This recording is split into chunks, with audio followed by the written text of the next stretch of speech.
We don't have to with wait for these bozos. Whoa, okay. Jeez. God damn. It's not a race, but if it were, we'd be the superior. It's wait, hang on. I'm the German here. You better slow down. I don't know. I've been up for like 3 hours, and it's 8 o'clock for me. I have not been, but actually, I have been up for more than 3 hours. What I'm talking about. It's 5 p.m. for me. Of course, I've been longer. I'm very smart. Hello, all the fine people in our chat. How's it going? Hope you're having a fine Sunday. We're just waiting for Metal to start up as well, because he's late. No, Go I just, Hello. there's nothing scheduled, so I can't be late on my channel. That's the trick. Don't you guys always start at this time? Yeah, No. just around this time. Well, A I mean, German is never sometimes late, nor is he early. We do sometimes start later, and if if we have people like Miss Slaughter here who live on the West Coast, and we start at 2 p.m. or Australians, because if we I start, thought Germans were supposed to be very orderly and punctual. Their trains are famous for many things. they're punctual trains for sure. I live on the West Coast, Mark. I complain about being in California half the time. What do you? Yeah, well, but I mean, you also wake up early. That's on Sundays. I've never once heard you say, "Hey, we need to start later," because I wake up early every day because that's my job. Yeah, and it's killing me. That's why you're not relevant to the point. Oh, thanks. Not because I he's didn't in say it's not California, relevant in just because he general. wakes up early. Well, I mean, like if you wake up at 5 a.m., it's not the kind of thing that you'd be like, "Hey, do you need us to start later?" Be like, "No, I will." Oh no! Oh, I wake for up at several 3. hours." I wake up at 3 during the night. That's nighttime still. Yeah, I know. It's great, ain't it? I love construction. It's great. It's amazing. Okay, I'm gonna start clicking my buttons too. You should. Oh. You should start clicking your buttons. That way we can talk about a movie. A movie. Wait, you want to talk about a 28. movie? What do you mean? Yeah, I was hoping we would talk What? about a movie. No. But I hate movies. I hate art. Oh, Well, we're maybe talking this about the movie? I thought we were this- going to talk about the 2 comics that came after. Most of it is not a film. I definitely know those. Maybe this Okay, one sure. will change your mind, Metal. Maybe you'll be like, you know what? Actually, movies can be good sometimes. You know what? Maybe art isn't that bad. After all. I mean, it gives you a hard time thinking that, mostly. well, I mean, if you're looking at the grand scheme of things, surely there are more bad movies than good ones, right? So Oh, movies as a absolutely. whole. That's just numbers. I thought Germans loved numbers. You're just dispelling all sorts of stereotypes here today. Yeah, that's I'm very diverse German, I guess, or something. I don't know. Is that how that works? I'm not sure. Oh boy. Uh, Let me see. Slurms Does my- Mackenzie's Boombox asks, guys, have you watched the Phoenician scheme yet? Everyone in my group did not understand what was the point. I haven't, but Hugh, I you've did. seen it. I saw it last night, actually. Yeah. What film is this? The new Wes is the newest- Anderson. Yeah. The new Wes Anderson. And what'd you film. think? Everyone in my group struggled to understand what was the point. I barely understand the title of the movie, so I don't blame them. You know what? I've watched the whole thing. I have no idea what the plan. I do not know what the Phoenician scheme was. What the plan was. All I know is that it cost money, and they had to convince people to pay for it. That was sort of like the point. They jumped from business partner to business partner, trying to get them to cover various aspects of like rising cost in this massive scheme that is supposed to, over the next 150 years, turn a profit, I think. Oh, it's about making movies. Okay. Yeah, Did it have something like colorful- that. Did it have colorful long shots with folk music in the background? Yes, it did. So it is a Wes Anderson film, indeed. Now it did not have. You know, it's funny. I was mentioning this to a couple of people yesterday. It clearly wanted to be funny, and there were moments. I felt that I was primed for it because I took an edible before I went in, and I could see all of what it was attempting to achieve and how it could have been funny. For some reason, it didn't hit. I mean, nobody in my theater so much as chuckled, except for maybe a couple of Michael Cera's scenes. That was pretty much it. That's unfortunate. Yeah. It was. I don't know. So I don't know if it was just a bad theater. I mean, I'm starting to get the lay of the land here that I think maybe the movie's just not that great. But It's certainly possible. That's a shame because some of his movies can be quite funny, and yeah, he's got some Grand legit Budapest Hotel. masterpieces. I rewatched recently, and I really enjoyed that. I've got a soft spot for Rushmore. Oh yeah, Yeah, I like that. What's movie with the too. nurse suit, guy? These are OR scrubs. Oh, are they? Kyle I R. tried to says- enjoy Wes Anderson's movies, and Grand Budapest is fantastic. Mhm. Fantastic Mr. Fox, Isle of Dogs. I enjoyed both. And then I've watched like 3 of his others that I don't even think I finished them. I just could not stand them. He's such a They- polarizing director for me. You don't remember what the other ones were? It 'Cause was. Oh, go on. Sorry, you take a guess. Go for it. if they were newer ones, I would definitely be with you on that because basically, as someone said in our chat, everything he's done since Grand Budapest has been kind of meh. Asteroid City in particular, I think, kind of sucks. Yeah. Asteroid City and French Dispatch were the 2 that I was thinking couldn't of. even There you- finish the I French knew- Dispatch. I couldn't make I it through. thought so. You got to It's go French in it, backwards. so You got to go backwards from the Grand Budapest, and you'll be like, "Damn, this guy used to be really, really, really good." Yeah, at I some do point I'll like- get I do around have to a it. soft spot for Life Aquatic. Oh, that's a great movie. I was think actually going to say that too. the Darjeeling Limited is pretty solid. I like Moonrise Kingdom a Oh lot. yeah, I like that one too. to be honest with you, I Tannenbaum's- haven't heard of any of those movies. I feel so retarded right now. You haven't seen Fantastic Mr. Fox? I don't think Actually, so, I no. haven't. And I'm What? quite a fan of That's It's- very Oh, good. you would love It's that. So good. Yeah, Yeah, when he that's said I'm a that's fan really of good. dogs, I'm like, oh wait, I have dogs. Hey, The Jordan. behind the scenes for that movie are hilarious too. Fantastic Mr. Fox. Yeah. Put it on the list, Metal. It's very, very good. What, are you some kind of furry or something? What is this? No, I'm not, but it is a good There's movie. 2 of those movies? That's just too much. I don't know how he keeps getting so many famous actors for all of his movies, and then he just makes them act like that. It's fucking bizarre. They all want They to seem work to with like him, it. basically. Yeah, They all Yeah, that's Yeah. what I Just- was going to say. they just Dude, like I love his, these his I love style. these Google. Oh, sorry. Go ahead. No, that's it. That's all I had. Oh, okay. I He love these makes- Google reviews they randomly throw up. I just look here and it says reviews 100% love the visuals. Thanks. Awesome. Very Well. helpful. But there's certainly nobody else doing movies that look like his. That's hmm That's for sure. Yeah. Apparently, in a nutshell, it's tense, quirky, and hilarious.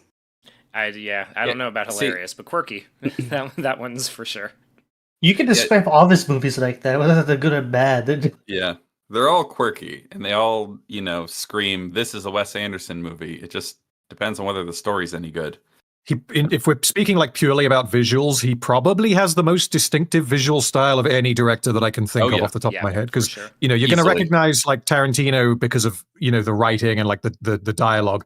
You're not necessarily going to recognize a Tarantino or like a Nolan just by looking at a frame of their movie. With Wes Anderson, you are. One frame Yeah, is a That's dead some of these giveaway. I just Yeah. look at a couple of these pictures here. They look cursed as fuck. Yeah, especially if it's a frame of like Willem Dafoe or someone, and she's like, right, okay, this is probably Wes Yeah. Anderson. Oh, Willem Dafoe has a bit of a jump scare in this one, as does Bill Murray. They show up because they're here for their boy. So that's Yeah. fun. He likes working with his friends, and I appreciate that. Yeah. Oh, he had a couple short films that were on Netflix. Because I saw Asteroid City and I was like, this kind of sucks actually, and I was pretty disappointed because I'm a big fan of his, generally speaking. But then he had a couple short films on Netflix. One of them is called The Wonderful Story of Henry Sugar, and that was actually really good. It was like an adaptation of a Roald Dahl short story, and it was pretty solid. Had Benedict Cumberbatch in it. Good stuff. Benedict Cumberbatch also in this movie too. So there This you is, go. Yeah. the movie we're covering today is also kind of a guy working with his friend situation because Yeah. Yeah. Alex Garland and Danny Boyle have worked together on quite a few films, and this was one of them. This Yeah. was This one was of the them. first indeed. one, right? One of those. This was the second. The second. Oh, which Sorry, was can the first? someone was check my stream if there's Beach, like an I guess? echo? It looks like it picks up the Discord voices a little bit. What's happening with sound currently? It's really Sounds annoying. like a you problem. Well, yeah, but I can't really check while Discord is yapping about.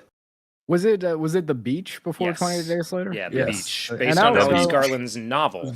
Yeah, I which thought The I Beach read was afterwards. when it came out. Complaining in and chat I though, was- so it should be fine. I read The Beach when I was a teenager, and I like it quite a bit more than the movie. But the movie's got some moments. It changes some pretty major things that entirely shift the story to being something other than what it was. That's interesting Interesting. too, because Yeah. he did adapt it, didn't he, Alex? Yeah. I think so. believe He wrote wrote the screenplay, yeah. script, Yeah. But Oh no, hold up! I just checked. So he did not write the adaptation. He just wrote the book. Okay. Oh, Okay. there we go. But I Interesting. heard that Leonardo DiCaprio really wanted, or I don't know if it was like his management or something, because like he's coming fresh off Titanic, really at the time, wanted him to have a romance because the French girl in the novel doesn't break up with her boyfriend, and he ends up being like entirely cool with it, so she can date Leonardo DiCaprio. She just has some like sexual tension with him, but she decides not to cheat on her boyfriend, basically. So that Interesting. like, I kinda tried- shifts a I've big never element of read that or movie. seen The Beach. I tried to watch The Beach on a plane, and I thought it sucked so hard I turned it off. It is. It a was not weird good. film, but, No, and that's saying something. If you're like, I don't want to watch this anymore, and you're on a plane, and there's literally nothing else to do, Yeah, pretty rough. Risky. But yeah, I so sat this through all continu- of Batman v Superman on a plane once. as a point of comparison, yeah. So this continues our sort of arc on our channel where we endeavor a quest, if you will, to understand what the hell happened to Alex Garland. Yeah, Because he used to make some pretty cool stuff, this movie included. We'll talk all about it. But the first thing we ever made on our channel, essentially, or what got us started, was a review of Annihilation, because that movie fucking sucked. And basically everything he's done since Ex Machina has been really, really, really bad. I have not seen Warfare yet, before anyone asks. So I've heard we Warfare are is good, planning but I on haven't doing seen that it. because Yes. Heard very good things about it. Yes, that same. appears to be a return to form for him, which is something that neither of us had on our 2025 bingo cards. Yes, because A string of in- disappointments kind of left us jaded and bitter. because he, as a writer, obviously he wrote the novel that The Beach was adapted from. Changes aside, he wrote 28 Days Later, which we're going to talk about today. He wrote a movie called Sunshine, which I still haven't seen. He Love wrote it. and Dread. ghost directed Dread. Mm. We've covered that on the channel. He wrote and directed Ex Machina, which I might argue is still his best work. I think that's a great movie. Annihilation, Good stuff. he adapted from a book and he absolutely ruined it. That movie sucks. Then he did Devs, which is maybe the worst thing I've ever seen in my life. Another foundational principle of our channel. Yes. I know about your hatred of that movie show. Miniseries. Miniseries. Yeah. Miniseries. Okay, I've never seen it. Don't. It is legitimately one of the worst things I've ever seen in my life. It's quite And then cool. he did a movie called Men, which also fucking sucks. Oh, I hate And Men then- are the worst. Men are the Men are worst. the that. You That's know the- what? You might like the movie. If- No, because that's what it's about. That's what it's about. And then Civil War was a pile of shit in my opinion as well. yeah. Oh yeah, that I movie hate that happened. fucking I movie. never Civil War actually. was pretty funny. I will give it that it was quite funny, but I don't think it was supposed to be. No, was- I Yeah, only it- know. I only know the memes. Like, what kind of I was American gonna say are you? that movie is carried by one Jesse Plemons cameo. Yeah. yes, it sure Yes. is. Yes. It's the only good scene in the movie. And then Warfare is like co-written and co-directed by Alex Garland Yeah, with and a guy another who guy. was in the Marines or something in the army. Yeah, the guy who's like it's more autobiographical. And so I've heard good things about that. But anyway, this is part of our quest to understand what the hell happened to him. Kyle R is Kyle- asking, yeah, didn't it he write was some terrible DMC. video game with DMC Devil May Cry. The Yeah, Devil May Cry. reboot. He wrote one of those, and I believe Oh. his entry in that series is widely considered the worst. Yeah, until the Netflix show came out, yes. But the Netflix show is worse than DMC. DMC has some good gameplay at least. So yeah, this is one of Alex Garland's better things. I think I'm more than comfortable Yeah. saying that. I'm absolutely in agreement. Oh, yeah. It's is probably my his most favorite zombie influential. movie. That for sure, yeah. Oh, for Yes, sure it is. absolutely. Credited with reviving the zombie genre, basically. Heavily inspired The Walking Dead. That's one thing you notice basically from the get-go, from the very first scene with Cillian Murphy's cock out. Very similar. Yeah. Actually, I wonder when did the Walking Dead comics start? Because like Rick being in the hospital at the beginning is also in the. Yeah, no, I'm pretty sure that is a direct reference to 28 Days Later. Oh, yeah, this movie Okay. has plenty of references to all George Romero's movies. Yeah, or the his Walking Dead first comic trilogy. began in 2003, so one Yeah. year after. So like he was very inspired by, like, you can imagine a world where Robert Kirkland, I think that's his. I'm Yeah. pretty sure I'm remembering that Yep. correctly. Yes. Yeah, Robert that's Kirkland. Kirkman saw this movie in a theater and went, "Yeah, I'm gonna do The this stuff. in Georgia." So yeah, I've never actually seen this movie until preparing for this stream. It'd been Oh man, something nice I, surprise. been meaning to see for a long time. Finally saw it. It's pretty fucking fun. I really like this movie. We'll talk For all me, it about was it. basically a first watch because I barely remembered anything about it. Mhm. But it could be because it's from 2002 and I was 11. So, I was I in don't- the 11th grade. Yeah, this movie. But yeah. I saw this movie very late at night when I was a kid. spooky. Very spooky at the time. Scared the shit out of me, I would say. But yeah, I'm a pretty big fan. I like it a lot. Definitely my favorite of I- Alex Garland's work. I mean, I would also like- say Oh, go ahead. I would say it is definitely my favorite Danny Boyle movie. I don't know if that's a hot take. Might be. As What far else as- has he done? That's mine, Train too. Spotting and what else? Trainspotting, Slumdog Millionaire. Slumdog. 127 Hours I quite like, but it's not as good as this. Oh, Trainspotting. I've seen that in I ages. love Slumdog Millionaire. That's fucking good. Ooh. Mhm. Ooh. Yeah, That's a- I'm sticking with 28 Days Later. For So, I didn't he even- also I did didn't even realize he Sunshine. did that. Sunshine's a bit of a Oh yeah, a cult Sunshine. classic. Sunshine definitely deserves a mention because Sunshine is one of those movies that again is pretty polarizing, but I feel like it gets a lot more hate than it deserves. And I think that the final third is where everyone says like it just goes off the rails and it kind of ruins the movie. And yeah, it's not as good as the first 2/3, but it definitely doesn't ruin the movie. It just prevents it from being as good as something like 28 Days Later. But I would still Danny Boyle- absolutely recommend it. Danny Boyle also directed the movie where everyone forgot about the Beatles except for one Indian guy. Oh, I despise that movie. I fucking hate that movie. Oh, Jesus Yesterday? Christ. I didn't actually didn't end realize up he had seeing done that. that. That's pretty funny. Yep. It's unless it's a different Danny Boyle. Nope, it is No, not. that's him. Same guy. That one wasn't written by Alex Garland, though. So No, thank God.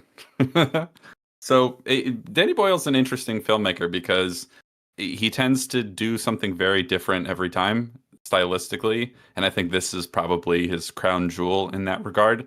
I absolutely adore the way that the movie is shot. 28 Days Later, that is. I think the use of those cheap camcorders and all the Yeah. Dutch angles and all the crazy lighting, and this is just such a unique looking movie. I absolutely love it. I think there's something really shitty about the way it looks in a good way.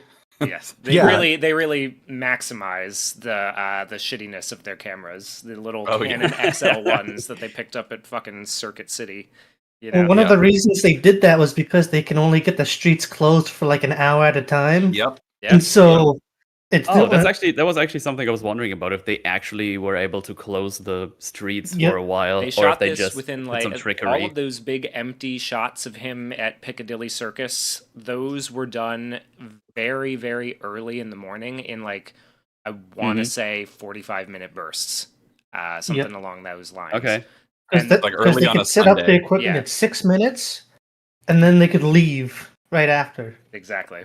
Yeah. Yeah. So certainly using fun. those cheap camcorders you buy at Best Buy and setting up like 20 of them. Well, I mean, the XL1s, like, I mean, this was around the era that like I was getting into like film school and stuff, like starting university. And an XL1, it's not a cheap camera. Like, it probably would have been about like 3-4 grand. So it wouldn't be the kind of thing that you want to be shooting home movies with. But it's I guess value in addition to Panasonic's DBX 100A and B, could shoot in 24 frames a second, which made it look significantly more like film than other camcorders as far as like the motion. And 'Cause those were the other ones were all 30 at the time, right? Yeah, 30 or 60. So Yeah. like everything looked much more like video or a reality Sure. show. But that was when like, hey, okay, now all of a sudden film students can shoot 24 frames a second video that looks quite a bit more like you're shooting with film, or at least has that same kind of dreaminess that a proper movie would have, as opposed to very clearly looking like you're using a home movie camera. But yeah, so the XL1, it's one that I know quite well. I actually made a movie using a Panasonic DVX 100B, and yeah, the 24 frames a second I think Oh yeah. adds quite a bit and makes them way cheaper to use than film, because Yeah. So that's shooting the on big film is thing. not cheap. Yeah, Yes, well, that so was that's that the was the big- big thing that this movie ushered in. I remember when I was getting started in film school too. In our textbook, the digital revolution chapter opens essentially with a discussion of 28 Days Later and how that sort of revolutionized cool. being able to do things on set for much cheaper that still look, like what people expect. And it was years ahead of its time, really, because there's a couple edge cases, but this was a huge success as well. And then it's not really until like 2007 with a movie like Zodiac, where you have a whole feature film shot digital, like a big mainstream high budget feature film shot digital that doesn't necessarily look like it's shot with video. Well, Attack of the Clones, but I mean it's a much Attack of the Clones and Revenge of the Sith were both shot on Right. digital, but they were also not using cheap cameras at all. Yeah. Like, Yeah, those that's were true. like cameras true. that George Lucas had developed specifically to like make a super big budget Star Wars movie. So not really the same tier as, like, I mean, the Canon XL1 was something that you could, maybe not at a Best Buy, but you could go to a camera store and buy one for something you wouldn't have to take out a mortgage for. So Yeah. So definitely cheaper than shooting on film was, even if it wasn't the 100%. cheapest camcorder you Why could didn't get. they I just mean, use their more- iPhones? Are they stupid? yeah, so Don't worry. Don't worry, they fixed worry. that problem for the new one. Oh yeah, But- I saw some snaps where have like 20 or 25 of those around a guy. The bullet time rig with the Yeah. 20 iPhones. I mean, Yeah. like, don't knock the power of cell phone cameras now. Oh, yeah, relative I to know, what we were no, using like- in the No, early no, no. 2000s. Like, it's kind of insane. There's but, a lot of um, productions that I'm use very just iPhone excited. cameras because they're like actually like fantastic. I'm very excited I'm- for 28 Years Later. As far as I'm concerned, the story of this one could absolutely suck, and I'm still really excited to see it because I That's want probably to. the I want to know part that what I'm they worried do about. with these cameras. Well, I hope it the, doesn't um, suck because isn't it supposed to be like a trilogy as well? Yes. Yes. Well, I mean, I think we'll they're get to getting- the second one next week. I watched it last night, and yeah, I was unimpressed with a lot of 28 Weeks Later. But Oh no, actually no, don't they're think they're I've- launching a new trilogy starting at 28 Years Later, I believe. oh Yeah. fuck, are you kidding? Yes, Yeah. they are. Yeah, was they're kinda filming hoping this the would just sequel cap back to off. back. You didn't know Oh. that? Yeah. Okay, That's well, good, here's 'cause that hoping the trailer next- was really good. Yeah, The here's trailer hoping is it's good, but the thing about the 28 years that is kind of confuses me, and this isn't necessarily going to be a problem, is that all of like the visual grit and the style and I guess the atmosphere, which is so difficult, it's a really difficult thing to quantify, but 28 Days Later has that like in abundance. And Oh, yeah. part of Oh, yeah. that is because of everything that you guys have just been talking about with the cameras and like the limited budget and leaning into almost like a fake documentary style. And there are specific shots that are used quite sparingly that are like POV shots from the point of view of the zombies that are like really effective. And I can't think of another movie that, definitely not another movie that did that before this came out. Some people have probably copied it.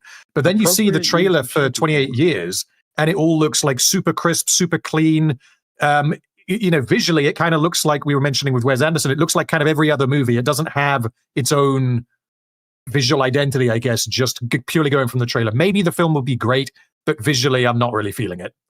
I think 28 it Weeks had- has a bit of that problem too. Before we move on from the cost, though, I was just going to say that more so than the buy-in cost of the camera itself, the big thing with DV over film, especially for like film students and indie filmmakers at the time, is that paying for what you shoot is phenomenally cheaper because you can buy a mini DV tape Right. for like $3 and reuse it if you want, and then just dump your footage to a hard drive, and that's that. Whereas film, you have to buy the film, get it developed, then try to transfer it to a digital medium if you want to use like Final Cut to edit, and it's a pain in the ass.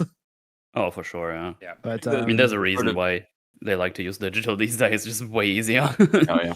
Regarding like the visual identity of 28 years later, if you're looking closely, it does have things that distinguish it from a lot of the movies that are made right now, right? And so the fact that it was shot on phones, that affects like how deep the depth of field is and the way the motion and the kind of shots you can get because it's such a small camera. Though I will say it doesn't have the same clear, gritty, distinct visual identity that the first one has. They've clearly tried to like imagine, you know, it's modernized, if you will. It still has a distinct look to it, in my opinion, but I don't think it quite. There's something really special about the way this movie looks that I do kind of wonder if they shot the new movie on the same old DV tape camcorders, whether it might improve it. But we'll see. We'll make those judgments when the movie comes out. Because yeah, like you said, in terms of what you can do with these small little tiny cameras, they really leverage that in a really impactful way in this movie. I especially love, like you mentioned, the zombie POV shots. There's one shot in particular where they're inside that suburban house and they're noticed by one of the zombies who comes crashing through the window. That whole sequence is just brilliant. And it's the kind of stuff that you really couldn't do with a film camera at the time. And so, anyway, it's cool. I also, I'm a big fan of the, there's a scene where they drive by a field of flowers, and the way that they shot it and then slapped it into Avid because of the way that the sensor picked it up and the way that played with the Avid effect that they put over top of it. The flowers look painted, like and watercolors. it's just really, it's a really incredible thing that you wouldn't have. That wasn't a painting. No. That is a actual shot that they threw into Avid. Crazy. And because of the way that the sensor in the camera picked it up and the way that played with the effects in all the artifacting, it That's just so turned it into that, which is because I was so confused. Really cool. Like, why did they do this? I don't get it. It all makes sense now. flexing the capability of using a medium that you can put in and be like, hey, like this looks bad because there's tons of artifacting, but it somehow looks so bad that it turned into looking amazing in a different way. Yeah. The other example about 28 days later, Resident Evil 9 is coming out. Oh yay, hooray. I mean, like I'd be more excited about that trailer if it showed any gameplay at all, because like I'm curious as to what kind of game it's even going to be. And I just don't want to talk about the last couple of Resident Evil games, to be honest. I have a soft spot for 7. 7 in VR is pretty crazy, but 8 I didn't really like 8. There's EFAPs about those that we did. Go watch those. Tons of discussion. So I feel like we should bring this up now because it's relevant with them calling them zombies still. Yeah, like they're not technically zombies; they're infected. Yeah. Okay. Which is important, especially when they cite one of their references, which took me off guard, is being from the Omega Man, which for the people who don't know, yes. Yeah, so the Omega Man. So if people don't know what that is, you probably know I Am Legend. Yeah. Omega Man is the Charlton Heston no need to brag. Original. Yeah. Of I Am Legend. It's more vampires than At least zombies. someone got it. Thank you. Yeah, they're vampires is in those stories. Yeah. In I Am Legend, they're like viral vampires, but everyone treats them like zombies. Listen, I Am Legend's a weird movie. I always get sad anytime I see the practical makeup test for I Am Legend, because then if you watch the movie, you see what they did instead, and you're just like, who made that decision? It's like also, the Thing remake. Yeah. Or sequel. Prequel. Sorry. Same sort of thing where you look at the behind the scenes and they're like, oh, they actually did do a lot of this practically, and then they just put CGI gloop on top of it and ruined it. Yeah, all because of one guy said, well, they're doing CGI now. Do that instead of this. And if anyone on the topic of I Am Legend, throw it up. I just threw that in the Discord. It's it looks so good, and the vampires in I Am Legend look horrendously bad. Yeah, they've not aged well, to put it mildly. I haven't seen it since it came out, so I don't remember. Oh, they And I look don't I've really actually have- never seen I Am Legend, but the thing I just wanted to mention very briefly is there's the scene in Times Square where they did basically what they did in 28 Days Later. They had to close all of Times Square to have like a single shot of like Will Smith, and it's completely empty. And at the time, it may still be, but at the time, that was the most expensive scene ever filmed because they had to close everything. all the shops and shooting shit, shooting in New Yes. York isn't cheap to begin with. Like, Yeah, Never mind and you closing compare down that Times to Square. like, because when you see that, I haven't seen the film, but I've watched that scene, and when you watch it, it just very much feels like, look at us, we have lots of money, we shut down Times Square. It's like they're showing it off, whereas in 28 Days Later, it never feels like that. It really does just feel like, well, there's no one in London. This is Yeah. creepy. Oh yeah. The way they use sound too for that scene is particularly strong. Yeah. Yeah, Oh. the safest London has ever been. So And I was the music genuinely is actually surprised because I thought, because when the movie first came out on DVD, the audio edit for it was terrible. You couldn't hear half the dialogue over the music. You can't. I don't. And when I rewatched it on what I was using, the audio was way better balanced. I could hear half the conversations. Yeah, it's if you like look up old, like if you get like the old original DVD, the audio balance was terrible. And I mean, there's the still version a I mistake watched in was this the movie. DVD. The version that I ended up watching was the DVD because I've had it on DVD for ages, but it could be that they potentially like remixed it when they did a Blu-ray release. That's possible, I guess. Yeah, this is yeah. an interesting one because for a while I wanted to rewatch this a couple years ago, and I was having a lot of trouble finding it because, as it turns out, the digital distribution rights of this movie got caught up in some weird behind-the-scenes legalese bullshit. So it was unavailable for a really long time on any and all streaming or video on demand platforms because they basically just held it hostage to try to get a little bit more money out of a deal from somebody until 28 years later came along and Sony picked up the rights to it and started putting it out everywhere, available to rent. So I had to comb through a lot of used book and movie stores trying to find a DVD copy of this. It was much more difficult than I anticipated. I was only able to find one that was a joint one with this and 28 Weeks Later. And, luckily enough, we're going to be I'll be watching that for the first time. I've never seen 28 Weeks. I never had any interest in it, but I don't think I've seen it either. Yeah. it has some moments, but man, it has some problems.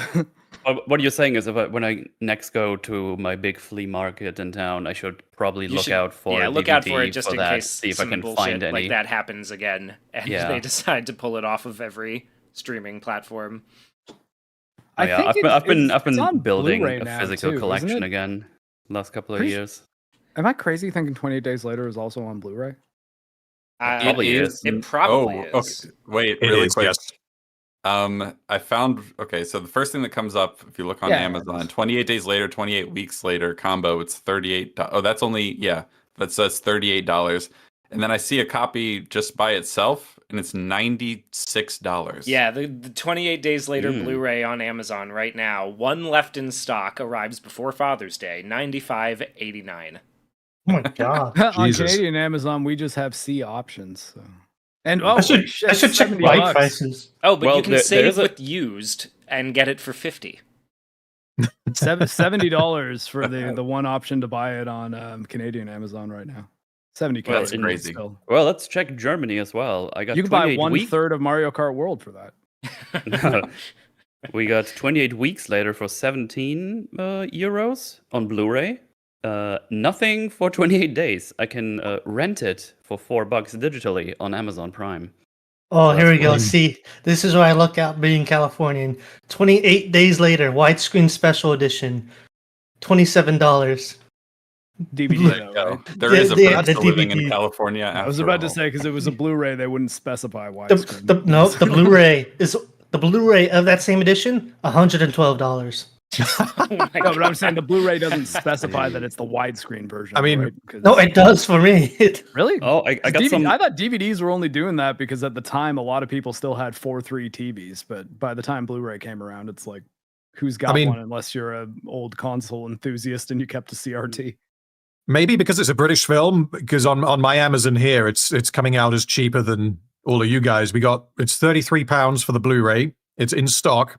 And then you got the Steelbook, the special edition 4K Steelbook, which is also £33. Oh, there's a 4K of it. Okay, so apparently, then, yeah, yes. that's probably a new release for the. So what you're saying is I should just call Mahler and tell him to order me those, and then I'll pick him up when I'm there this year again. Yes. I'll pay you back, bro. We got a super I do chat. that every time, by the way, when there's nothing available for me, but I see it's in UK. It's like, Mahler, just order it for me. I'll grab it when I come over. It's like, all right. It's a good system. Yeah. Like Calark in our chat says the infected don't make sense to me. Oh no, I don't understand how being hyper-violent leads to only being able to come out at night. Well, that's No, not. they didn't. They That's do. not They a- do. that's not how Well, it they works. don't. They're not only able to come out at night, but they do mention that they're more active at night.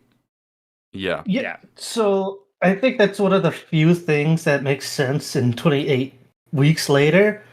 Yeah, 'Cause in Jeremy this- Renner specifies that he's like, they can't see in the dark because they're still just human, so we should move around at night, which is. Oh no, they see better at night. Don't worry about that. So the big thing is, this is 28 days after the start of the infection, and because the infection is based off the Ebola virus, they are constantly spewing liquid and Blood, yeah. fluids out of them. So at the start, they're obviously going to be running everywhere during the day. But as time goes on, because they're losing so much fluids, they're going to need to cool down and stop moving as I much. guess that makes a bit of So sense. they're immediately going to, okay. go to cool places. And at night, because obviously the UK is way colder than everywhere else, they obviously can move more at night. There's a Canadian in the chat, James. I mean, yeah, speaking of the British weather, I found like the most unrealistic scene is when you got Brendan Gleeson on the roof and he's like, man, it just hasn't rained. I can't get any water in my bucket. He does say bullshit. that one, but he's like, you Lies. never would expect rain to need rain this badly, not in fucking England. Yeah. Which I do. I like that bel- joke. I believe Miss Slaughter's in Nevada, so yeah. I think Kelsey, you might have some Yes. trouble finding water in an apocalypse. Luckily, I live somewhere with a pool, so it could be worse. You can just drink there that. you Yeah. I Get a mean, delicious you chlorinated- can. I don't know about long term, but you Oh, yeah, can. all Well, that I mean, chlorine okay, is if delicious. they drain the chlorine water out of the pool, then every time it does rain, the pool will probably fill. So they have a good That's water true, catchment. but that's the problem. Nevada barely gets rain, just like between Yeah. the months of July and August, and then it's It actually- monsoon season. It did rain on me during one of the like meetups I was at in Vegas, and I was shocked. I was like, "Oh, okay." Like, It's Wait, definitely that's a lot nice. different than when I grew up here, for sure. it was like really heavy rain for about 20 minutes though, and then it entirely stopped. Yeah, like those hot showers you get in like Florida and stuff. Only no humidity, which is great. Ugh. I do quite like the choice to have it be that, there's like I think he says it hasn't rained for 10 days when he mentions that they can't get any rain. And so there's something of a drought relative to England's The typical UK, state of affairs. yeah. 10 And days then- without rain But and- then at the climactic scene in the movie, there's a fucking massive thunderstorm. That's Yeah. quite fun Yeah. as a Oh, narrative such a- choice. I love I like it. everything about that scene. I can't wait till we get to it. Yeah. Yeah. Well, do you want to start going through it, Metal? No. Okay.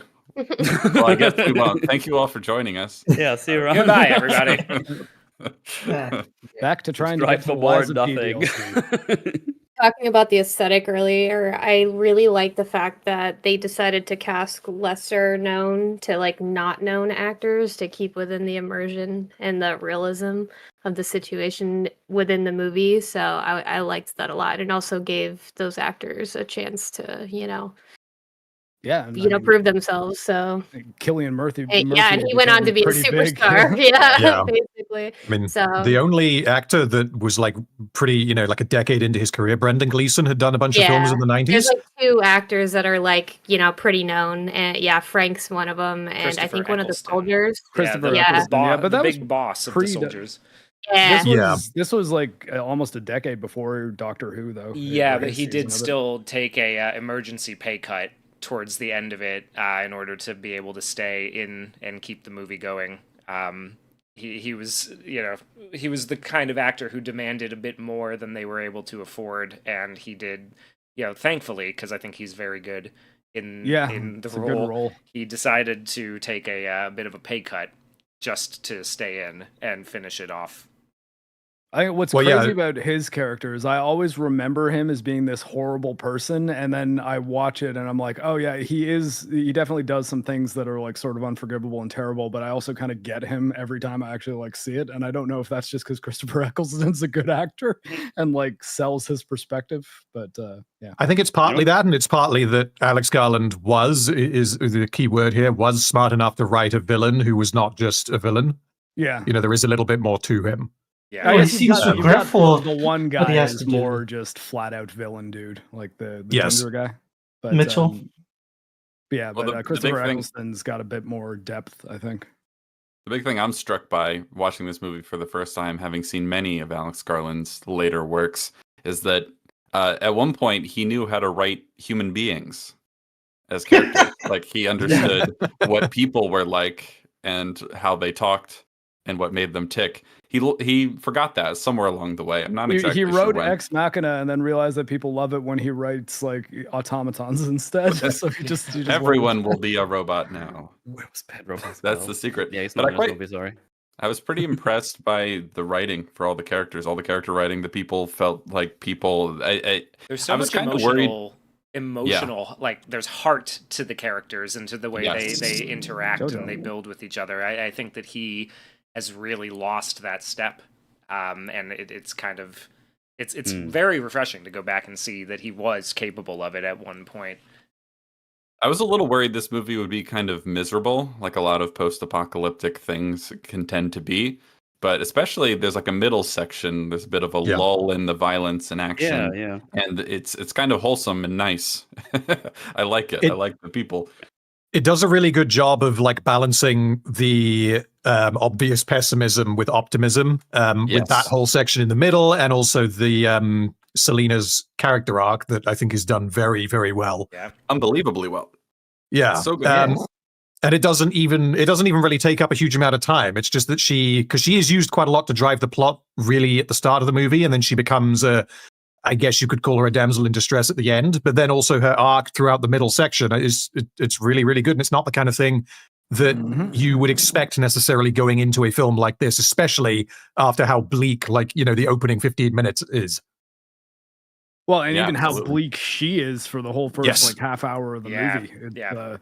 I think it's also kind of an interesting contrast to have the female character being the hard as nails survivor, and Jim is sort of the one who doesn't want to like give up his humanity, and like also doesn't want her to either.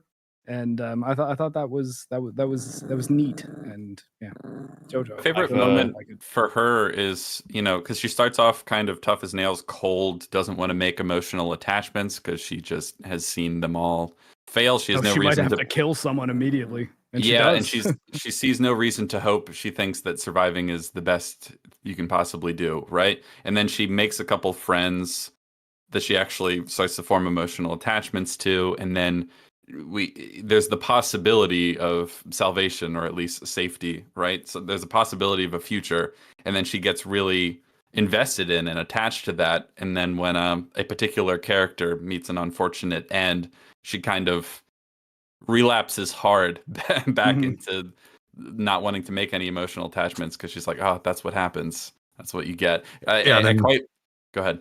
I was going to say, you get the line towards the end of the film where she says, I don't want her to have to fucking cope. I want her to be okay. Yes. So she still is kind of clinging to it, but she now thinks that it can't really happen. Yeah. Oh, it's so good. Just give some props to just Brandon Gleeson in general. Like I've seen him in so of many different roles. Like the last couple of things I've seen it was when I was at Mahler's last time. I watched The Guard for the first time, where is he just more like a funny cop guard man, right? Then I've seen him in Calvary, which we watched after The Guard, I think, which was funny because he plays like like a good-natured priest of sorts that has to confront someone who wants to kill him. Obviously, In Bruges, that's just Oh, a yeah. fantastic We movie. just covered that recently as well. One of our sick. last streams. One of And, our favorite movies. Yeah, now I've seen him in this, and like he plays like so many different characters, and he just fucking nails it basically every time. He's just so fucking good. Very pleasant even surprise good in because I didn't know Joker he was going to too. be in this. I've completely forgot, but I'm also stupid and never remember actors and movies. So there you go. This movie I know quite well, but it's also one that I've watched a lot because it was my favorite zombie movie, and I was like a young adult around the time that zombies were really popping off. Yeah. Also, if you haven't seen The Guard, that movie is fucking hysterical. You definitely I've not need to heard of watch it. It's with Brandon Gleeson and Don Cheadle. Yeah, that one's written by It's fantabulous. the In Bruges man's brother. Oh, Right, that's right. okay. Yeah, that's true. Right, I need to watch that then. Yeah. Also, It's it's Mark quite Strong funny. in it. Yay, Mark Strong. Mark Yeah. Strong, we Yeah. like him. You should definitely British. watch it. It's a really fun movie. I really, really like it. Speaking of Mark Strong, there's Warhammer 40k Space Marine remaster coming out soon, and he plays Titus in that game. Ah, I didn't know that. He does not That's in the fun. sequel, which I was a little bit sad by, but the guy they got sounds pretty similar. Well. Well, should we jump into 28 Days Later? Sure. So should we- eco-terrorists. Yes. So like Yeah, most Act One, problems, the activists ruin everything. most problems on Earth, it begins with a hippie. Goddamn Yeah. hippies. So these are this is talked about in the In Between comic that came out a month before, 28 weeks later came in theaters. These are an animal rights group. Yes. Yeah, that Yeah. seemed obvious. Well, yeah, from the you get movie. that. You get that from like the fact they're there to rescue some monkeys. So Yeah, I thought Apes. Chimpanzees are apes. They're not monkeys. I thought you were going for something they all look crazy the same. interesting right now. Oh, It's like they're Oh animal no! rescuers. See, It's like, oh, okay. the crazy, interesting part is another scientist ratted it out, but okay. okay. So that's I'll how they s- figured out about it. Okay.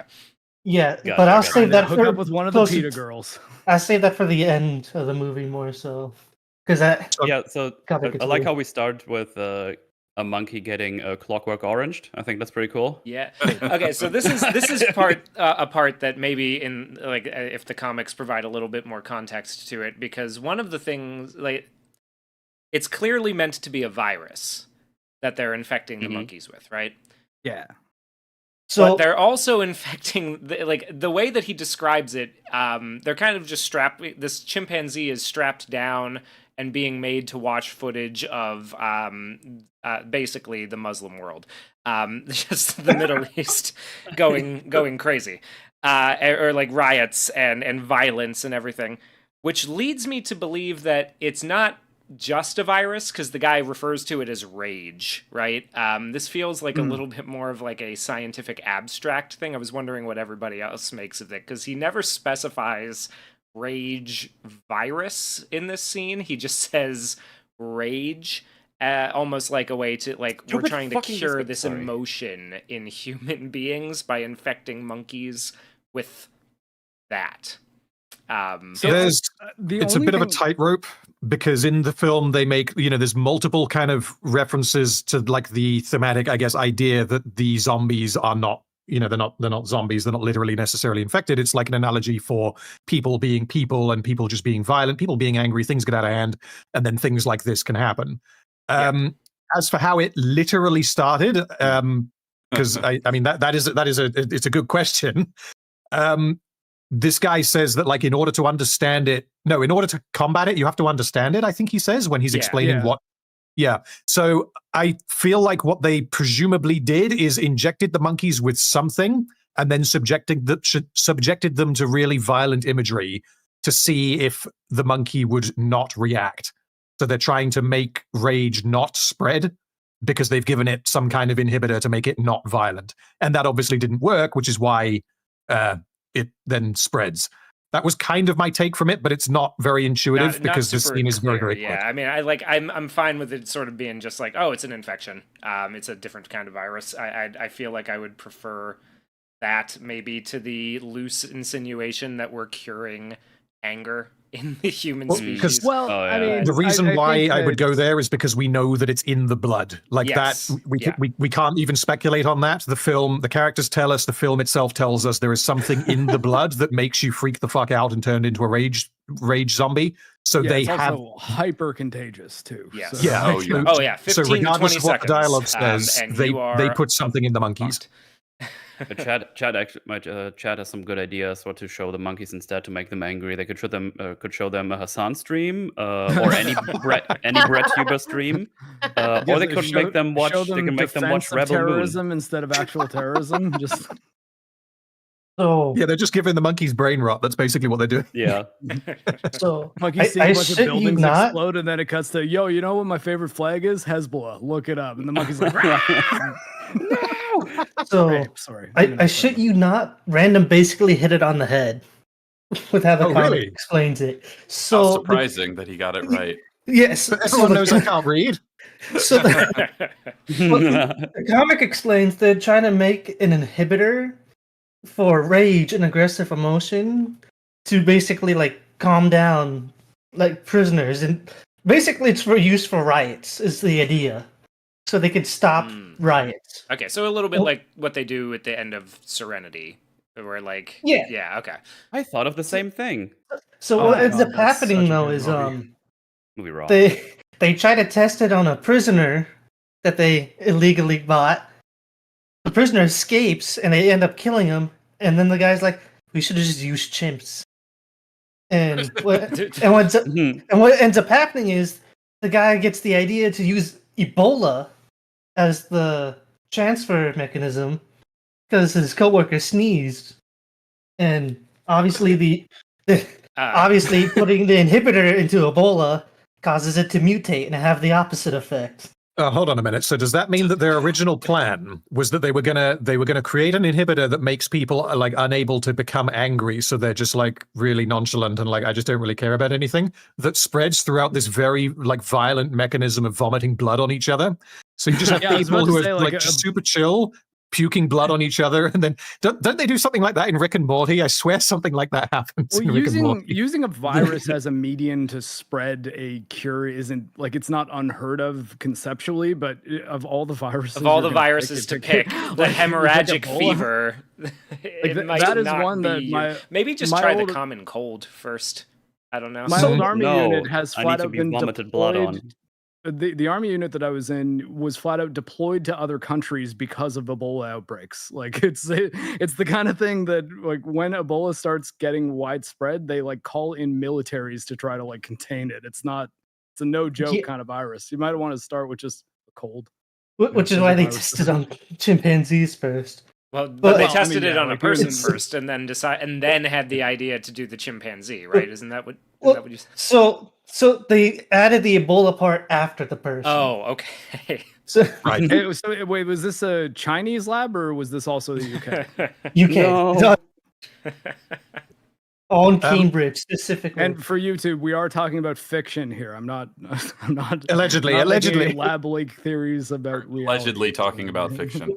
Yeah. Well, because the fact that it's Ebola and the Alex Garland and Bull have said they were inspired with Ebola for use in the movie. Anyways, that's why the comic uses it. And so I decided to look up. Well, what are the fastest viruses that can hit you in your system? Most take about 2 days to hit you. No, none of them. I was gonna say none. None. In- None. None in including 15 to 20, Ebola. yeah. Ebola is one of the longer ones. It takes 2 to 21 days before it hits you with symptoms. That said, I do sort of like what the speed of infection for this does for like a zombie movie. Like, Yeah. I Oh, think that absolutely. it does increase the intensity to a pretty dramatic degree. Yeah, they just did a And- little gain of function research, and everything went perfectly fine. It's also in London. So the That's- funniest thing is that's the one of fastest I found is it's food poisoning that can hit the person the fastest. And that's Diarrhea not- wins not a again. virus. Let's go. Food poisoning. and as Mark said, that's more of a bacteria, not a Exclusive virus. bacteria. And it's very specific because you have to eat out food that's sitting out. But the fastest that can hit you as recorded, is 30 minutes to 6 hours. Yeah, I was about to say about an hour. It's definitely something that's worth kind of lingering on. I guess here is the how this completely changed sort of the concept of what a zombie could be. Because prior to this movie, correct me if I'm wrong, a zombie was a corpse that shambles awkwardly towards you. Traditionally undead, yes. Yeah, and you Right. can just leave and it But won't at catch the very you. least, since George Romero's movies, that's what the modern version of the zombie had looked like. Before that, it was sort of a voodoo, like a voodoo spirit that kind of like turns your There's a body few- into a Sure. There's a few like old Well, a Italian yeah, zombie movies zombie where- literally comes from the voodoo zombie, which Yeah. is zombie without an E, which is basically a slave. Yeah, so Here, the like Night of the the Living Word was Dead Cranberry movie and Song. Dawn of the Dead movie, the original Dawn of the Dead movie Yeah. from 1970, that kind of changed the game. Funny though that the Dawn of the Dead remake, along with this, sort of popularized the fast. The zombie. Dawn of the Dead remake was Mhm. heavily inspired by this movie, actually. Zack Snyder watched this and said, yeah, I can do that. Oh, not the I mean, Sinister. that's No, Well, it's okay, I- Metal. He had James Gunn writing on Dawn of the Dead. the Dawn of the Still- Dead remake is Dawn one of of the Dead Zack was Snyder's shot in best my movies. hometown, It's, and it's I've been maybe to. it might actually be his best movie. It might be. It was I- shot at Thornhill Yeah. Square Mall. I used to go to that mall when I was a kid. Of course, So George Romero zombies are not my standard zombie of preference, for the record, because George Romero zombies get a. As much as I love those movies, They get a little pretty weird. Day of the Dead is when they start gaining intelligence back, and then Land of the Dead sort of goes crazy with it. Listen- I didn't hate Diary of the Dead though. I thought that I- one was okay. I love. No, what's wrong with you? I thought it was interesting in its format at the very No, least. it's terrible. I hate that. Well, it movie. didn't have like an army of like cognizant zombies Uh-oh. attacking humans with a plan like Land of the Dead did. I would pick Land of the Dead any day over Diary of the Dead because Land of the Dead's funny. Diary of the Dead is terrible. So even To be Survival fair, of the Dead I is saw better. it once right when it came out, and I just found it interesting. I thought the format of it was neat. It's so fucking depressing. I They make the don't remember it stupidest well enough to choices. make a strong argument for it, James. We can move I- on. I'm sorry. I rewatched most of George Romero's movies like a month before. I'm like, I love Day of the Dead. It's so Day of the Dead does have some Interesting. stuff going on. It's so- Although Bub, I think, does complicate the lore. No, I love Right, Bub. Am I right? Bub is his name, right? yeah. His name is Martin Bub. I love No, him. not the It's dead great. lore. But my standard for zombies is basically the Max Brooks zombie because that actually is The book, I'd imagine, right? yeah. So it's, which is Zombie Survival Guide and World War World Z. War Z. You know, the better thing than the actual the- terrible movie. That letter is Z. so Yeah, there's My two reference like for zombies is from Call of Duty. Yeah. The zombie thing that is, speaking of Resident Evil, the first zombie thing I really got into was the first Resident Evil game. It was pretty Yeah. popular in. Did that 1990. game- You and Alex Garland both, actually. So the ending sequence of this movie in Oh, the you're like best mansion, friends. inspired by his playthrough of Resident Evil. Ah, So I I'm don't not even know very if I would've familiar made with that. Resident Evil, but in the first Resident Evil games that predate this movie, were they fast zombies or were they the more No. traditional? No, he they were decided like to the- he decided to make them faster to make them scarier in his Okay. view. Well, There are fast enemies in the original Resident Evil, like the Hunters and the Chimera, but they're Yeah, but not the zombies. they're not the zombies. They're like standard zombies. bioweapons that they were like the intention of what the T virus was supposed to do, whereas the T virus just had the unfortunate side effect of turning human beings into flesh-eating zombies that Yeah. are slow but also take a lot of bullets to kill. Because yeah, Well, with, And they with make 28 it, they days make them more later, threat. They make them more threatening by being in that whole big mansion, so it's not a lot of space. So sure. you have to kind of get around them or shoot them, which not And there preferable. was also a big element of games like Seventh Guest and stuff, where like an old PC adventure game where it's a mansion that was made by like a crazy eccentric billionaire, where it's like there's tons of puzzles and weird locking mechanisms that you have to do to navigate it. So that they trapped in a like haunted maniac's house, not haunted exactly, but like spooky maniac's house with a bunch of trapdoors and shit. But also there's zombies and there's a lab underneath that's creating bioweapons. It's kind of the Zombie premise ghosts? of Resident Evil 1. The ghosts Probably of would make a zombies. pretty good movie if they would ever just adapt it directly and not try to do too much or nothing at all. but I one have of the a big- go Go for it, ahead. James. Go for it. I was gonna say Alex Garland and Boyle both said that zombies are outdated when they made this movie. So one of their mean- main things was because original zombies was inspired by nuclear fear and the effect nuclear radiation would have. They decided to go with the fear of modern diseases, which specifically they cited anthrax and the bioterrorism scares in London and the spread of mad cow and foot and mouth disease in the UK at the time. Yeah. Foot and mouth still happens. I have patients with Yeah. it sometimes. I think that And, was like- more effective too Yeah. to go with the disease route because I agree. Like zombie media has been done to death even back then. So it's like, how Mhm. scary can they be? And like when you Well, throw I it wouldn't into say they're ragers, outdated. Yeah, well, I mean, Just I guess I think I know what she's getting at. It's more that just like there's only so much you can do with the traditional Romero zombie, and yeah, exactly. spicing it up wasn't necessarily a bad idea. As far as them being done to death at the time, though, there was a big chunk of time where you would not be seeing zombie movies. Like this was kind of the This first. was Yeah, the- it was more this was the video game, renaissance I of it, think. Yeah, this was sort Yeah. of the renaissance of the zombie movie making money again. Well, yeah, this started it, and it ended with World War Z. It was for like it's like a decade. Yeah, I think that's fair to say. World War Z was probably the point that people would see the trailer and just be like, okay. Walking Dead limped along for quite a while. Like a Um, zombie. We actually had a big discussion a few weeks ago on our show about whether or not The Walking Dead was still on, and like it shocked me that there is. are like 3 Walking Dead shows that still exist, and I'm like, why? I Apparently, never hear so, anyone talking about them. It's sad. It's really sad. I feel terrible because I like the premise of The Walking Dead, but Well, that first But- season is pretty. That first 6 episodes Season 1 is really good. pretty great. The behind the scenes politicking that happened between season 1 and 2 kind of tanked everything. Yeah, Frank Darabont. Yeah, if Frank Darabont, as much of an asshole as he seems like he can be, I think he kind of got shafted over pretty bad by AMC's executives in the Well, making all of the those show. actors Anytime did. I hear that a talented director is an asshole, I'm just like, okay. I mean, Yeah, I don't Doesn't like make definitely any didn't sense, deserve like- the shit that he got for like I've worked on a fair amount of sets, and yeah, some of them are dicks, but Yeah. you know, like it is a pretty high stress environment where you're dealing with a lot of moving parts. So sometimes people can be a little hard in their demeanor. But also, I've been in the Yeah. military for 22 years now, so I'm kind of used to that. I mean, I worked in the kitchen for like a couple of years, so That's that's the same also thing. Yeah, Yeah, we I mean, got a honestly, lot of yelling. I have to, and seriously, it's not like I've definitely had shifts in a kitchen that are easier than some of the hardest days I've had in the military. So Oh, I he's don't not doubt wrong that. about that. So getting back to the beginning of the movie, I can understand a little bit the idea that like, okay, they were trying to do some sort of violence and rage inhibition, and they were testing it on animals, and obviously it went horribly wrong.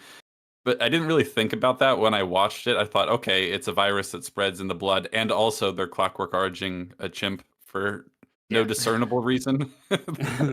That's what it seemed like at first. I guess mean, figuring out what showing them imagery does to their brain chemistry while they're under the influence of this rage virus, maybe. Like I think it's enough that I think it's not like I don't know why they're doing that and I have no idea. Like I think part of I it for kind me was when he said they're infected with rage. It made it seem like they did that on purpose, and I'm like, why would you infect them with rage?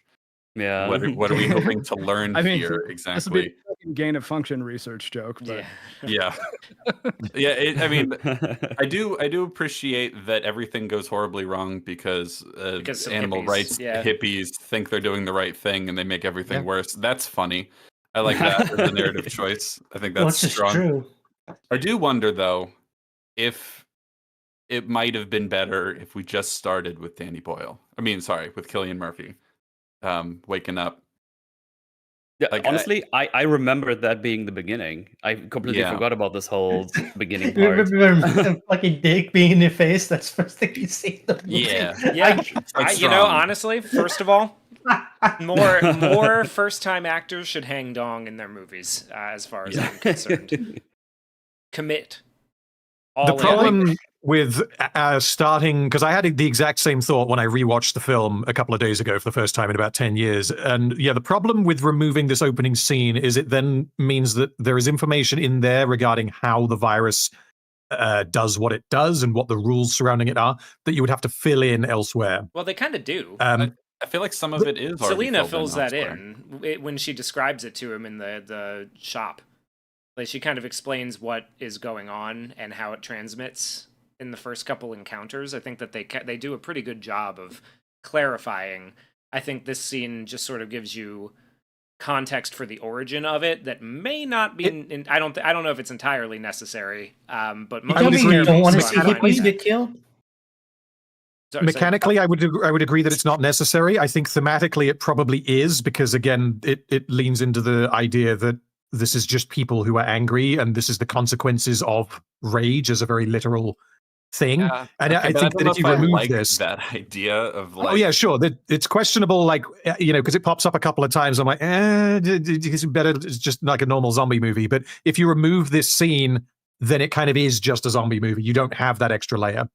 Well, I also think mechanically this does at least tell us why London is totally empty when this bike messenger wakes up, right? Like, whereas I've never been crazy about the fact that Walking Dead, at least the comic and the show to a point, although they kind of do a little bit of explaining what exactly happened at the end of season 1, like with is it Clancy Brown? I think that was the doctor at the end. Pretty sure it is. Anyways, Yep. but I sort of like at least some reason why this outbreak happened, and I think experiments on chimpanzee, eco-terrorists break in and like Hippie release gets what they deserve, and Yeah. yeah. Exactly. Get what you fucking monkey deserve. needs to be free, and then bad stuff occurs. So then at least we're not totally lost when Cillian Murphy's just walking around London and saying hello with no response.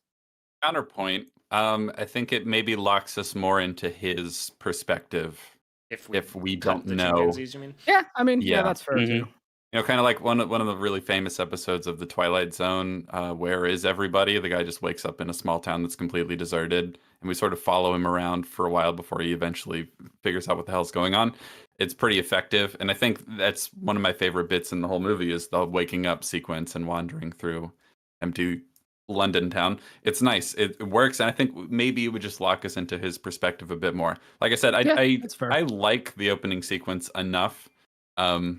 I do wonder if it's necessary or not. I think it's. I think shot it just very well. works. I think it's like It is it's a shot. lot of fun. You know, the way that he Oh, yeah. uses the pans through the laboratory and the tension of the scientists discovering them, and the monkey being Clockwork Oranged. It's great. I like it. I think it's fun. I do agree that maybe we could lose it. You know, like if we wanted to the lock only in real Cillian Murphy instead.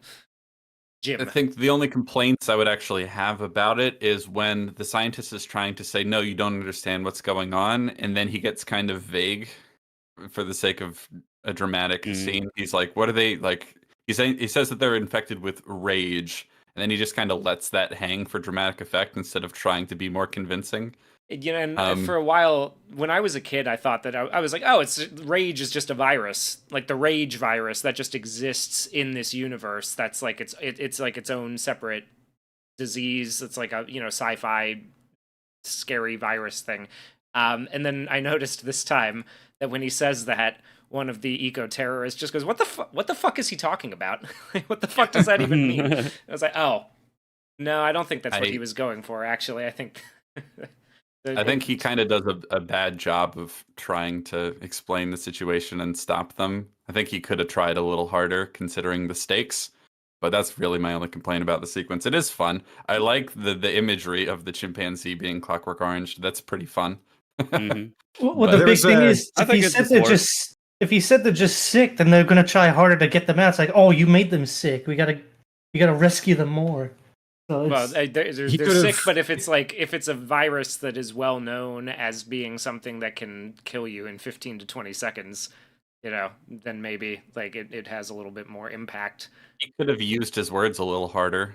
Yeah, I think. Well, honestly, if he had just said like, no, the monkeys have Ebola. They have like turbo AIDS Ebola mixed with like face cancer or something. If they scratch you, bite you, vomit on you, poop on you, anything like that, you will die. Well, He does go on to explain that, but after, he doesn't explain that delayed. until they're already opening the cage. So, Yeah. he didn't open with that. But like the stakes of like what's happening here, it kind of brings me to a question of why were these hippies able to get into this room when getting into this room and opening the cage could destroy the United Kingdom and quite possibly the entire world?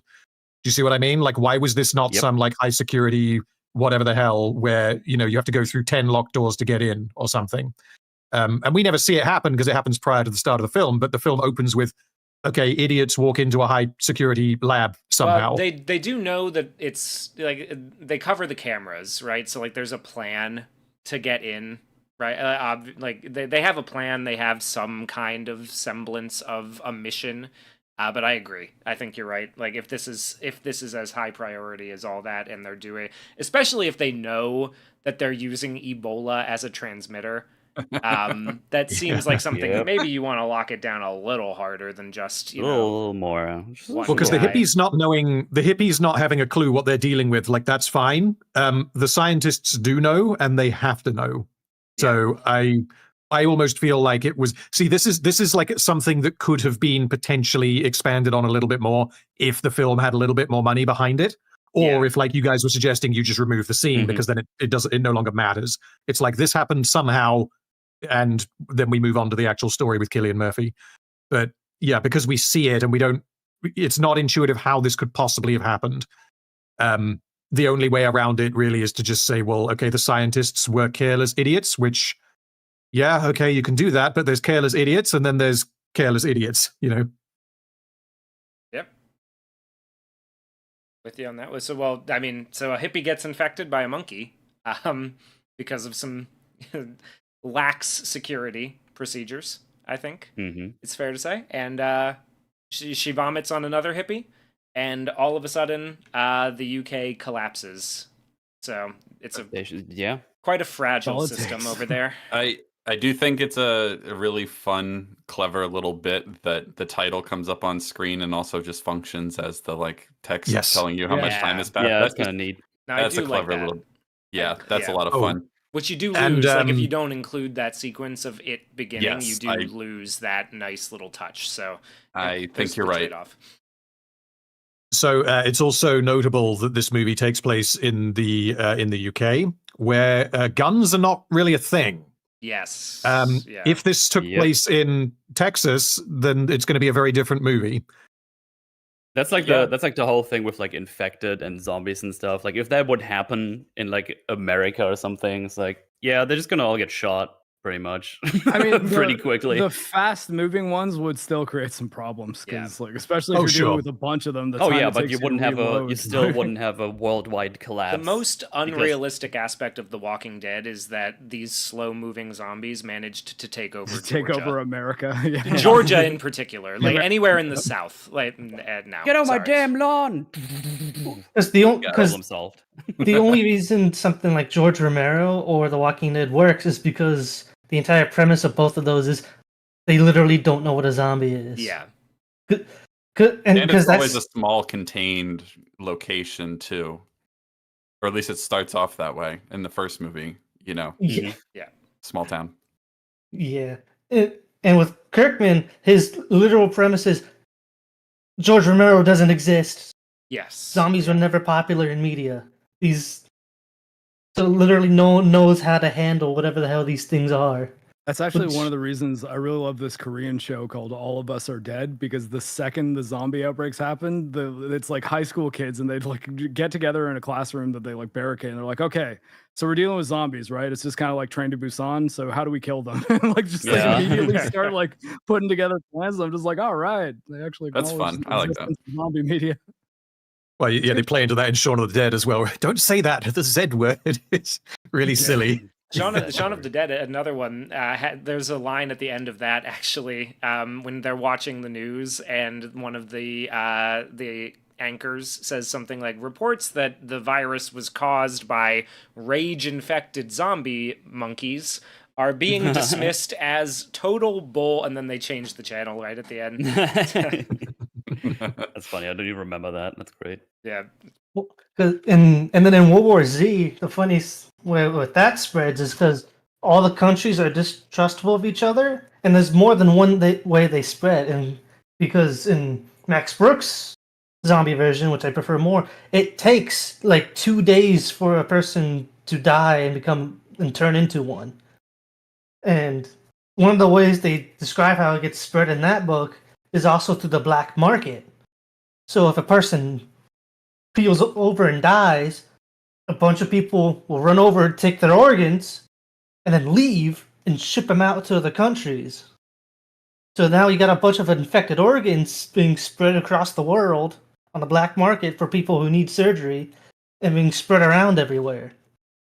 So if you get something like a kidney, they won't even realize they're infected until after they leave for another Imagine 2 what a days. bummer that would be. It's like, oh That's my so god, I fucked. finally found Yay, a kidney finally, donor. I'm on gonna the live. top of the list.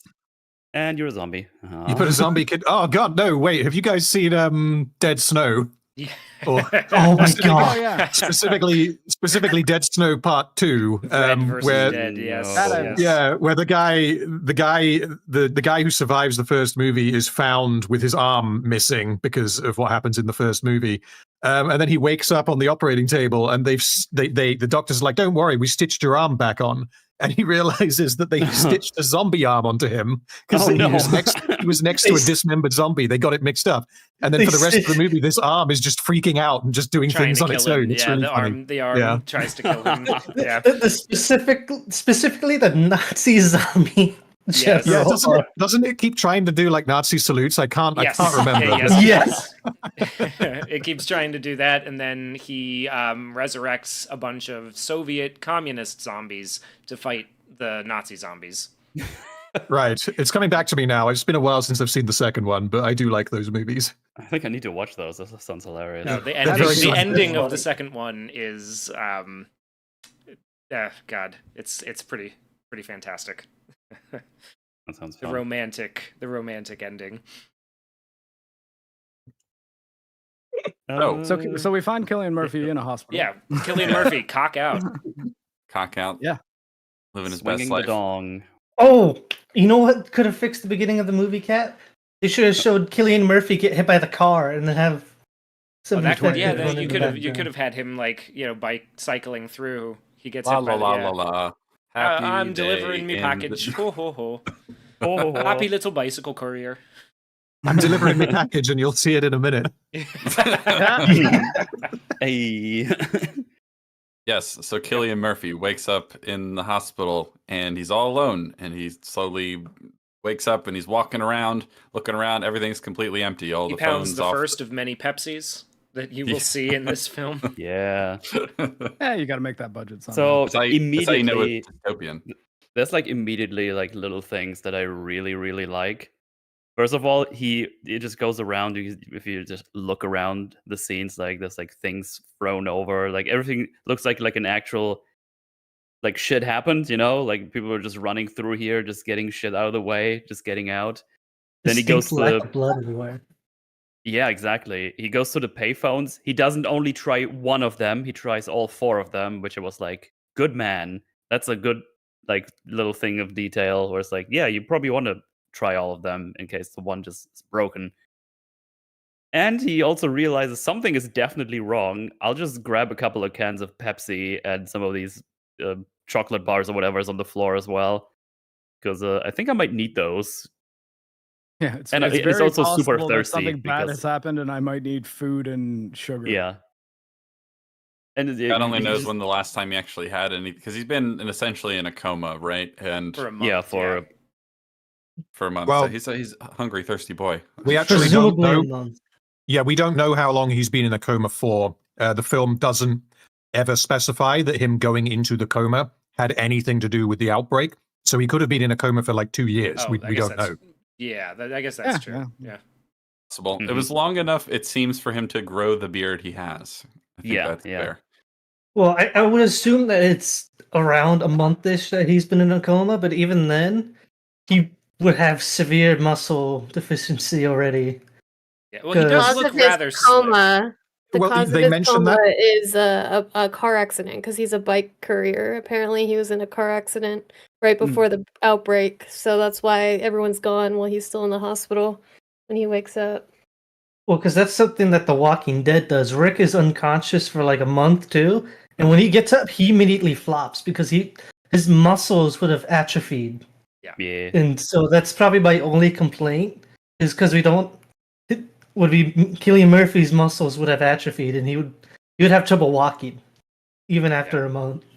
I mean, Like, maybe I he think was that for a couple maybe he was weeks. shredded beforehand. Yeah. Yes, peak male physique. Well, he was a bicycle. He rode that bike. Every day is leg day when you work on a bike. Yeah, that's fair. That's brutal. He had legs like tree trunks. Also, those doctors were nice to slip that key in the door for him. It's like, all right, if you wake up, here you go. Well, Just they in case. probably also removed his catheter so that he wouldn't have to do it himself. Oh, Jesus. They're like, man. just in case, That would've just in been- case. This would be like, I wouldn't want this to happen. They could have made uh, this visual even more brutal. He's just full of piss and shit in that bed. I was about to say, I was like, I wouldn't want them to remove the catheter for that reason. Like, maybe disconnect it from the bag so that you don't end up getting a kidney infection and it just like the pee goes on the floor instead of all over you in the bed.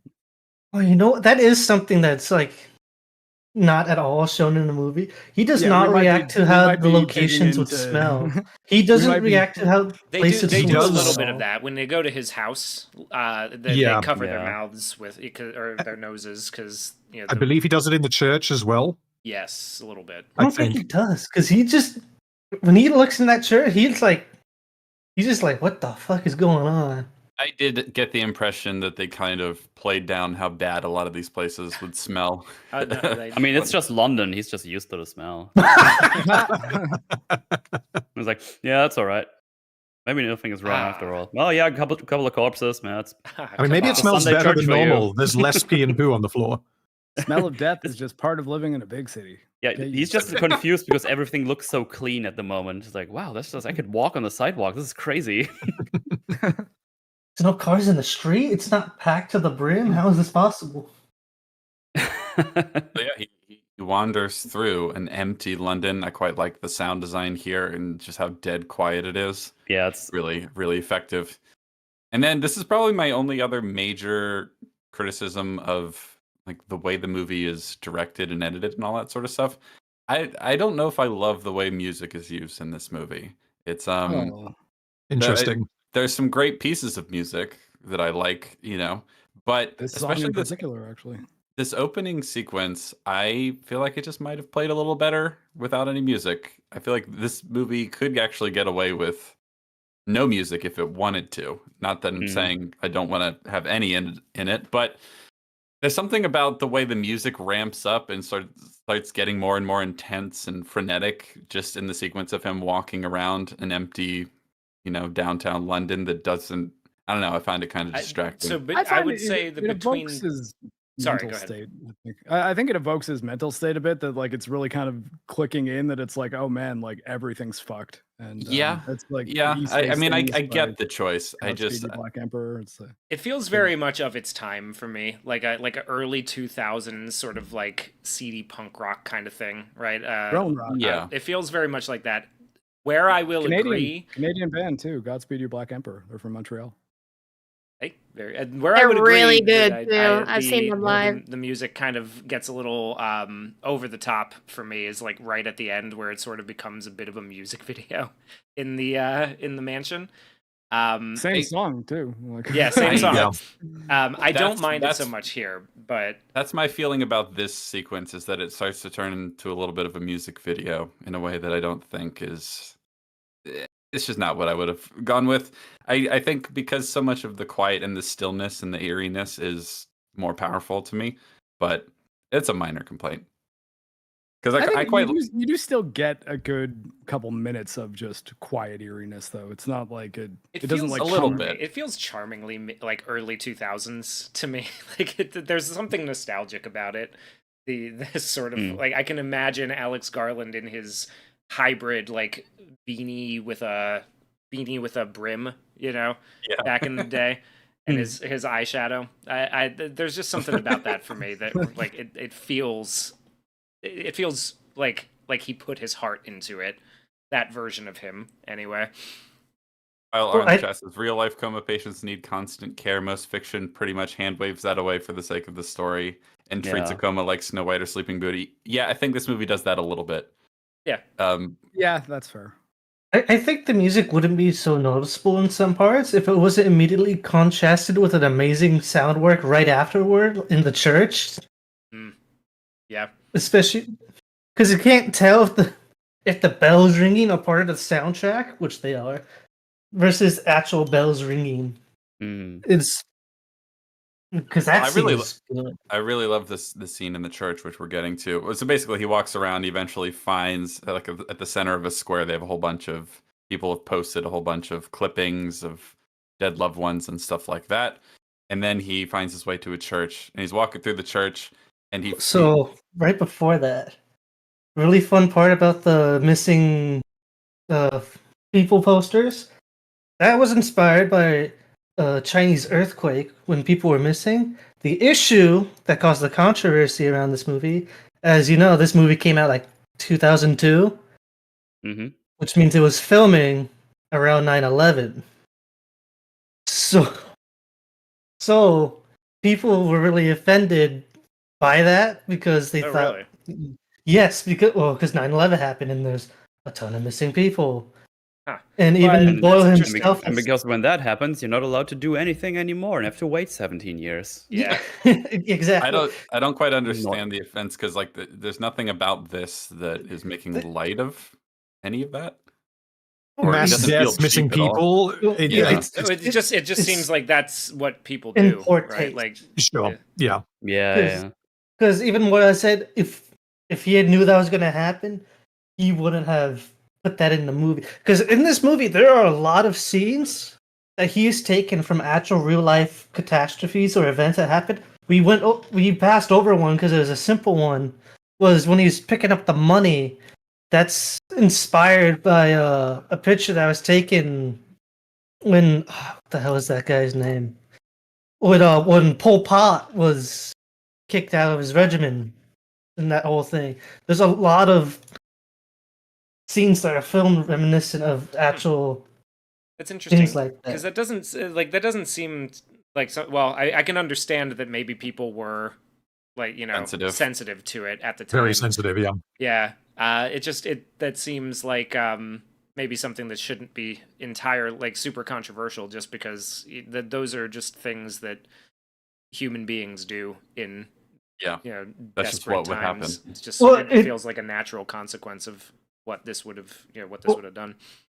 And in this case, it's not entirely his fault because it was filming. Yeah. Technically started before it happened, and was still filming during and after it happened. Yeah, I don't know that I would have changed it if I were him, honestly. Because it doesn't seem like there's no offense intended here. It's like, yeah, no, this is a thing that happened. It's really appropriate. Yeah. It's really appropriate, Yeah. like given the narrative of this film. And I think that like Absolutely. if Alex Garland had come out after the film was released and he was like, yeah, man, so I was just really inspired by like, when 9/11 happened, so I decided to add a scene of like thousands of missing people because I saw that on the news, because and directly drawn a link between the two, then I could maybe understand a little bit more of the offense because of how triggered is probably the wrong word, but how close to the time it was and how sensitive people were about 9/11 in particular. Yeah, someone in our chat is mentioning that people also wanted the two towers to be renamed because it came out in 2002. Oh, as in Lord of the Rings. Yeah, Lord of the Rings, they wanted two towers renamed because it reminded people too much of the Twin Towers. But I understand that, right? Like, I understand worrying about that in this situation, I guess. Like, if you are the executive who's put up all the money and you're, like, worried that a bunch of people are going to, kind of have a adverse reaction. This is one of those things that it surprises me to know that in retrospect, that was something that was controversial. But I do understand, I see where they're coming from. I just would never have guessed that, like, that was something that would... Because it's not like 9/11 was the only time that would have happened, right? Like, it was inspired by something that happened after a Chinese earthquake. So, yeah. It's a very American complaint, I would say. Especially because that sounds lighthearted, but it's recent for them. Because even with the church scene, this is inspired by another thing that happened in Rwanda and Sierra Leone, I believe is how it's pronounced. When they just piled bodies in churches. Yeah. But you don't see people Lilo complaining and Stitch, about they did that. some stuff with that too. Someone in our chat is mentioning Lilo and Stitch. They changed. I remember them putting bodies in churches and Lilo. Yeah, and they Stitch. did. Yeah, that's one of the things. That's one of the I didn't things see that the Stitch is remake, like but holy really, fuck. really happy to do in the remake, from what I understand. In favorite the scene in original Lilo one, and the spaceship looks like a plane, and they redrew it because they didn't want to evoke any plane crash memories. It was no. also flying in between buildings like Yeah. skyscrapers. So Yeah. they changed it and relocated. So the scene is the same, but they just relocated it so that the imagery wasn't evoking, Yeah. a 747 crashing into a skyscraper. Yeah. I'm glad they put that back in the remake. So then he wanders his way into a church. I quite like on the wall where someone has written "Repent, the end is extremely fucking nigh." Yeah, That's fun. I had that on screen here for a little bit because I Pretty like metal. that. I Yeah, like it. Thanks. I always love imagining the people who like spend the time painting these big letters on walls like Yeah. that. Yeah. And somebody really lost it for a bit. He's Yeah. done a great Well, job. It's very legible. Yeah, Well, he also put effort into it and got a ladder. It's not like Yeah. he doodled it on the wall. exactly. On Yeah, a exactly. stairwell too. A ladder on a stairwell, which is Yeah. insane. Excuse me, before we pile all these corpses there, do you have like a big ass ladder? It's like And what- a couple why? buckets of paint, please. I'm gonna need. Yeah, and, yeah. and it would be. I'd prefer it to be all the same color. Thank you. Yeah, preferably I've black. got a would be thing I'm sick. doing. I'm doing something. Like I'm never gonna see this, but if someone sees this, they go like, "Well, that's sick. That's gonna be that's wow. You're gonna know what's up." He's Cillian Murphy has been yelling hello and calling out to see if anyone will respond. So far, he's gotten no response. He wanders his way into the church. He sees, for the first time, actually sees people, a whole bunch of dead bodies, as we mentioned, piled up in the church. And then he says hello, and a few of them turn like very, very abruptly to see him. That's probably one of the most effective scares in the whole movie for me. Yes. It's so good. He finally finds people and he thinks they're all dead, but he calls Yeah. out hello anyway, and then they immediately turn in horrifying fashion. You're like, whoa. That's fucking scary as hell, dude. Especially with the music. Oh, the music just makes it's really so good. much better. And their mouths are wide open. Yeah. There's two parts of it in particular that I think make it a genuinely effective jump scare. One is that the camera cuts to the first guy just quickly swiveling his head while Jim is still saying hello. So it interrupts him and it catches you off guard because you're not expecting that to happen. And the other part of it is that when it pans over to the second guy, he's just kind of, sitting there, like staring at him with his mouth wide open. Mm. Yeah. Like it's not a case of, oh, well, the zombie has seen you, so now it's zombie chase scene time, even though that does end up happening in like a minute's time. It's that, no, you have been seen by something. And then they just wait. They don't move. And that's really effective horror right there. I would immediately be thinking, oh man, I really should have acquired a weapon as I was walking around. Like, Now, this is England. You don't have weapons in So- England. I mean, yeah, anything can be a weapon. You just get a pipe, a stick. We don't have those. He here. does have a bag full of Pepsi, I guess. So It's you kinda guys like a said fail. they piled up the corpses in here. I got the feeling they did like more of like a suicide pact kind of Oh, dealio. yeah, that's what I was inspired by. Ooh. Sorry. No, and this is clearly more like they did like a Yeah. mass suicide. Because Yeah, they're sitting just- like some of them is just sitting in the seats and everything and Yeah. just toppled over. So I thought they were doing like, yeah, we're donezo. We're Not an we're outta here. intentional pile, just an accidental pile, incidental pile. Corpse. Yeah. And then, of course, he's up in the balcony. He's looking down, and a couple of them swivel to look at him. Very unnerving.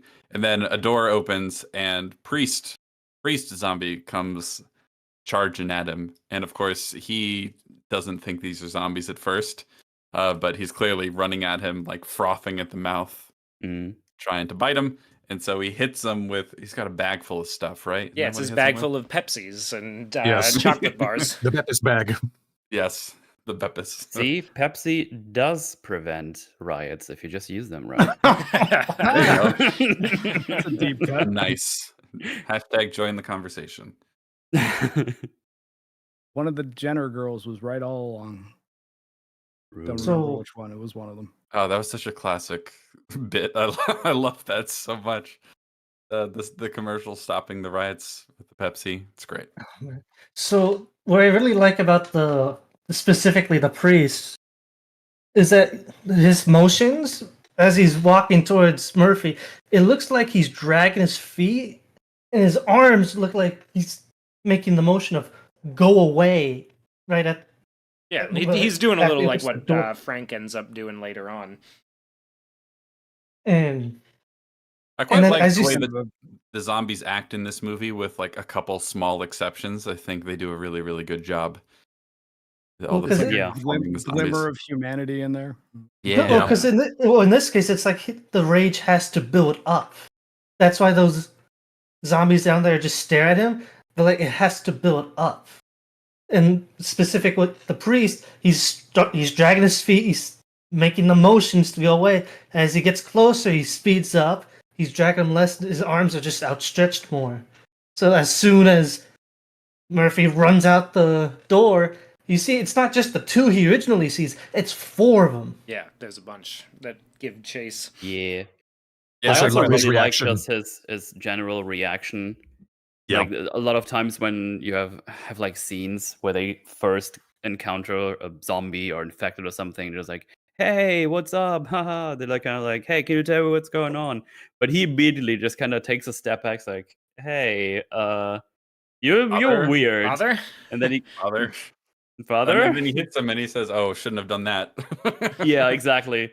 Because he just knocks him out because he gets closer and is clearly like looking like frantic and like has the red eyes and everything. It's like, okay, Yeah. no, I'm not dealing with this shit. And just fucking knocks him across the head. like I think the it red also eyes. works to kind of set up where the character ends up going in the third act by establishing that he's not comfortable with violence. He does think Mhm. that he has just smacked a priest over the head with a bag full of peppers, and he's like, "Oh, that was not a good idea." Good. Yeah, he's So sort of- yeah, The Irish Catholic in him is revolting at that thought. Oh, we're gonna get an Irish reference in a second too. Mom would be so pissed at me. So yes. So the zombies give chase out of the church. He realizes something's fucked and he gets out of there. And they chase him through the streets, and two people in masks, gas masks, show up with some Molotov cocktails to save the day. Nice. Yeah, Well, they almost nail him at first. yeah. Yeah. I think the only reason they notice that he's a person is because when that first one goes off, he immediately stops for a second and ducks. He's like, "What the hell?" Yep.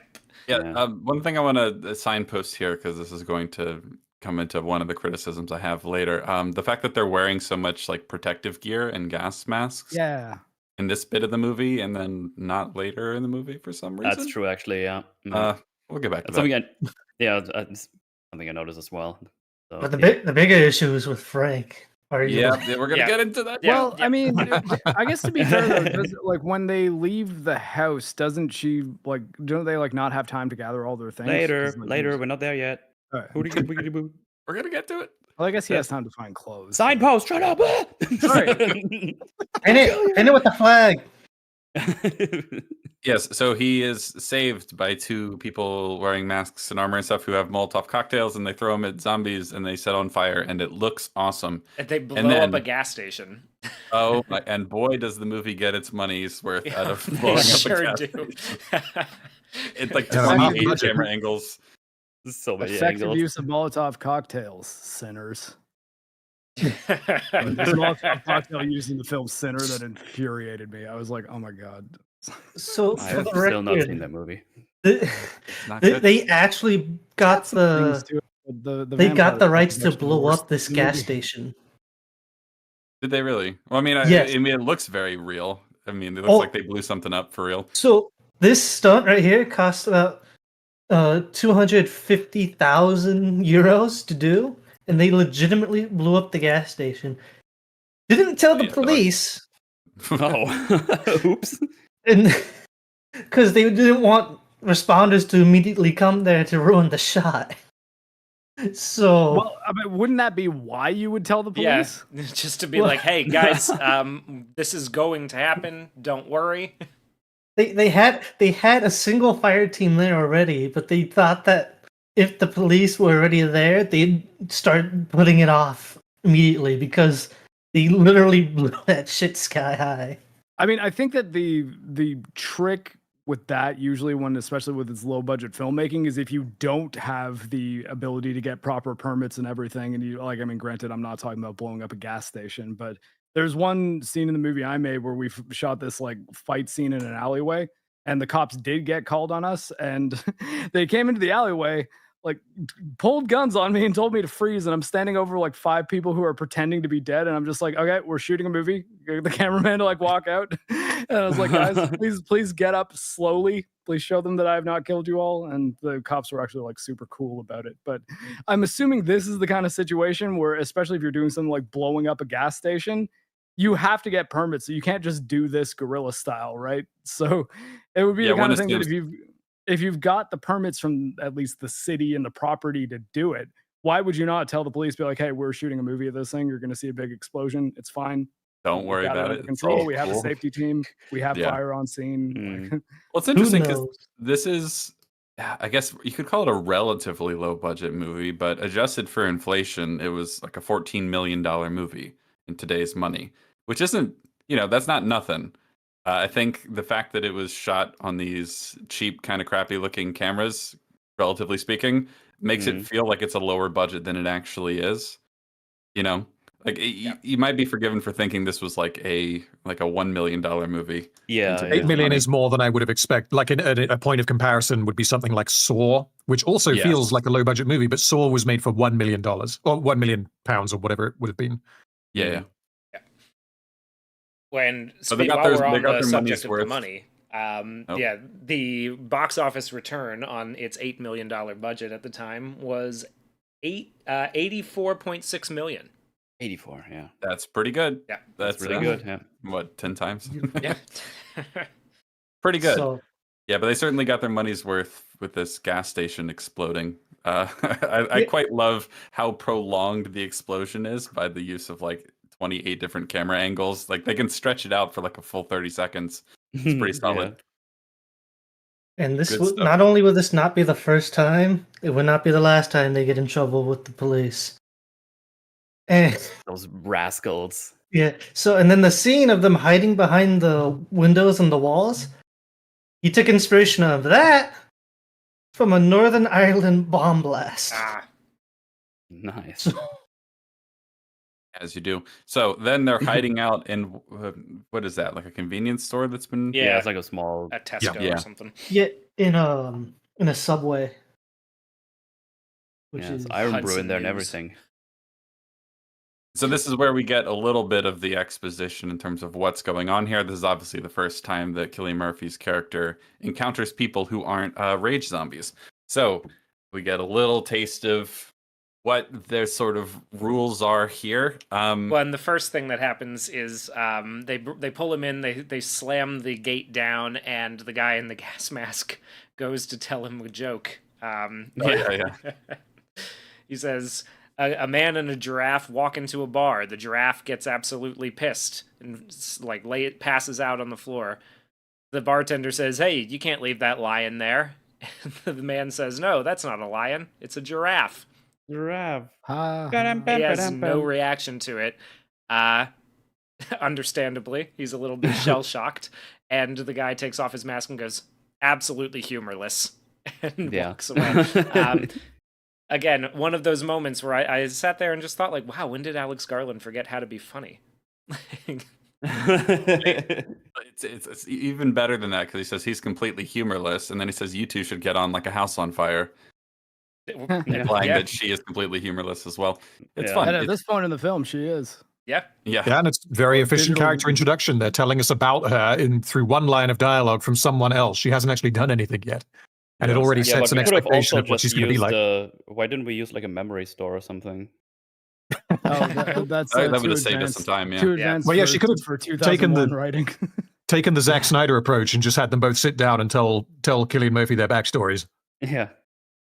It was going to take 10 minutes. Sit down. I was at a Anyway. refugee camp in Norway, apparently. I just read a little bit of comic synopsis.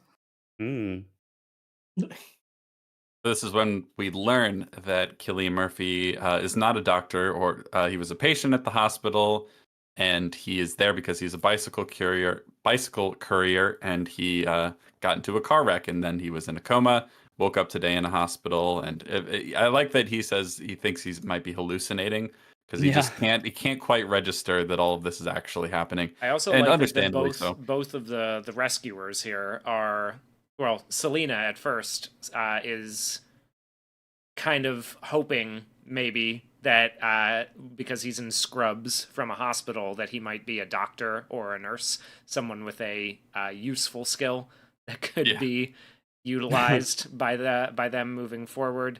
And then he is revealed to be a bicycle courier who lives at I can home. get a package to you in under 20 minutes. Yeah. As long as it's under 10 kilometers.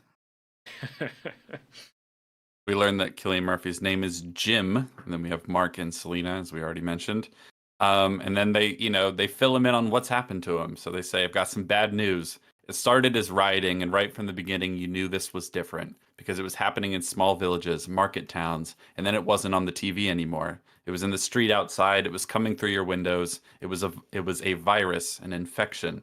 You didn't need a doctor to tell you that. It was the blood. There was something in the blood. By the time they tried to evacuate the cities, it was already too late. The infection was everywhere. The army blockades were overrun, and that's when the exodus started. The day before the TV and the radio stopped broadcasting, there were reports of infection in Paris and New York. We didn't hear anything more after that. That's going to be very important. Remember that. Mhm. Oh, yeah. Super important for the next movie, too, because that was retconned. What about the government? What are they doing? He asks in response, and they say, there's no government. And he says, of course there's a government. There's always a government. They're in a bunker or a plane. I like that his sort of thought is that they're going to be, the government is going to be like the government in Doctor Strangelove, where they're hiding out in a bunker somewhere arguing about how many women to men there should be. And Yeah. but they're like, Well, nope, it's all dead. Everything's gone. Well, yeah, a little bit. There's a little bit of that for sure. There's no government. There's no police, no army, no TV, no radio, no electricity. But there kind of is electricity later. Yeah. Right? Yeah. So that's okay. Well, we'll leave that for now. depends, right? Because like some of them, like there's a generator later on, like much later on. The one I'm curious about is the grocery store that they go to. Yes. Yes, yeah. Why is there electricity in that one? Well, We needed better lighting. The store owner is out the back on a giant hamster wheel. Just run it. If you put some of the zombies in a little hamster wheel they can't get out of, you might have something there. hang Yeah. a chicken wing, a raw chicken leg in front of them. And Kind of a Yep. rural area. Maybe it's on like a windmill or something. Maybe. But also the grid would fail. I'm not an electrician. I would be able to Yeah, say it. yeah, The grid I should. yeah, That's I was just thinking of what kind of power source might work for a month without maintenance and like. yeah. I'd Well, so imagine that, like, the lights there's- are on in the grocery store, right? Like the light. That's Yeah. that's the main Mhm. thing is that the lights are on because they don't go and get like milk or refrigerated or frozen No. goods. They just kind of grab cans and then the irradiated apples and 4 bottles things you don't of have to nice cook. whiskey. it says. Things you don't have to cook, and also some nice whiskey. Unironically, of course. in the apocalypse. No! Don't grab that shit. We're taking the good stuff. Yeah. It's literally for free. Just grab the good stuff. Yeah. Yeah, so like, Um, it's not that part doesn't feel like that big of a deal to me. That does feel like the lighting needed to we needed lighting. You Well, need it's lighting. also the sequence with the painted flower field too. So I think there is an element of like maybe like dreamy sort of like here's the ideal little corner pocket of the world that like somehow Yeah. is untouched by this. So I can understand a there's grocery store. stylistic element to it, I suppose, but it might actually be something as simple as like, look, we need to light this grocery store somehow, and all Yeah. we can do is turn And the it lights doesn't on affect the over way that like they survive from it, No. right? Like Yeah. you could have turned the lights off and still like had that development move forward, because Mm. they do let you know, right, that they have to take the stuff that hasn't spoiled and that can't be cooked, right? So the freezers don't need to be on or whatever then. Yeah. So Exactly. it's not like it's not a huge deal. It's not like they're grabbing frozen Yeah. steaks or refrigerated meats or anything like that. Yeah, because the alternative, if you were going to go like full on like realism here, would be that the lights are all off, which then means that you're forced into doing like another suspense horror sequence at that part of the movie, which is probably not what you want to do. Yeah, they want to have the fun scene where they're all shopping and Yeah. being happy and Exactly. Yeah. With Which you music can't that do is if they're having to do it with everything else torches. that's in the movie too. Like the music is also way cheerier than everything else you hear in this film. Yeah. It's quite Good fun. movie. It's a fun little sequence. That's the only thing that was a little distracting about it, was that the lights were on somehow. But I can definitely understand how a grocery store could not end up looted. Just by the way things play out, that this one managed to be untouched, but the lights were on is a weird choice considering that we're specifically told that there's no electricity. But anyway, So so we the, did jump pretty far ahead. yeah, well, that was just, I was going to signpost that, but we can jump ahead. It's fine. No TV, no radio, no electricity. You're the first uninfected person we've seen in 6 days, which is another interesting thing. Let's see, what else is important here. Then because this will move us on to the next section. They start talking about family. They both mentioned that their families are dead, and he's like, no, my family's still alive. I have to find them. They live in Deptford, I believe. Is that how you say it? That's about right. Yeah, and then they're like, no, they're gonna be dead. We're not doing that. No, like, you'll go and come back, yeah? And it's like, no, you won't. No one ever comes back. That's lesson number 1. So lesson number 1, you never go anywhere you never go anywhere alone unless you've got no choice. Lesson 2, only travel during daylight unless you've got no choice. So someone mentioned earlier, it's not really that the zombies can only go out at night. Yeah. Yeah, they might be more active at night for reasons that James mentioned earlier, but it's mostly just general safety. You can see better during the day. Yeah. Yeah, also they probably see you when you walk around with your torch out or your flashlight. Yeah, Yeah, they're drawn exactly. to the That's light. another I mean, reason. we'll find Yeah. that out relatively soon. Yes, exactly. So there's a lot of things we established there. We established that it's the blood, it's an infection, it's a virus. That's how it functions. Metaphorical, thematic, playing with the idea that it's just abstract rage as a concept aside. It's a virus, an infection, and it infects you through the blood. We learned that there's reason to believe that it's spread everywhere in the world, but we don't know for sure that it has spread everywhere in the world. There is no government or infrastructure or civilization at all to be found, as far as they're aware, anywhere near London. And basically everyone's dead. So not not the best of circumstances not to the wake best up nap. into. Yeah, exactly. yeah. It's like, it's basically it, right? Yeah. Very- It's a Yeah, it's a pretty straightforward. effective scene. They establish, Yes. they give you pretty much everything you need, and then they give us, our next objective, which is to find Jim's family, and they decide they're going to go together because it's And I really like that it's this unsaid understanding of the two that saved him. It's like, first she says, like, no, we're absolutely not going to do that. They're dead. But the other guy's like, no, we'll take you there. Because I guess they do realize, like, oh yeah, if we don't do this, like, he's going to be distracted and it's going to make more trouble than not just making the trip real quick. And it's not like they have anything better to do necessarily. It's like, yeah, let's get the closure, because they probably already had it. He just came out of a coma, so here, have some Maltesers, have some nappies, and then we'll go. And then just go the next day. I think You can tell they sympathize to a degree. exactly. Right. Yeah. Well, and these two don't have a plan at the moment. Yeah. Right. So They're just kind of precisely. their plan at the moment, Selena will reveal, is just survival. Survive. Yeah, Yeah. it's That's just as good as it survival. gets.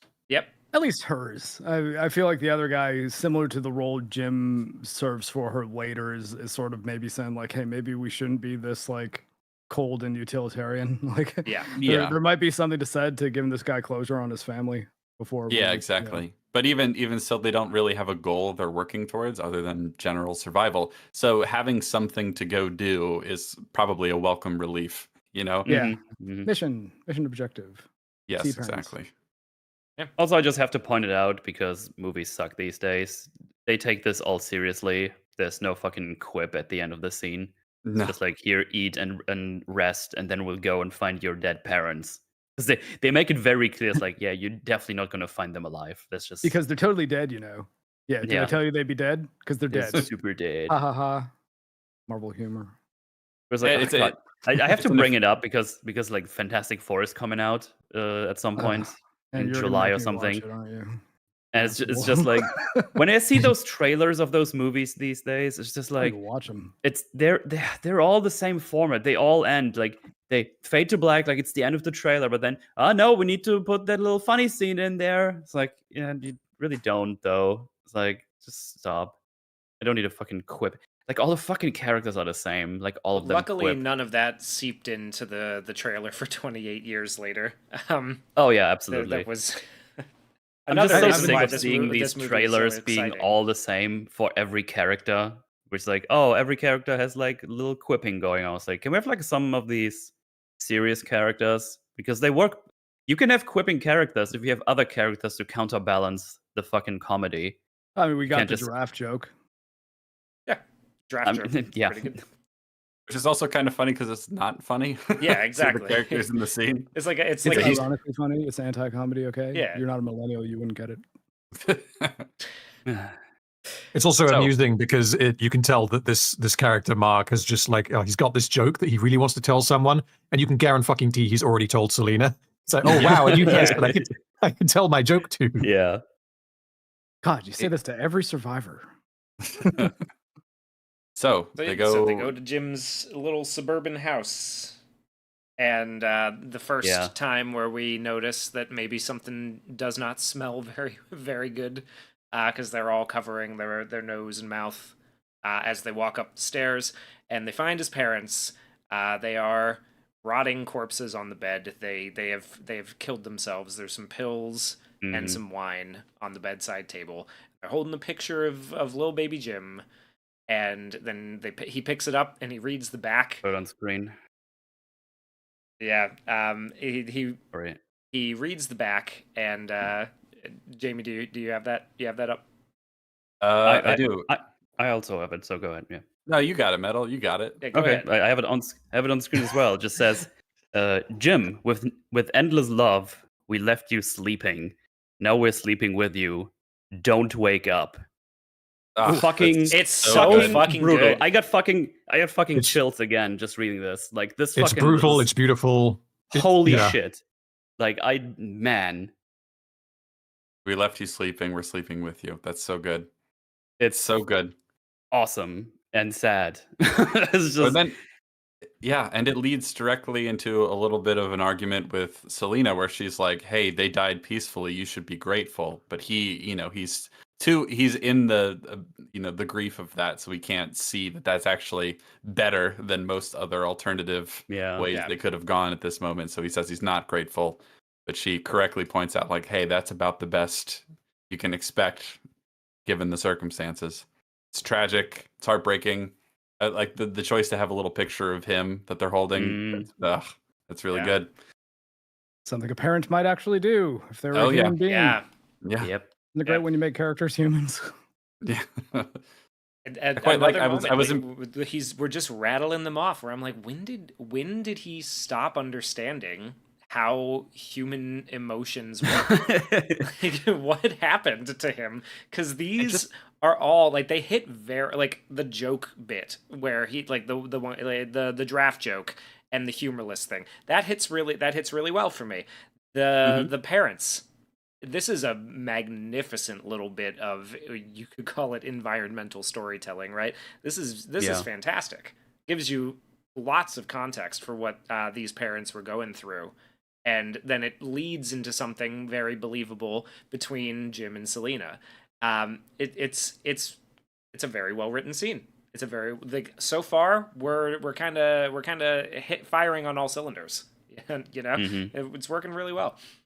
One of the things that's really refreshing to me about this movie is how likable a lot of the characters are, because there are so many post-apocalyptic stories these days that are very just unbelievably bleak. Where especially when they do that trope, it's like, humans are the real monsters. Am I right? This movie kind of Last of Us. There's a little bit of that, but I don't think it's quite as cynical and bleak as many things are. And I think this little moment with the parents is obviously tragic. It's a brutal thing the way it hits him, but there is something kind of nice about that, right? Yeah. There's like there's a little bit of love in that, and I just think there's a lot of stories these days that are just much more cynical and bleak about. Like, I watched this movie called Leave the World Behind. Did any of you guys see that?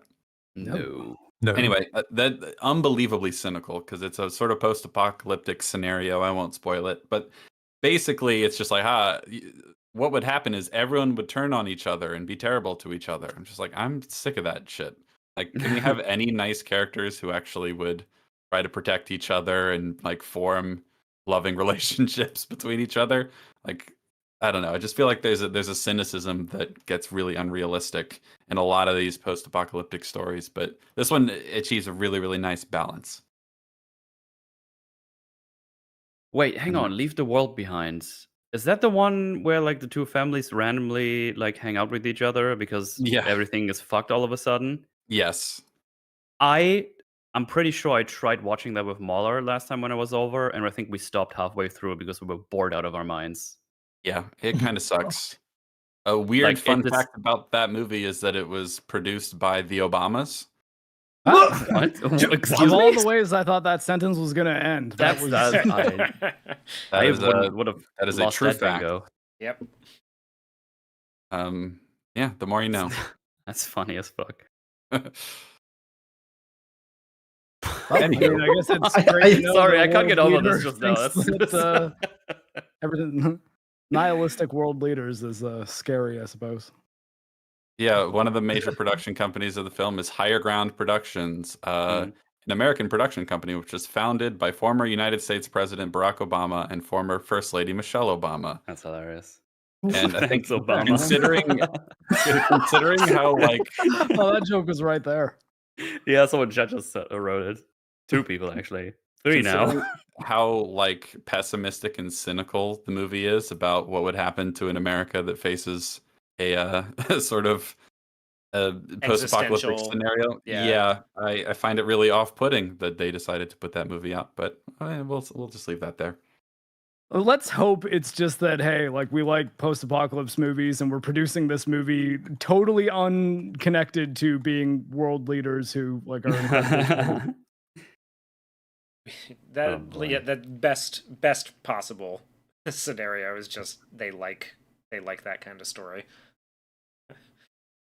Better get my tinfoil hat out here. Jesus. Well, I mean, you know, like liking types of stories doesn't necessarily mean you want that stuff to happen in real life. Exactly. That's Like, part no, of like, yeah. Of course, we gotta obviously. at least give them that grace. Mark really doesn't want to get shot. By the Well, way, I mean, Mark is not also- suicidal at the moment. Yes. He's fine. Everyone in chat, please say that everyone is fine. If anything, I'm the one giving them an out. So It is tattooed on my chest that I am not suicidal. I end up dead. or the court case. I was- Well, he obviously got that tattoo before his mental state changed. So So thing with after tattoos. we learn what happened to Jim's parents, we get a little backstory for what's his name, Mark? Yes. Mark, yes. Yes, Great and name. so as a counterpoint to like, listen, you got off easy. It could have been much worse the way you saw your loved ones go. He tells the story about how his dad and his family tried to use their money to bribe their way onto a plane that was leaving the island, and but everyone else had the same idea, and money was basically useless because all of civilizational infrastructure had collapsed at this point. And then there was a massive sort of crowd stampede. As Smothering, they sort realized of. that the infected were in the crowd, people started Yes. panicking and trampling each other to get away. Oh, there's a really nice line where he says, "I remember the ground was soft, and I looked down, and I was standing on all these people like a carpet." I'm like, Ugh. ugh, Yeah. ugh, that's so that's an good. image. Great line. Yeah. no one could run. All you could do is climb over more people. So I did that. I climbed. There's this really great dialogue writing in this movie. Yeah. Yeah, and then There's go ahead. I was going to say it's the following line that I don't know if this is a nitpick or if this is just it's something that maybe could have been revised a little bit. Is he says, looking down, you couldn't tell which faces were infected and which weren't, which is again leading into like the thematic point that like, oh, okay, well, the infection is just amplifying what's already there. Some people, when they get very angry, can be very, very mean, or like scared for their safety. Sure. But then the very next line, he says, then I saw my dad, and he just goes like his face. And then ... implication being that his face has become like he is now infected. And that's the very line after he says that you couldn't tell which one. I get the point of both lines, but putting them back to back to me feels like it doesn't quite work. I would also add that the glowing red eyes is a dead giveaway. That's someone. I always wonder if that's for our benefit. Like if they don't actually, it might be for our benefit, but like you can't pretend that the characters don't notice it. Then, yeah, I guess that's true. Yeah, I think you kind of can't do both. It wants to have the cool stylized red. Oh, I'm pretty sure it's in universe because the other what's her name? What's the Selena? survivor? Selena. Yeah, because she says she could see it in his eyes later on, so I'm pretty sure they can see it. Well, no, like I think that was I could see it in his eyes that he knew he was infected and just didn't want to get hacked apart with the machete. Yeah, that wasn't literally I could see that his eyes were going red. That was more that I could see the emotion on his face. Or at least that's what I got from it. That like he was going to be like, wait, no, you don't have to kill me, do you? Or can we find a way to kill me that maybe won't hurt so much? And by then he was already getting chopped. Yeah, but I do think it's kind of impossible to think that they just don't see the glowing red eyes. It's like there's no way you would assume that. I wonder if maybe like they might not be quite as prominent to the characters as they are for like the audience, That feels like a weird thing to assume. I'm not a huge fan of that idea. Honestly, I think the best. I think you just have to say it's a little silly to say you couldn't tell which ones were infected and which ones weren't, considering how they're portrayed, unless. Unless it's like it's like that there's just so many of them, right? And like they're all surging. I could see. Yeah. In the cast of it. In that scenario, I think the point being made is that everyone there is going to be behaving in a frantically violent manner. Yeah. Obviously only some people are going to be vomiting blood on others, but the point being made, if you just take a snapshot image, you're not necessarily going to be able to tell. And in the moment too, like in a panicked moment where you've lost your grip on your sister's hand, your family is like in the swell of the surging people trying to get away, and you're climbing up bodies and everything. You just don't know who's who coming at you because there's just so many people. I can see. Absolutely. I can. But see if you did take a snapshot, you go, "Oh, it's that one because he's got red eyes." Yeah. I can, basically, yeah. I guess the way I'm looking at it more is like it's not like people in the MCU look at like some of the like fodder enemies and say, "Oh man, these look like CGI." Like I mean, like part of that is just like no, I mean that's just kind of how the film's being done. Like we can assume that to these people things look a little bit more grounded and real than we're seeing it as. Yeah, but it's not like people in the MCU are pretending that like the Chitauri in Avengers look like regular people. I couldn't tell which people were the Chitauri and which were the New Yorkers running away from them. They're not really doing that. I guess I was referring more to the red eye effect possibly being something that's an effect of the filmmaking technique used for it. Makes it more obvious to us than it might be in like reality. My general thought process on that is that there would be no reason to assume that unless they gave us some indication. Yeah. Unless there was a line where someone said like, and the worst part is like you literally can't tell the difference between them. Then maybe you might have reason to assume that it's you might have reason to assume that then, but then you'd also like if when you see the eyes, you'd start wondering like, well, wait, can they not see? Are they just stupid? Yeah, like can they not see that? Why are you doing that? It here on, I guess I just mean that maybe the eyes are red and clearly visible if they're in like good lighting, but I guess I don't understand what the mechanism would be biologically to make them physically glow. I think that like the glowing might be a like filmmaking thing as opposed to a. Where do they glow? I have to ask. Yeah, I never got remember. I don't think they're glowing. I think they just look sort of red and yellow. I mean, I have it on screen, or I Isn't there can like see it a on bunch my of stream. shots This where, isn't. like, We're the not like guys this go, isn't like, Army of really the bright Dead, red? like where there are some of those zombies that like their eyes glow blue for no discernible fucking reason whatsoever. Yeah. You I mean the didn't see that one. cyborg zombies? Oh, is Hey, that what those are supposed racism. to be? We're gonna find out Yes. in the sequel that. Oh, we're yeah, no, not we're going the to find out in sequel. Rebel Yeah. Moon. Rebel Moon Part 3 will tell all. Can't wait. They are connected, I hear. Yes. So Zack Snyder literally had to explain, oh yeah, the zombies in the military transport at the very beginning of the movie, those were cyborg zombies. Oh, he needs cool. to What does Thanks, that even Kyle. mean? Holy shit! Way to rope me Fuck into off, it, bro. Jack. So there's like 5 random cyborg zombies. But the alpha I isn't one. That's just a random zombie from Vegas that became the alpha. I don't the term cyborg and the term zombie are mutually, like, they are distinct. You can't. Yes, we're different. There is no I'm not cross- a zombie, damn it. Yeah, Mark can't Just have become a I zombie. just have a robot part. it's I don't know. Sounds very Zack Snyder to me. So No, I'm not surprised. I've never once been in slow motion. No, not you. I mean, Oh.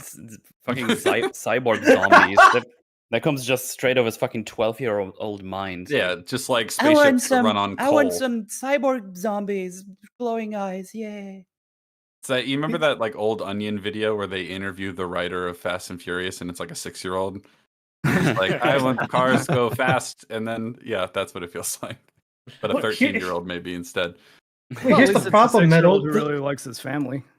The cyborg zombies in that movie are an actual problem because I'm pretty sure a character shoots at one and the bullets deflect off of it and that zombie kills the guy. So if it was a normal zombie, he would have lived. Yeah, So I That's think- just better. that's just It's cool like- world building. You know it's what I like mean? an Yeah, actual- that putting that in and never explaining it is just a really excellent example of solid world building on the part of Mr. It's- Snyder. Honestly, it's 4-hour exactly what Zack Snyder would do. Cut. Yeah, because Netflix didn't give him permission to do any fucking thing he wanted with that movie. He needs to release the 5-hour director's cut to really allow for everybody to just like immerse themselves in his world. Your Every bad movie undiluted gets artistic better if you vision. give it a really long runtime. True. Yeah, that's what I hear. Science. It's science. So they conclude that it's too late now. We won't be able to make it back to our fortified gas station, so we are going to hang here for the night. And that's what they do. I do like Selena's pragmatism here too, because Jim says, "Well, my room's upstairs. You can take that, and I'll sleep down here." She goes, "Nope, safer to all be together. let's Yes. all stick in We're the not same splitting floor. up. We're not doing. We're also no not Scooby-Doo going to the bullshit. top floor because it's harder to escape that way." Yes, smart decision making in a horror Well- film. Who could believe it? What? Well, I don't know Um, about them staying down there because there's so many open windows and glass doors. I would have I taken d- upstairs. You think? I don't know, man. Yeah. I feel like if they come in, like if they come in on the bottom floor and you're upstairs, now you have to fight, like, because you're either risking injuring yourself jumping out of the top floor, or you've got to fight your way out through the bottom floor anyway. And if you have multiple points of entry and escape, that might actually help you. Yeah. Unless they surround you and all come in at once, which seems Yeah. unlikely. And even still, like being on the top floor, it's not gonna help. Not an really. That's not an improvement, yeah. improvement in your circumstances, really. But still, that's good. Because I mean, all that downstairs is just all glass doors, and it's just, and that's exactly what they break through is all the glass doors. But that just sort of compounds the problem for being upstairs in this house, doesn't it? Well, the problem for going upstairs that would be present if you were not, as opposed to being downstairs, would be that it's going to take you longer to get out of the house. You're obviously going to have to fight your way through the zombies, but the more noise you make, the more zombies there are going to be. So however you get out, it needs to be quick. Yeah. If you I think staying closer to the exits, regardless of how many there are, right? Like it's, and the reason that like this, it's not the problem. The problem isn't that they're on the first floor. Like that's not what causes the issue, because only 2 of them show up. So they have some time to get their shit together and get out, But it's not like being upstairs really would have measurably made that better. Because like, let's say he still lights the candle, and the zombies see it through the upstairs window, the second story window, as opposed to the bottom one. If they come breaking in through the bottom, you still got to go downstairs to get out, unless you're jumping out of the window, which is Would advise risky. against. Yeah. Yes. Works in Left 4 Dead. Well, there you go. Well, Well, you know I what? mean, Fuck me. Parkour was pretty big in the UK at the time too. Yeah, I mean, if you break your fucking ankle in this world, yikes, that's Even if you twist your ankle, Can confirm. like, parkour I is feel like good that's for your not ankles, great. for sure. no, not at all. Even an ankle sprain at this point, like probably not. Probably a death sentence. So everything that affects your mobility is just bad Yeah. news. Yes. Well, then again, we don't get like a super clear layout of the house, especially the outside. I don't think so. No, I I think should we point out we are coming up on a halftime for some people's hard outs, and we haven't even met Brendan Gleeson yet. So we should Let's move it along. So, as we mentioned earlier, Jim lights a candle, and that is what alerts one of a passing zombie to their presence. I love the way this is shot, by the way. So he lights the candle, we see the glow, we cut outside, and we see a little faint glow behind a window. We cut back to Jim, and then immediately cut back to zombie POV rushing towards the window. It's so like chaotic and energetic Pretty and neat. fun. It's pretty cool, and I like the speed of it.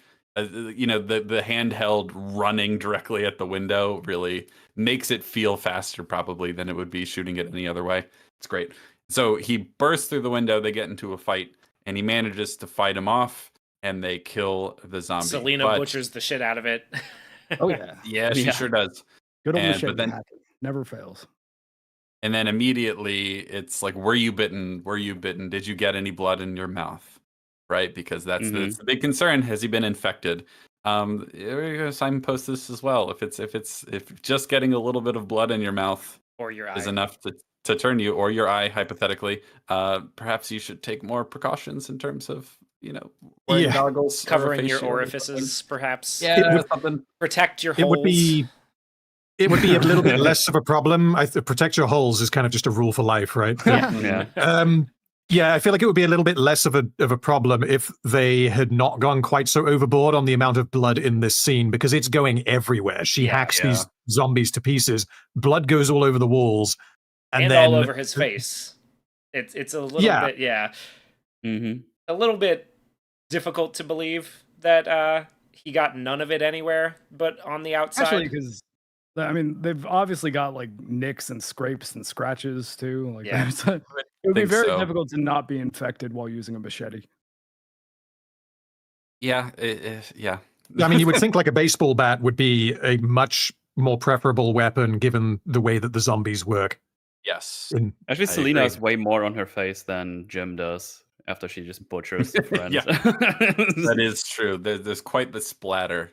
And if Yeah. it's really that quick and that easy that like, oh, you got a little bit in your mouth and you're done for, that's I think you'd take more precautions than that. Yeah, I think there's definitely some disbelief suspension that is required here. Yes. Well, because Oh, yeah. if you had gone like with the more, I guess, logical and potentially less cinematic way to do the scene of like, well, okay, they're all wearing like riot gear, body armor, or whatever, you could still have the exact same narrative payoff, where For sure. Mark has the scratch on his arm and she kills him because he knows that he's been infected. That can go that way. I guess it would mean that they'd all have to be sleeping in it and they don't want to cover the actors' faces. Maybe that was why. I don't know exactly.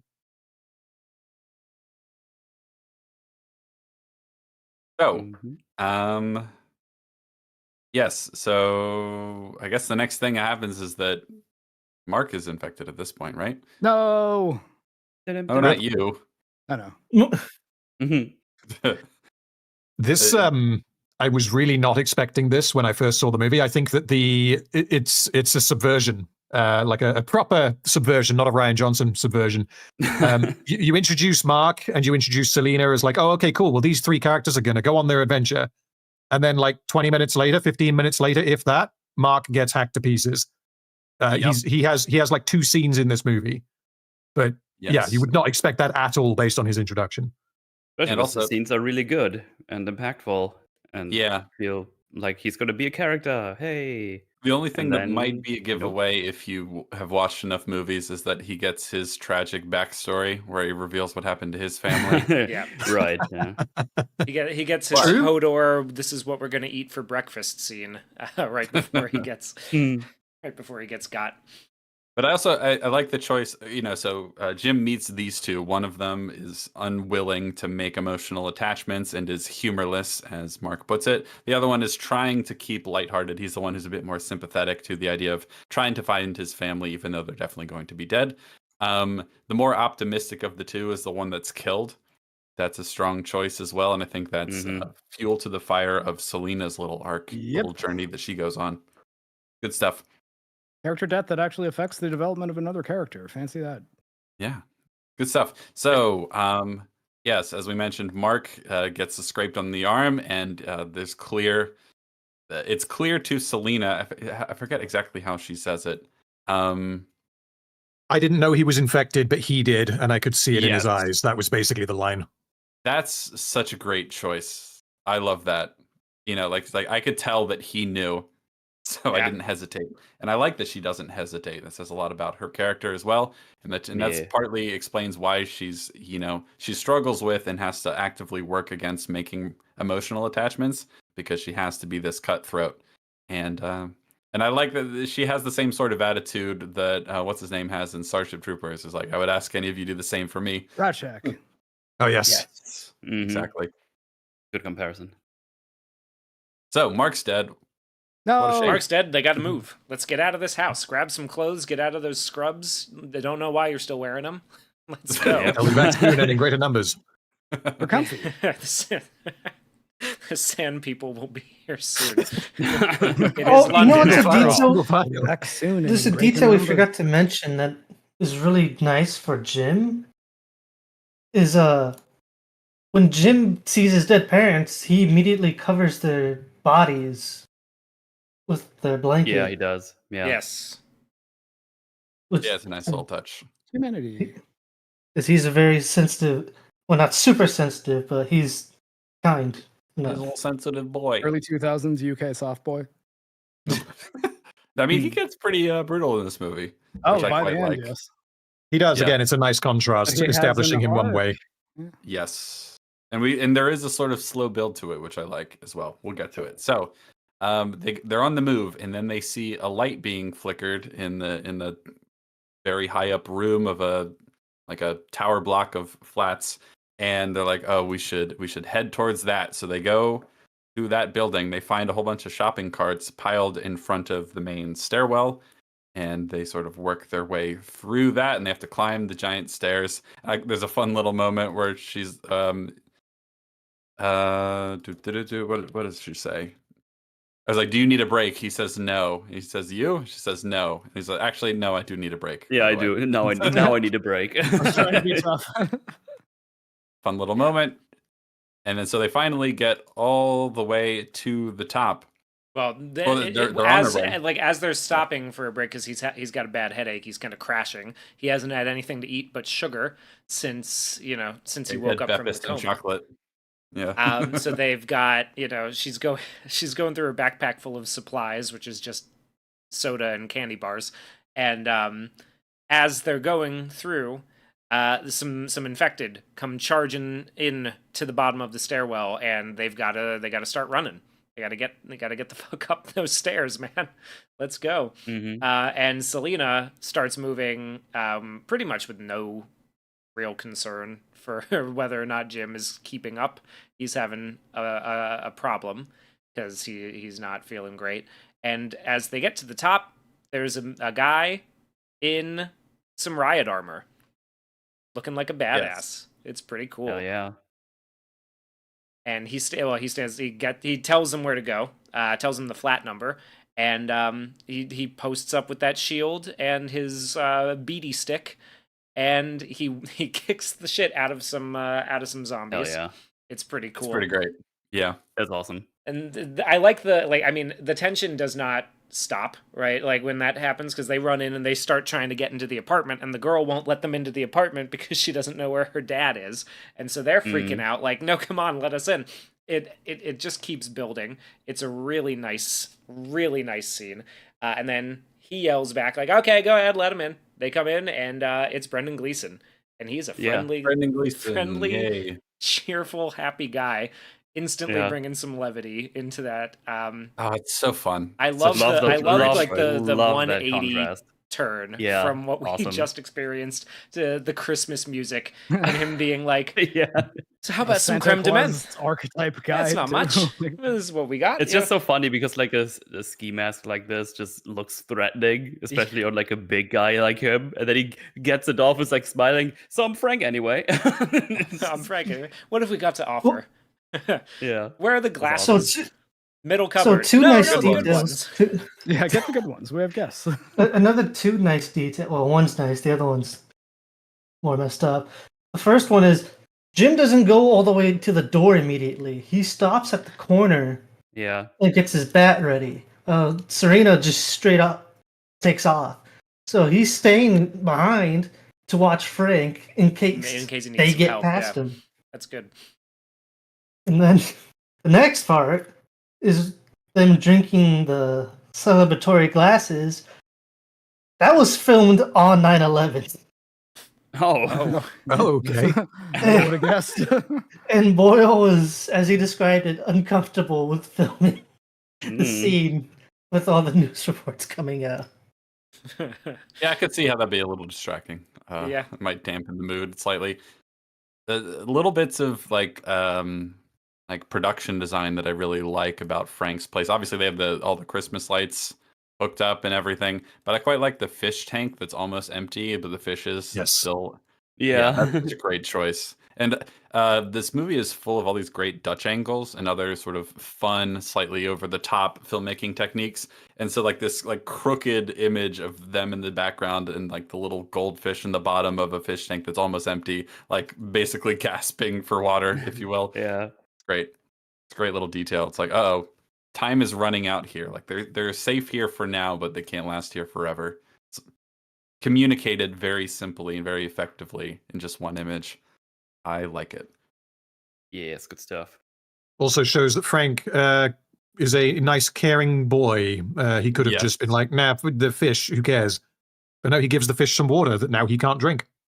Mm-hmm. And they can't, and like they said, sorry, we couldn't. Like he's trying to shave, and he doesn't have any water to use. He says, sorry, we couldn't spare the water. Same with the toilet. The flush doesn't work. You'll have to use the bucket. Yeah, just throw it out of the window. It's the advantage of being in an apartment building. Yes, or in an apocalypse where you can just not worry about that. Best case scenario, Turd knocks one of the infected out clean. Turns out that's been their weakness the entire time. We have everything we need. So Yeah, Frank is true. very accommodating and hospitable to his guests, which is a nice little touch. I quite like that the movie isn't super cynical, like I mentioned before. It doesn't have everyone just be an asshole that's out for themselves. I like that choice. So they say goodnight and everything, and Selena and Jim have then- a little conversation Exactly. about whether or not they need Frank and Hannah more than Frank and Hannah need them. Or yes, the oth- maybe her the other way attitude around. is, well, you should be more concerned about whether they're going to slow you down, yes, right? Don't like if they're good people, Mhm. yeah, that's great and all, but obviously don't let them slow you down. Don't let them get you killed. Don't get too emotionally attached to them. In other words. Yeah, she takes You it to saw an what I did to extreme as Mark, well, right? without even thinking about like, oh, maybe what have they to offer? I mean, they clearly have been surviving here somehow, so maybe talk to them. I mean, like, see I what don't they, know. Did you see his riot gear? It looked pretty sweet. Yeah, the Yeah. riot gear. Which they Yeah, his definitely- riot gear was pretty sweet. I wonder if he's gonna pack Yeah, that. that's Mhm, that is a mhm. problem. And didn't they it- kind of have something that looked like riot gear in the beginning? What happened to that? Yeah, Yeah, the gas mask stuff. The and Or gas the mask, trench yeah. coats. yeah. Yeah. One of our chatters, Alexi, wanted to mention that we forgot the part where they're in the stairway and they hear the infected, and Selena says really loud, "Quiet, they are infected," and then starts running. That made me laugh. Quiet. Quiet, it's the infected. Stop yelling, Jim. Jesus. Don't make the any fuck? noise. They'll hear you and they'll know where you are. The funniest part is they were literally whispering, and then Yes, she's they like, were. "What?" Yeah, that was silly. That was silly. no real excuse for that Yeah. or direction. Well, just an like the beginnings of maybe the Alex Garlandisms in the Well, script. that's all the Penny directing, Boyle, because yeah. if she whispered that, Sure, yeah. Unless it says have Selena shout Selena shouts the Quiet. information. written in all caps. They are Quiet. infected. Quiet, they're infected, Dumbledore said calmly. Alex is on set, like, no, she needs to yell it. Danny, trust me. So yes, you should be more concerned with whether they're going to slow you down. And he's like, right, because if they slowed you down, she says, I'd leave them behind in a heartbeat. And then he Yep, says, it's- I wouldn't. Yep. Yep. So, well, you're going to wind up getting yourself killed. And this is going to be great character payoffs later. Good stuff. I like that he says thank you. He says, I know I'd be like, you don't get it, but I do get it. And I know I'd be dead already if I hadn't met you. And she says, sure. And he's like, no, look, I mean it. Thank you. And she says, and I mean, sure. Like, man, what happened to him? He used to be really good at writing dialogue. Like, that's a great little, I love that little repetition. Like, sure. And I mean, sure. Hey, I mean, she's- fingers crossed. We'll see his next movie set in the same world in a couple weeks. Maybe. Yeah. Yeah. I love that choice because she's very committed and trying very hard not to get emotionally attached. Mhm. This is actually one of the better sort of like romances in a post-apocalyptic movie I've ever seen, honestly. It's very effective and it feels very organic and natural in a way that doesn't feel forced. And She undercuts it at the beginning too. She's like, "So what are you hoping that we go somewhere and find a place and get rescued, or that I just like fall in love with you and we fuck?" Like, yeah, Yeah. Mhm. it's good. Yeah. It's good stuff. When the He's next, like, "Well, I mean, I don't hope that doesn't happen." I mean, I'm not rooting against that. I haven't seen a so- whole lot of other living human beings here, and you're definitely an attractive lady. So, So it's the next morning, and Frank is showing him his collection of buckets. That's I fine, love wasn't that. talking. That's something I remembered vividly when I saw that. I was like, oh yeah, I remember the scene where it's like all these buckets and tubs. All It's very like this- colorful. I mean, this white shot, I just put it here on my screen here for chat. It's like, yeah, it's like, it's a ton. It makes you wonder, he probably like looted all of the other apartment rooms, Sure. just get everything he can get and just put it out. It's like, well, we're in the UK. It's just going to rain all the time. And then the thing comes up we talk about there. It's like, there's not been any rain for 10 days. That's in that year Just of all our of the all things. Yeah. It's also kind of funny if you look at them. Many of them would be good vessels for capturing rainwater, but some of them are just laundry hampers with like holes in the sides. Like that's not going to hold much, my guy. I mean, like might hold a glass worth at the bottom. It might. It sure might. That's a glass you wouldn't have if it wasn't out. To be fair. I like It's also true. how he says you can set up, plastic wrap, basically. You can set up tarps to capture the condensation in the air. I saw it on TV once, but I have no idea how it works. Yeah. It's like he's trying. He's doing his best. So he kind of reveals like they're in dire straits, right? Like they've been rescued for the moment, but things are gonna start to wear thin, and they need a plan. And so he goes and shows them there's a radio broadcast coming from this particular direction, and it's saying that the answer to infection is here. You got to find us. Come to this place, this barricade on the highway. Get here however you can. We have everything you need. It broadcasts. It just kind of loops, so it's a recording. And they have a little bit of an argument. They're like, well, how do you even know that these soldiers are alive? Like, how do you know the people who made that recording aren't dead? How do you know, like, it's not a trap? How do you know, like, how do we know that any of this is actually going to help? And he, reveals that he overheard their conversation. He's like, look, this is a small apartment. You're right. We do need you more than you need us. But we need you. I need to try to get my daughter to safety, and we can't stay here. It's not, we have to move. And essentially, they just go like, "What? We either die here or we die on the road, right? Like that's sort of we die. We die. We get there or we die trying, and it's basically the same outcome. So now we have just a plan. A little detail, a specific line he says, Frank, that I quite like. He says something might happen to me. Hannah'd be alone. I couldn't risk it, but with other people, Yeah. Yes. Yeah, it's just yeah, like yeah. I couldn't live. Turns with my out to be very relevant later. Yes, Yeah. it does. He was not wrong. He's a good father. That's another thing I quite like about Refreshing. this What? movie. Those don't exist anymore. What are you talking about? Well, no one. There's Father's never Day is been a next good week. father of a screenwriter Love in you, modern Dad. Hollywood. You know what bothers me about the recording they put up for everyone to listen to? The way they say the things, I got immediate cult vibes. Salvation is here. It's like I'm not going there. No. I thought you were going to say, do you know what the problem with fathers is? I was like, what? With what? With fathers? Yeah, I was super confused. Well, they don't even carry the babies. Exactly. No, it's just like the way it sounds like, oh, that sounds like a cult. I kind of don't want to check it out. Well, don't they say in the message that they are military or that they are soldiers or something? Oh, they Not that do, that- but the way the rest of it sounds is like Sure. Yeah, salvation that doesn't- is here. So I was Well, like, I mean, oh, you know, it doesn't mean that you- they're not a cult, but yeah, I do see what you mean. appealing yeah. to religious people in an apocalypse that might be like, holed up in the church trying to just pray to die soon. Like, I don't know. I guess I see the appeal in using that kind of language.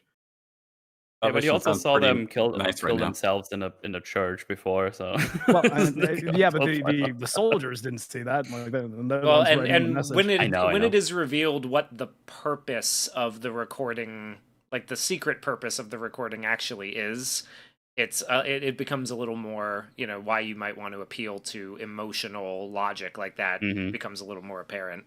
Mm. But for them, it makes sense to me for them to want to go because oh, absolutely. they have yeah. nothing. They have nothing to lose, really. Like, Might as well give it a shot. Yeah. Oh, for sure.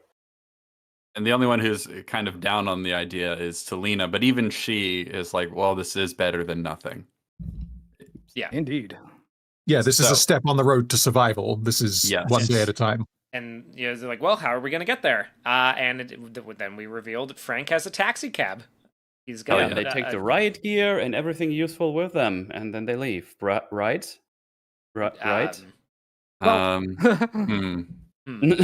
Not exactly. Well, at least they Damn grabbed it. a spare tire. Yeah. That's true. Yeah. Super good call, it turns out.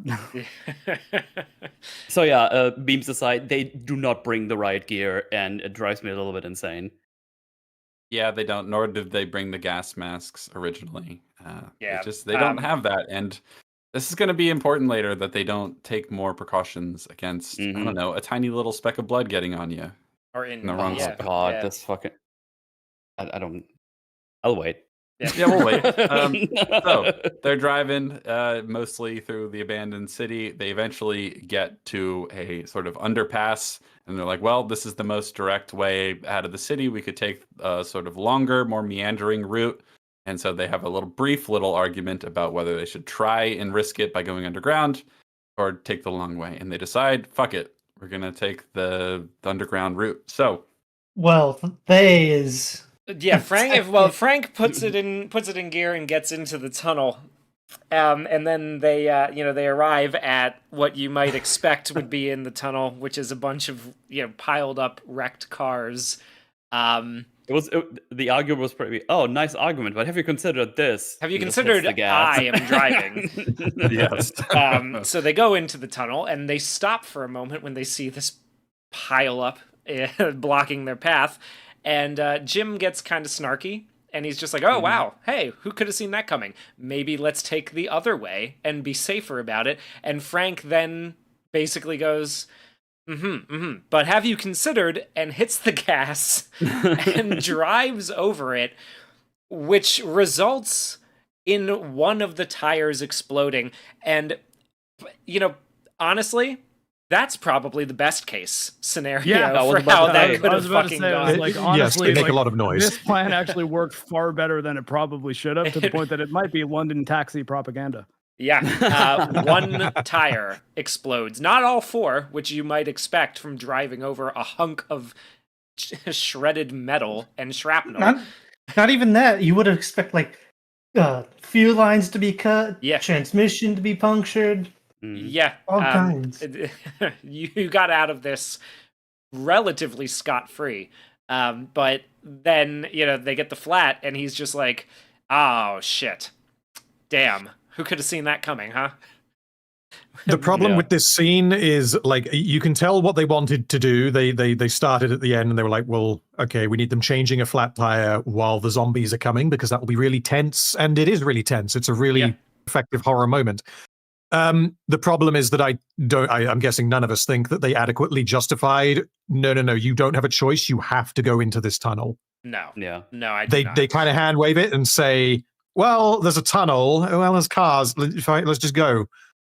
Like, if there was a little bit more of a discussion about like, well, we can go the other way and that will take us, we'll have to stop for fuel if we go that way, which means that we're going to have to find somewhere, I don't know how many fuel stations are actually even going to have fuel. So we got to take the tunnel because otherwise we might be completely fucked. Something like that, but they don't do that. No, they just, So they have to change the tire. And as they're doing that, the infected start chasing them through the tunnel. There's a really great moment where all the rats come through because Hannah's lying on the ground, getting the jack up and getting ready to change the tire. The rats come swarming over her, and it's really fucking gross. And then the infected are chasing them through the tunnel. They have to man mode the car up so that they can get the new tire on. And when we were watching it this weekend, I was like, no, you only need 2 lug nuts. You can put the others on later. Just go. Yeah.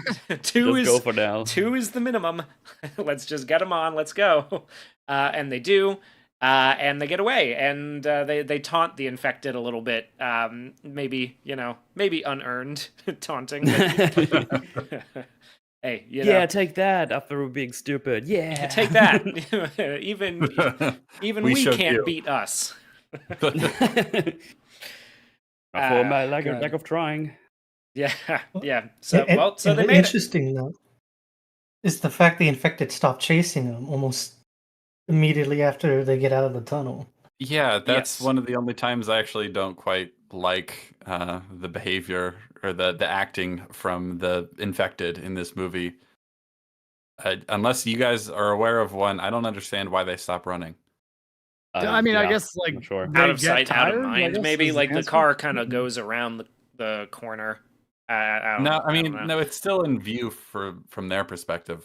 I'm pretty sure. Yeah, I mean that's the like that's the only thing the that I way- can justify I, it with. I just assumed they get tired. Like, I mean, Well, yeah, if they- they've barely run at this point. I'm Yeah. not a cardio machine, but I can run longer than this. It depends on whether they were Oh. smart enough. I mean, the way around it is to say that, okay, the infected are smart enough to understand that they cannot catch a car Yeah, because of how fast it's moving. So They're at that definitely- point, why bother? smart enough. Yeah, they have some Tactically. intuition of some kind. Sure. Yeah. Well, because when we see them chasing them up the stairway with all the carts, they immediately like leap across the carts. They have no struggle compared to Jin and Yeah. Serena.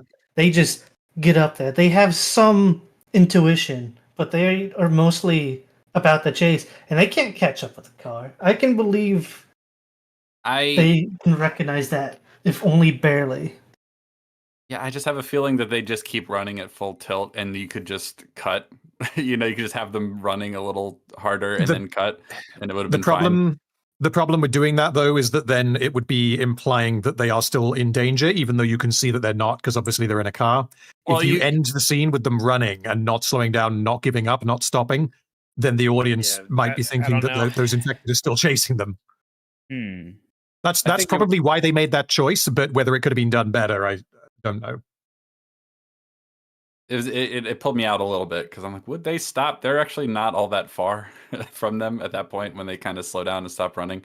And also, Yeah, I mean, like 'cause if it you- had just pulled around the corner, maybe, or like been, we could, if we had maybe a wide shot of them coming out of the tunnel and the infected following them and then slowing down as the car gets further away, maybe that Yeah. would work a little better. something like that, because I imagine regarding how capable and intelligent the infected are, I sort of, based on their behavior, I sort of assume that they're basically as smart as someone who is completely amped up with adrenaline and full of rage can be. You know what I mean? Like when we see the guy who's chained up, when he's finally let loose, like that guy seems relatively smart. Oh, there's a Just scene with ca- him where he he notices Jim is like kind of giving him the sympathy eye, and he sort of like holds his hands out for help, and then when Jim, starts walking close, he breaks the ruse and lunges at him Yes. a little bit. So that's sort of the measure for what we have. Like an animalistic intelligence, Yeah. more than like a higher reasoning intelligence. Yeah. But they seem to have no problems with, just going full tilt at something like that. When they see them in the house and they come crashing through the window, like there's no subtlety or trying to be quiet, which might have been smarter to do. They just kind of barrel straight ahead. Yeah. So there's kind of and at they're the not same the time, though, I smartest, don't know but- if I'm equating like a tactical assault with just like realizing that the car is moving faster than they can catch. Yeah. It's a little thing. Doesn't Yeah. really matter. They get away either Yeah. way. Yeah. So And then they go Tweaks you shopping. Could have done. Yeah. they get away. They go shopping. It's They nice. find a grocery store that hasn't been looted rather miraculously. Isn't that great? And so then they have a fun little shopping montage with like rather upbeat music. As we mentioned, it appears the lights are on, even though that doesn't make a ton of sense, but who cares? We get the scene of Frank being like, no, don't get the cheap shit. Get the good whiskey. Yeah. He grabs like 3 bottles of it. It's a fun little detail. All the fruit's gone bad except for some apples that have clearly been irradiated, as he says. They buy a bunch of snacks and stuff. They run it. They kind of push along in their shopping carts. They're having a good time. They're bonding. They're having a little bit of a sort of normal human experience. I like the little detail where Frank like leaves his card at the cash register, like, haha. Yeah. Cheeky little. Charge me. Go ahead. Yeah, it's fine. Put it on the card. It's a fun little scene. It's a nice little bit of fresh air in a movie like this. Yeah. Yeah, Then they absolutely. have a little picnic out Mhm. out Then in they the have to- ruins of an abbey.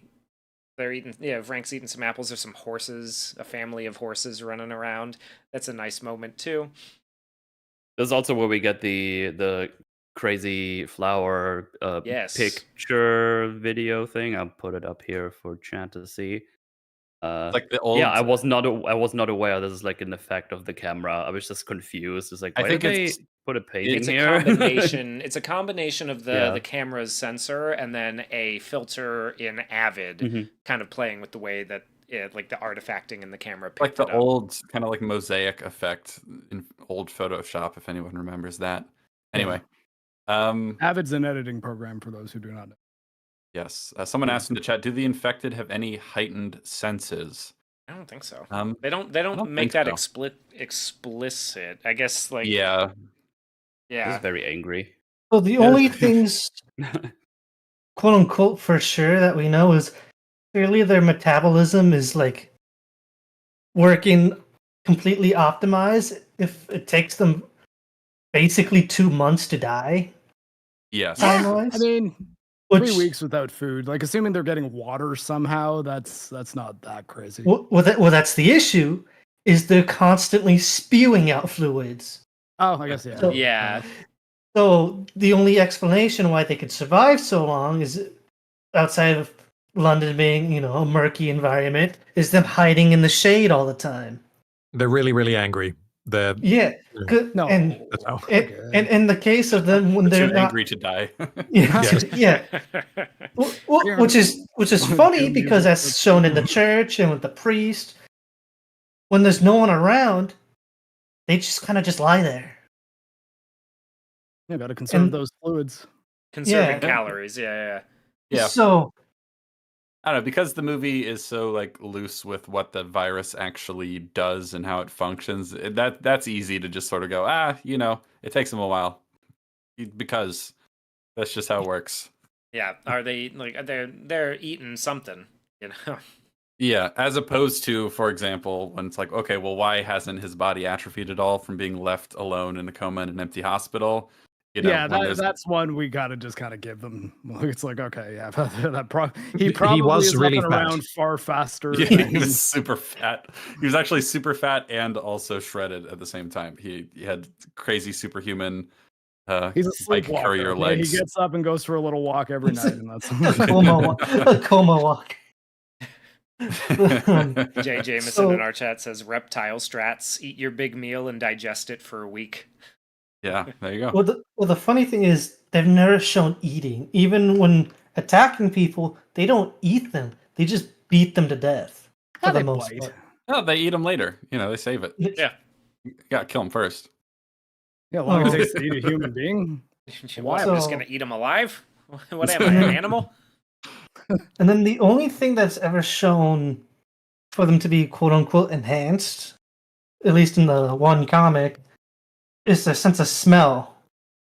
Because there's a survivor who gets attacked by another survivor. And what he ends up doing is dumping a shit ton of perfume on him. And Okay. all the infected swarm and rip him apart.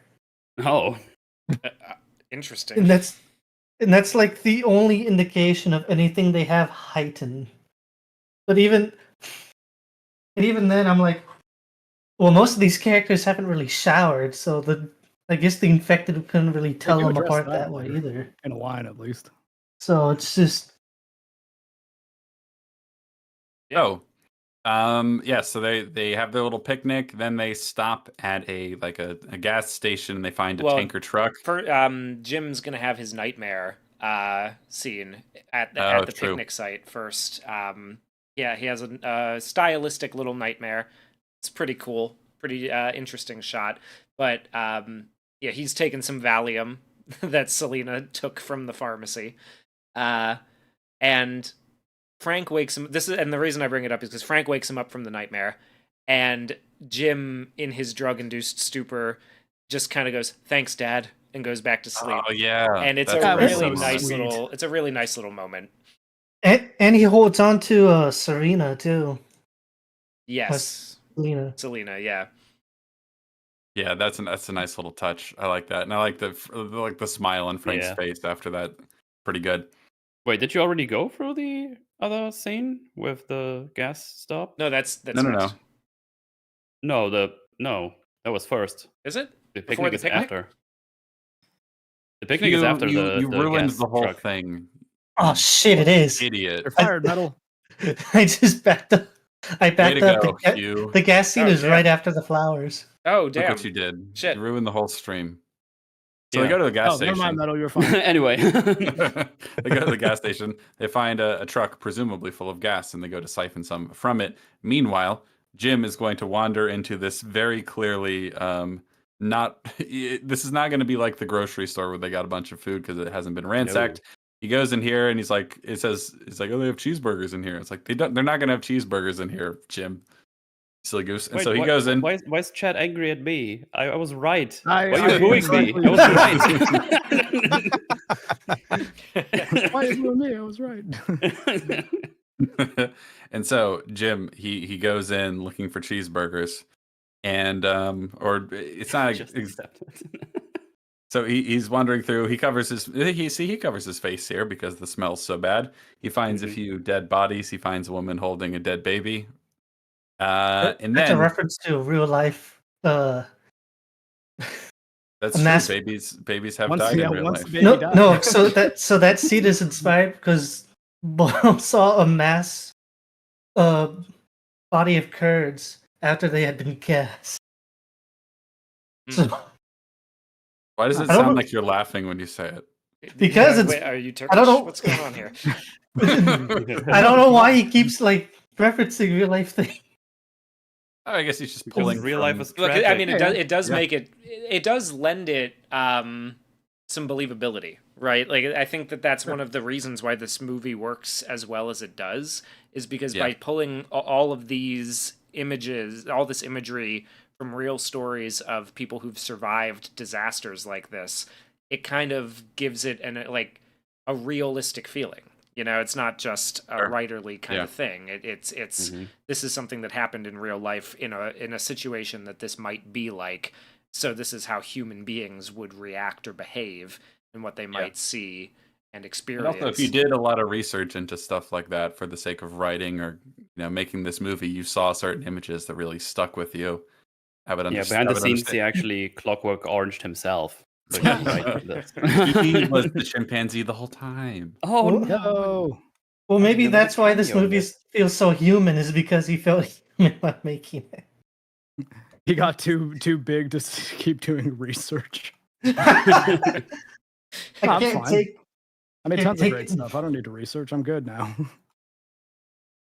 So while he's in this abandoned gas station mini mart thing, he finds a little child. He says who's hello. overage. He calls out hello in a Yeah. very angry kind of like, like His catchphrase, really. Yeah, it is his catchphrase. Hello is sort of his line. He calls out his catchphrase, and a child zombie runs at him.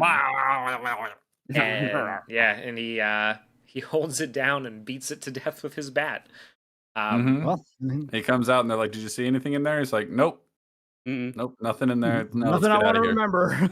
And this is the only audio error that's still in the movie, to my knowledge, instead of some later scenes, because the Not kid bad. says, "I hate you."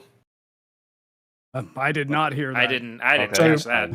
My Oh, understanding interesting. of what happens there is that this is something that happens throughout the movie, but they mixed the audio there a little bit higher, so it sounded like the kid legit just said "I hate you," even though like the actor is not saying that. It's just audio that has been dubbed over the top. So something that they did in the sound design of the movie is that whenever the infected are just doing like zombie noises, they have mixed in quite low, like people yelling, hurling abuse, things that you would say when you're very, very angry, because obviously rage, all the rest of it, but it's mixed quite low. Here it is mixed too high.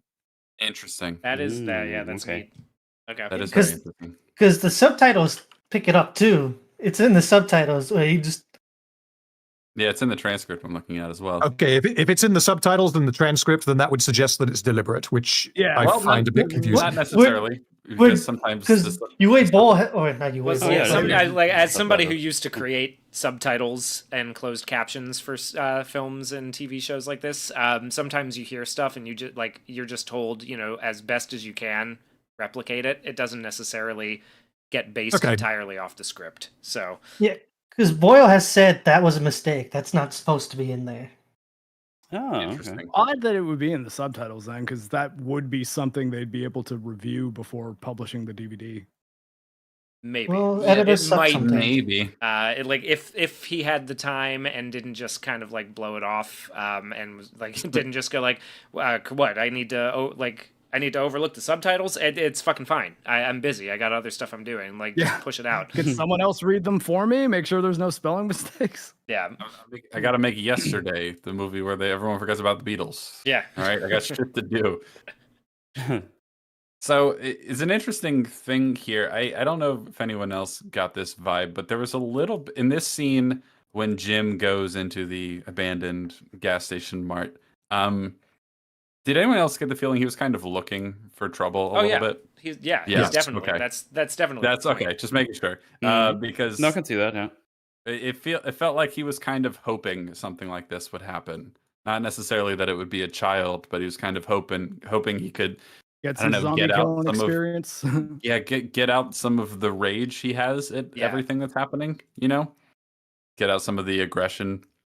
'Cause Well, yeah, he wakes up with a bad nightmare and then doesn't have breakfast. yeah, and that'll fuck anyone up. Yeah. That'll make anyone want to murder a child. Oh, God. Like even more than usual. Yeah. Even more than usual. Exactly. And then, so then they continue on their journey, and then this is when I was watching it, I had probably the stupidest thought I had in a while, where they're driving past the windmills, and I'm like, wait, why would those be working? Because there's no power. I'm like, oh wait, Wait a minute. Those Yeah, I was make right the about the power. windmills. I wasn't even connecting it to that. that was a pretty dumb thought I had. I just thought I'd share that. Why is Well, the that's windmills why- moving that's- with the wind. That's There hasn't been ridiculous. any wind That's for why 10 the grocery days. store has power. It's because of the windmill. The government Duh. turned off the wind. Was a the first thing to psyops all go. along. And so they keep driving, and then this is where they have their little picnic in Yes. the abandoned abbey. They Yeah. see some horses running around wild and free. Look at them go. That's all nice. They're like, do those have the rage virus? And it's like, nah, look at them. They're like a little family. Yeah, I guess not. Look at them. They're a happy little family. Look at them go. And there's 4 of them, and there's 4 of us. Oh my gosh. It's like Oh. poetry. And there's a it black rhymes. one. And so, Good And black we one, have that too. really nice moment where Jim calls Frank dad Yeah. after he had his nightmare. Yeah, that was And- super sweet. Yeah. And then he there's wakes, also There's also like, is this where also they're like, we're gonna take some Valium to fall asleep, and Frank says no, like Yes. to Mhm. giving Yeah. his daughter some, and eventually he's like, fine, you can give her half of one. Yeah. But that's a nice little scene too, because I like Frank's like, he doesn't want to do that, and he doesn't want her to do that as well. But crazy circumstances I mentioned would actually be quite hard to get to sleep. So he's like, fine, you can have half of one. And then Jim calls him a softie. Yeah, Yeah, you big that's self. good. Good stuff. And then Jim wakes up. Wait, wait, before we go also- any further, yeah. after they see the happy horses being a happy little family, this is where Selena says that, you know what, I was wrong when I said staying alive is as good Yeah. as it gets. Yes. Was about to mention that too. So that's a big development for her. Super sweet. Gives him a little kiss on the cheek. Nice and Yes. wholesome. Good stuff. Yep. And I like she it. says, I really like the line after that too. She says, sorry. He goes, no, it's okay. You can keep it. You can keep it, yeah. It's just nice. It's just a nice couple of scenes. Some good dialogue, good character development, especially for Yeah, I like the it. point we're at in the movie. And then, is this where he has his little dream? Yes, and then he has his dream. Yumbo. And then they wake him, like he wakes up in the dream and they're gone, and he's calling out hello. And then I quite like that as a choice, because it really shows the effect that had on him yeah, at the beginning of the movie, which is not Mhm. something most movies would do. Like have him waking up and everything and everyone being gone be like really kind of A traumatic for him. phobia Actually. that develops. Yeah. Yeah. I mean, Like, imagine how this would fuck you up. Like, Exactly. Yeah, the last exactly. thing you remember is being hit by a car, and then you wake up and everyone is just gone. It's like, Yeah. Your What? parents are dead. Everybody's gone. Your society has crumbled. mhm. Well, And it's kind so of that- funny that he's more afraid of being abandoned than he is traumatized by killing a child.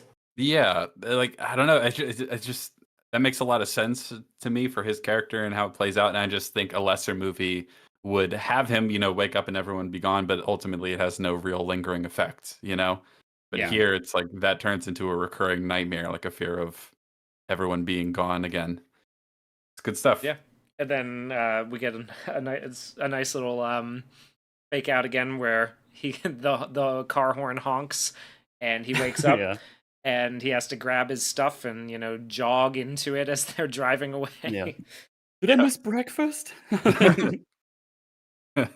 Very Merry and Pippin coded there. Yeah, you'll sleep through anything, she says. Yep. It's like we'll stop at a pub on the way. So Yes. just funny little Yeah. banter. Good stuff. So then they arrive. They're coming up upon Manchester, and it looks like the whole city is in flames, essentially. So business as usual. And so, I guess Real Madrid beat them. yeah, they finally make their way to the blockade. Yes. And, Yeah. And it's And, fucked up. There's nobody there. Yeah, there's some dead bodies, but other than that, we're basically empty. No one's in the vehicles, no keys, no guns, no nothing. Mhm. Frank is starting to get upset at all of this, 'cause Yes. obviously this has been his dream. This has been basically the goal, keeping him sane for a while, his promised land, if you will. And so, yeah, he's checking through the vehicles, nothing. He's, starting to get upset. And they're like, Frank, we have to go. And he says, go fucking where? Like he yells at him. Yeah. And that's like the most angry and least wholesome we ever see Frank. So it's like, oh, geez. Yeah. Even when he's He has been overcome by rage. Oh boy. Yeah, Mm. boy, is he about to. Yeah. What is he So- gonna do? And Yeah, he so gets very mad at a crow that's sitting on a dead body up there. And he Mhm. walks over and he kicks the little scaffolding to try to get Wait, the crow. okay, before we say what happens, what I thought might happen here was like, the crow is going to have rage and it's going to attack him. But that didn't happen. Mm-hmm. Nope. He What kicks the does scaffolding. happen? Well, he kicks the scaffolding and the crow flies away, and just a teeny tiny little drop of blood from the body, the corpse that the crow was eating, it just gets right into his eye because he's looking up right at it. Lands directly onto his eyeball. Yeah, that's I And, fucking hate this scene. Yeah, I The way, think I I do mean, too. this part of the scene. I like what they do with the scene and how he reacts. Yes. But Yeah. why did you do it this way? You could have had an infected just attack him, do the thing with the crow. Fucking I was like, I stopped my watch. My watch was like, okay, hang on, that's I Okay, really yeah, I was dislike very this. I was very torn on it in the moment. I think I don't especially like it, but the argument you'd probably make, unless someone has a better one, is that it's meant to show like, see, that's how easy it can happen, just like that. Yeah, yeah. No, no. The problem is that if it's really that easy, you would take greater Well, precautions. the problem is like he has a helmet Yes, with a visor exactly. that he Yes. could be wearing walking around Yes. somewhere like this. Yep. There's not really a good reason for him not to be, especially if it like Yep. they're aware that that's how easy it can be. I think that they've established pretty well. All the characters, at least Selena and probably Frank, are aware that it could happen in the blink of an eye, like that. Oh no. Yeah, and just the sheer crazy coincidence of it landing Yeah. literally exactly on his eyeball perfectly like that to just go directly into his bloodstream. It's just I don't love it. Yeah, I don't I'm love not a huge fan of that. I'm all like, so I do like the middle part here where he apologizes to Hannah that he lost Mhm. his temper, and he starts basically saying, "Keep away from me." He's going kind of crazy. How do we feel about the guys in camouflage and ghillie suits just like popping up out of the woods on the side of the road to shoot him? Like they didn't make themselves known earlier. They were They're like on the scaffolding and they everything. were They're there. like all They're over the place. surrounding the area. They're clearly keeping watch. And they can tell that they're not infected, Yeah. and they can tell that they have women with them. Yeah. Which will Yeah, be I had important assumed later. that they had that they weren't just there waiting and watching to see what would happen, and that they had maybe they were patrolling and then they arrived there and then encountered them. That's kind of what I got too. But if they were watching, they might have been trying to decide, okay, are we killing the two guys or what? Like how That's possible. Yeah, that is possible. I don't know, because the way that they pop up right when they're needed doesn't make me. It doesn't give on patrol to me. It doesn't feel like, oh, we're just sort of like we just showed up, like we just clocked in, and here you are. Like this feels very much more like they were camped out in the hills, and they were like they had eyes on them because they're ready to go as soon as they notice him start turning. Either they're just showing up as this is happening, which is a crazy coincidence, or they were waiting around to see what might happen and if they might have an excuse to, knock off one of the guys, I guess. I'm not. Or even just an excuse to be like, if we introduce ourselves saving them, that might help us gain their trust. That's a bit conniving. I guess I can see it. Well, I mean, I guess I can see why you would these guys. I think what Mark said definitely makes sense, because they would probably have just been waiting and be like, oh, for damn it, okay, now we need to work out what we're going to do, because it would not be ideal at all for them to take all four of them back to the mansion. That would have been like plan B had nothing happened, and if everyone was just going to get back in the taxi and leave, then the soldiers would have come out and be like, right, okay, we're here, let's go. We'll take you to salvation. But that wouldn't have been ideal. So they were probably just waiting, deciding what was going to do, and then Frank getting blood in his eye was just a happy little accident, and then they only had to take Jim. But I also feel like if that was their plan, that they never wanted to take anyone but the women, why didn't they just kill him right away? Well, because then the women might not trust them at all and might. Well, they're going to be pretty cavalier with that in like less than a day. They're not going to try hard. They're not going to try to get them to trust them. Like they're not trying very hard later on. No, I don't know. Like the intention kind of ease into it, and even once Jim is indisposed, it's not like they just attack, right? Like, I mean, they are still trying to, like, I don't know, get them to decide to do things of their own free will to an extent. Yeah, the long. intention from Christopher Eccleston's character is not that we're just going to bag a bunch of women and do what we want with them. He Yeah, like, we're doesn't not going full think of it that Viking. way. Yeah, because if it was as simple as let's just grab a net and scoop up some women and bring them back to our mansion, then yes, like you say, they would just kill Jim. But that's not the way that he's treating it. That's the way that some of the soldiers are treating it, but not Yeah, him. one in particular. Like, Yes. Yeah, I can see that. By the way, Um, if you look at my stream here at the screen, you see a nice little cameraman here on the right side of that wide shot. oh, Ah, What? Yeah, on the right. 0 out of 10. Movie's ruined. that's funny. Like That's first pretty time funny. around, I was watching and it's like, wait, was that just a guy camping there? And it's like, wait, why is he looking from the top into his gun? It's like, oh wait, no, that's a camera. That's a guy. That's pretty funny. A couple Yeah. things in our chat. They shouldn't be so cavalier with their behavior if it is that easy to get infected. I agree with that. And also, how do you make it to a month if it can happen that quickly and easily? I think, yeah, they play a little fast and loose with that. And I think the weird thing about it is that they do take more protective measures when we're first introduced to them. That goes for Selena and Mark and for Frank. But then the longer we stay with them, the less protective they seem to be about Yeah. exposed orifices and the like. Yeah, that is a bit of a problem.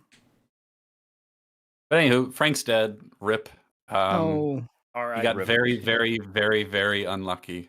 Yeah. What a shame. Yep. So then he turns, and I like Metal said earlier, I like the result of it. It's a very strong narrative trope. The the leader doesn't make it to the promised land type trope. Mhm. That's a very, very old storytelling idea. And so that sort of happens here to Frank. He brings his daughter here, but then ultimately he doesn't get to go into what he thinks is salvation. And Right. I also like his performance in terms of as he's turning, how he sort Yeah. of reacts and how he tries to get his daughter to stay away from him. Yeah, And get away obviously, from me. and obviously Yeah, good Selena is actor. the first one to recognize no, he's gone. You need to kill him, Jim, right now. Mhm. And then, as we mentioned, the soldiers who really do appear like they've just been waiting to see what happens the whole time pop up and shoot him dead, and then they take them all in to their little base, their little compound. Yeah. So, Yes. you want to know a funny little That's- mistake they made? The camera guy in the shot.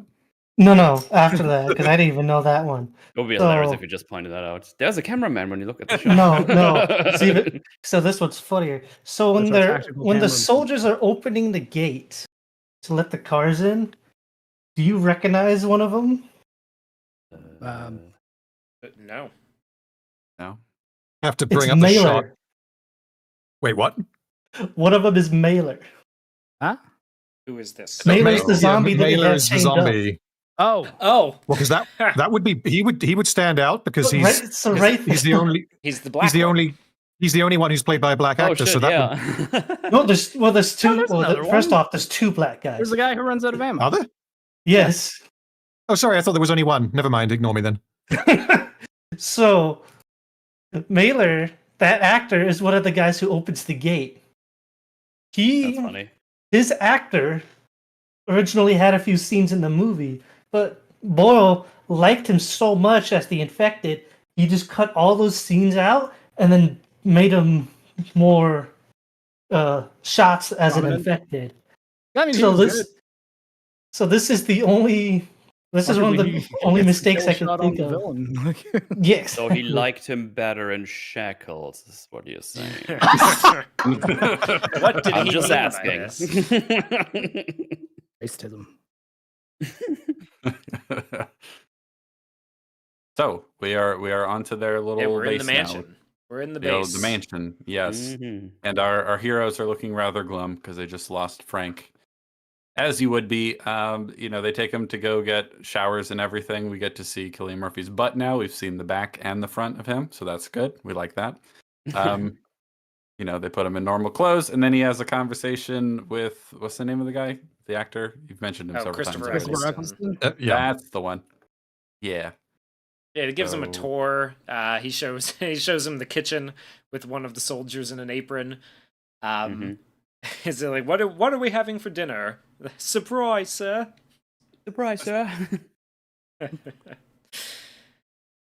Yeah, and Womlet. shows him around. He tells him about the landmines and the claymores that they've been lacing the lawn with. And the bright spotlights that get turned on when they're getting close and all that sort of fun stuff. All the fortifications that they have. I Yes. believe they ruined the Queen's lawn just like this. You know, it's funny, like on military bases, even in Canada, because like technically we're part of the monarchy, we're not allowed to walk on grass, and that the reason for that, and they say, "Hey, don't walk on the Queen's lawn," is because to get people in the habit of not walking on grass if there is paved road available because of landmines. Mm-hmm. That is pretty Heard cool. of that before Pretty as well. interesting. Huh. Well, Let's see. Somewhere in here, I don't remember the exact order, but somewhere in here, we get the sort of argument between Selena and Jim. And this is where Selena has that line about, like, I don't want her to have to cope. I want her to be okay. Yeah. That's a great little moment. Yes. I don't want her to have to fucking cope. I want her to be okay. And when Hannah had her dad, it was okay. It was okay for them. It was okay for us. Now it's all just fucked. So she's sort of things haven't relapsed even- back into Haven't even really pessimism. gotten bad yet at the military mansion either. No, it's going to Yeah. get so much worse. Oh, it's mm-hmm. So, and then he's talking to the head of this little outfit. He's talking about, so you've heard our broadcast, right? Yeah, we must be a disappointment. You're hoping for a full brigade, an army base with helicopters and a field hospital. Talk about the answer to infection, what was promised. And I said, well, as I said before, it's here, though it might not quite be what you imagined. Which is a really interesting line considering Yep. where it's going. It's a nice little bit of, that's the kind of like vague posting that I actually think works quite well. Yeah, he's trying to ease him into it. Yes, exactly. So it's showing him around, and then we see, I forgot he had a name, Mailer, the infected that they have as a little pet, keeping him in the courtyard, and he's going, blah, blah, blah. And he's on his little chain, and he kind of runs up to him and scares the shit out of Jim. It's pretty funny. But I quite like the logic behind keeping him. Obviously, there's a danger to it, but I like the idea of like, well, we want to learn things from them. We want to learn how long they can survive without food. You know, what's going to happen to them if we have one in captivity. If we find out, for example, that he's just going to die of starvation after a certain amount of time, we might reasonably hope that all of them will. I love the way it's written too, because he's like, has he taught you anything? He's like, yes, in a way. He's taught me that he can't hunt, he can't sow crops, he can't like raise livestock, and eventually he's going to tell me how long they take to starve to death. And I was like, oh, that's good. That's a well constructed do- little bit. It's a very important scene as well, because the fact that they have just an infected guy inside the compound means that is very, very important for the climax of the movie. Infected. Yeah. Yeah. So if the reasoning for them having him there was just completely dumb as all hell, or if they just hadn't acknowledged it, we're like, yeah, I just, I like him for some reason. Anyway, let's go. Then that would just change the way He's the a whole boy. end of the film feels. We're going to keep our boy here. Yeah, like Whatever I'm not the going to man kill my wants. own man. He might be infected, but he's still in there somewhere. I just know it. Something like that will just feel really, really cheap. But keeping him there to be like, well, I would like to understand the time frame here.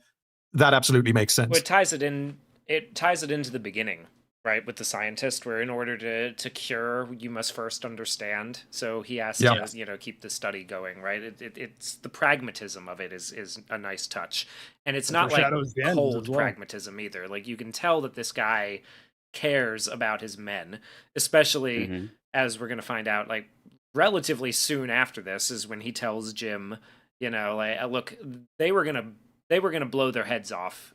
So I promised them women, right? Like that was... Promise them a future. And he even plants that little seed here where he's talking about, he's telling me he'll never bake bread, he's farm crops, raise livestock. He's telling me he's futureless. That's obviously big for him. That's an important thing, the future. Having a future to look forward to. It's obviously going to be big and for his men. And as we mentioned earlier, that's part of making him an understandable villain who isn't just pure mustache twirly. Yeah. So then they have their little feast prepared. The and omelet so they is have bad. The omelet is bad because the eggs were off. It's like, I thought the salt might cover the taste, sir. Very Salt British might of cover him. the taste. Yeah. It's like no Um, one eat the omelet. It's a bad omelet. And they're all pissed off about it and like, what a fucking disappointment. I saw those eggs. I thought it was Christmas. Yeah. Yeah, me too. Fuckers cost. a So, fortune. and unless there was anything else mentioned here that was super important, they get interrupted by an attack from the infected.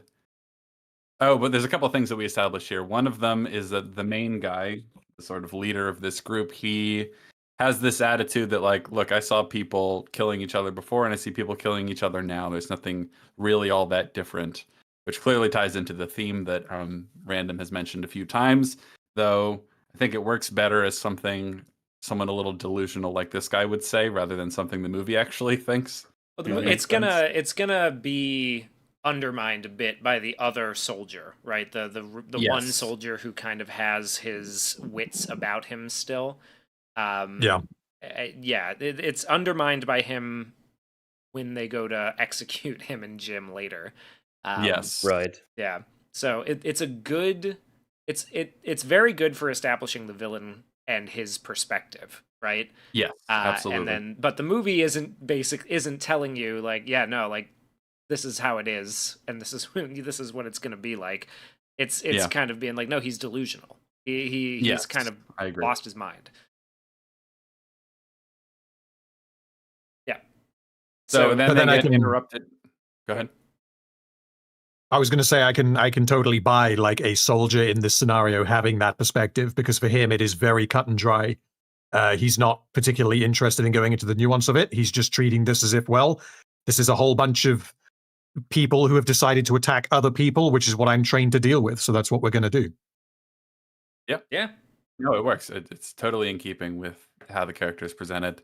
And our new age soldier, as oiled and lube phalanx in the chat points out, he gets memed on a little bit here, but he has his whole well, you know, if you look at the total lifespan of the planet, we've only been around for a couple of blinks of an eye.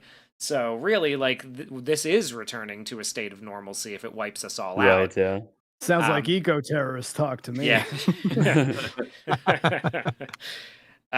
Which, you know, at first glance, I'm kind of just like, oh, shut up. Shut Yeah, up. exactly. But like, I look, I get your point, but shut the fuck up. Like, that's not the... It's almost You know like exactly he kind of what we mean, you It dumbass. seems like though he kind of says it almost to give the guy an out, like to be like, "That's what you meant, right?" And then the guy's like, yeah." Yeah. Sure. And they say he's waiting for Marks and Spencer's to open back up. And like, no, I meant return to normalcy for the you know, equilibrium of the planet, whatever he said. Yeah, the world is healing. Humans are the virus. Yeah, well, and he gets shot in the head for suggesting such a thing, which is justice being served in a way. So there you go. Much like the hippie being eaten by a chimp. And so their feast is interrupted by invaders, infected, who are trying to invade their little fortifications. And so they go out there and then they shoot them all dead, and they have a good time while they're doing it, as you might. And- I guess might as well You have see that fun while you're in apocalypse, I guess. Yeah, they're I mean- juiced up, man. Gotta shoot the guns. Yeah, No, I mean, it's to be fair, fine. like, yeah, combat against very, very powerless targets, considering the tactical situation that they're in at that time, is probably the closest thing to fun that they have. Yeah. So, like, I mean, I get it. Yeah, I mean, you gotta have something. Like a range day, right? Like, I mean, it's like, okay, now we have some things to shoot, I suppose. Yeah. Although there is that one scene where the zombie steps on a landmine and explodes, and the viscera kind of just like splashes Yeah. all around them. It's like none of you are covering your mouth or your eyes. You might want to, I don't know. Yeah, they got maybe- very lax with the Yeah. with the whole, you know, blood and guts thing Yeah, being but that on was you. like a minute ago. That was so that was It was- not yeah, long it was ago at all. frank. Yeah. Oh Who? well. They didn't see the Hey, pro no, he's blood gone. Who shot, cares? They just assumed he got bit. They still don't know how easy it can happen. It brings new meaning to the one drop rule. Yep. Anyway, oh, damn. So it's a joke. Look, now we get this scene after they mow down a bunch of the infected who are attacking them, where Jim is like, "Hey, look, we're very grateful for your protection. Just having, like, we're grateful, all right." And then he asks him, like, "Who have you killed?" And he says, "I haven't killed no one." And then he admits that he killed a boy, a child. And he's like, "Yeah, but you had to, otherwise he would have killed you. Survival, I understand." And it's like, ooh, I like that, because it is kind of implied that he went in there looking for it, right? Which is good. And this is when he tells him, 8 days ago, I found Jones with his gun in his mouth. He said he was going to kill himself because there was no future. What could I say to him? We fight off the infected, or we wait until they starve to death, and then what? What do 9 men do except wait to die themselves? I moved us from the blockade. I set the radio broadcasting, and I promised them women, because women mean a future, right? So what do we learn here? Well, the broadcast is just a ruse. They don't have a cure for the infection. They don't have an answer to infection. They don't have salvation, but they are looking to attract other survivors because we need women. Otherwise, we're all fucked. Things are going to get pretty gay around here if we don't get some female energy up in this house. Who says they haven't already? Ooh. I wouldn't dare say such a thing. I'm sure they have. I mean, they put the one guy in the apron. I'm sure they have dresses they have access to. I'm sure. But obviously, the realization is settling in for Jim here that maybe this was not the best place for us to go. Yeah, things are going to get a little rapey. Things are going to get pretty rapey pretty quick. So that's what happens. Things get pretty rapey pretty quick. Yep. Jeff, we were all just waiting for that shoe to drop, and here it is. Yeah, well, I mean, like right before this is when the soldiers have got very horny, right? Because they've been blowing up a bunch of zombies, and they come in looking to. They're like, "Hey, this wow, that really gets the boner going," and they come in to get a little. I do like the scene where they come back in from blowing up the zombies, and Selena's just kind of standing there with her machete, like as she was there ready to help. And then it turns out, like, what is she gonna do, right? Like, she doesn't know. In the context of a minefield with like a heavy machine gun, the machete is but I like that she grabbed it and then is kind of like out of her element, right? Like it puts her on the back foot a little bit because now she's like not sure what her position is, Yeah. And it starts to be defined when the most British man in the unit comes in and gives her an hello. Yeah. And then so they find out that the plan is to get a little to get a little rapey with it, and so Jim is like, how about no, and tries to escape, and it doesn't work out for him very well. He gets rifle butted in the forehead, and they take him downstairs with the Scottish soldier, the Doomer soldier. Carol. I mean, the Doomer, but he was also the one that was like, no, we're not going to turn into this. Like he didn't want them to get it all, Yeah, he has his forceful with them. Yeah, he has his moment defending. He's like, "But this is crazy. You're nuts. You don't understand what you're doing." And he's kind of rambling. We get the cuts of him like pointing the gun at them all. They overwhelm him. They knock him out, and he continues to ramble through this sort of like dreamlike sequence here until Jim wakes up and hears him talking about how his theory, basically he's just like, no, the rest of the world didn't stop. What would you do with a diseased little island with all this going on? The rest of the world quarantined us. That's what's happening here. The society hasn't stopped. It's just here. It's just England. Yeah. It's an interesting thought to have, obviously.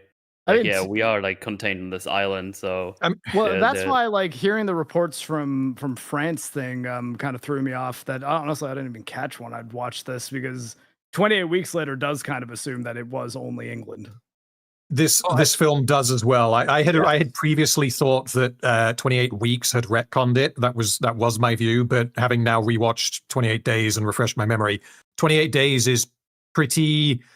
I wouldn't say clear, but it is pretty explicit that yes, they have been quarantined.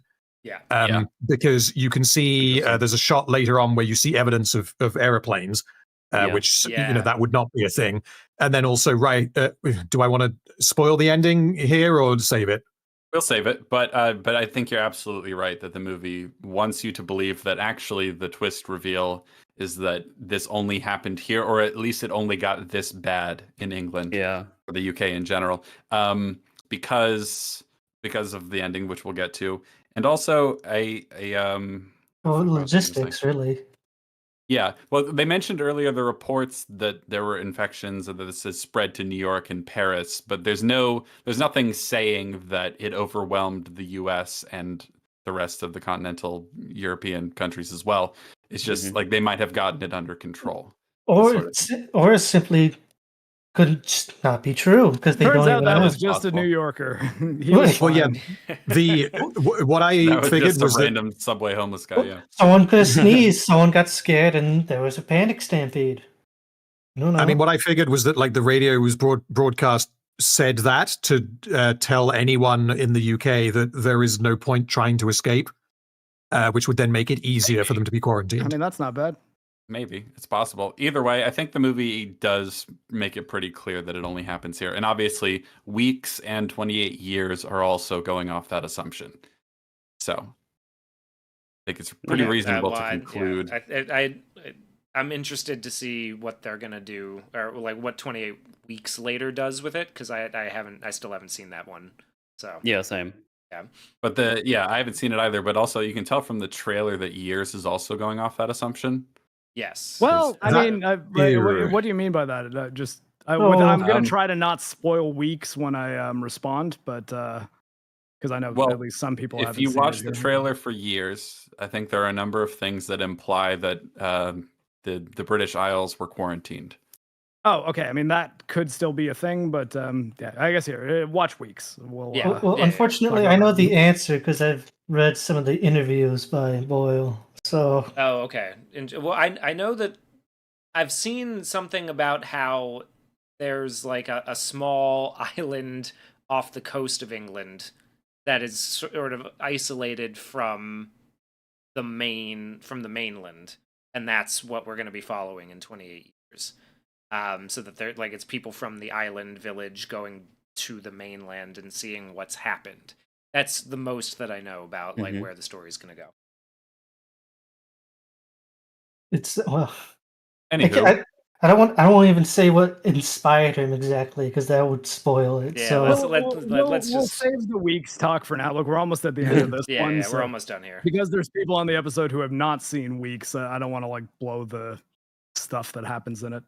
Yeah, but Well, we'll exactly. we'll talk about it next So week. they plan to kill Jim and the other Doomer guy and Farrell. dump their bodies in the woods where they dump all the other bodies.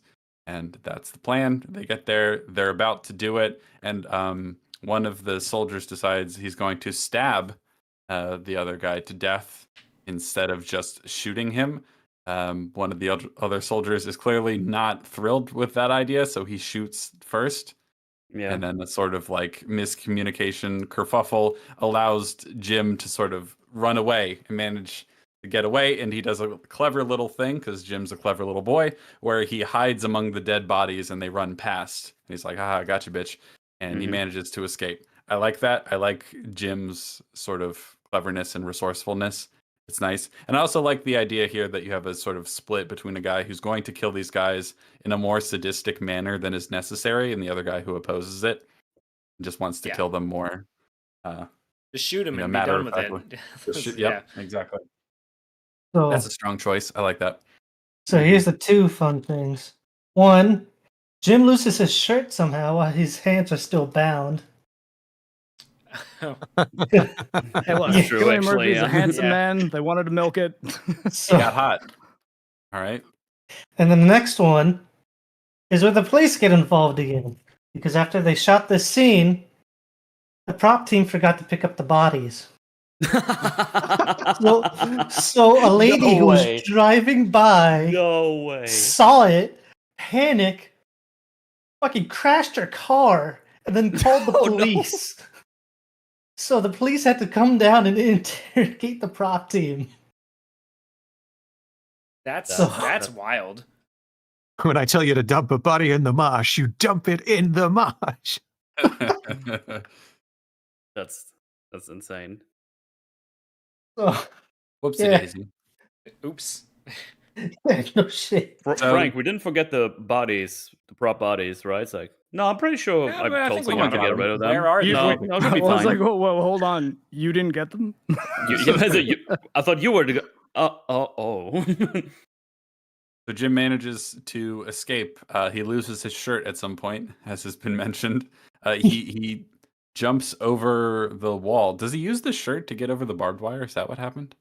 Well, I mean- well, his hands are bound. Yeah, his so he hands are can't bound, take so his shirt he off. shouldn't be able to take it off because of the Well, sleeve.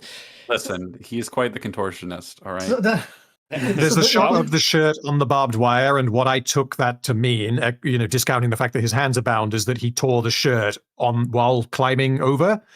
And I mean, it would be possible to tear your shirt in such a way that it comes off, even though your hands are bound. But I don't that shirt know. is intact. Yeah, if the shirt is intact, then that's just a goof, thing is, I guess.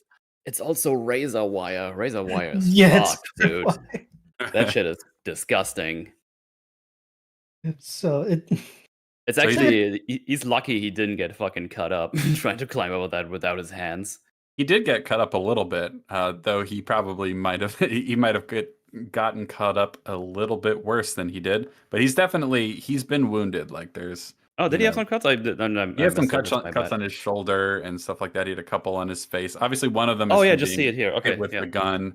My He's bad. a little bloodied, but maybe not as much as you might expect. He kind of lucked out there. Mhm. He gets It'd be over really the. funny though if he was stuck hanging up there. Oh, God. Which does happen to some people. They get Yeah. caught on the barbed wire and they're just hanging there. Oh. Yeah. So Well, then he gets over the walls, and they're like, well, he's fucked out there, so we don't have to worry about him. He'll definitely be dead. There's no way he's gonna come back in the big climactic thunderstorm sequence and fuck all our shit up. No way. Oh, we also forgot to mention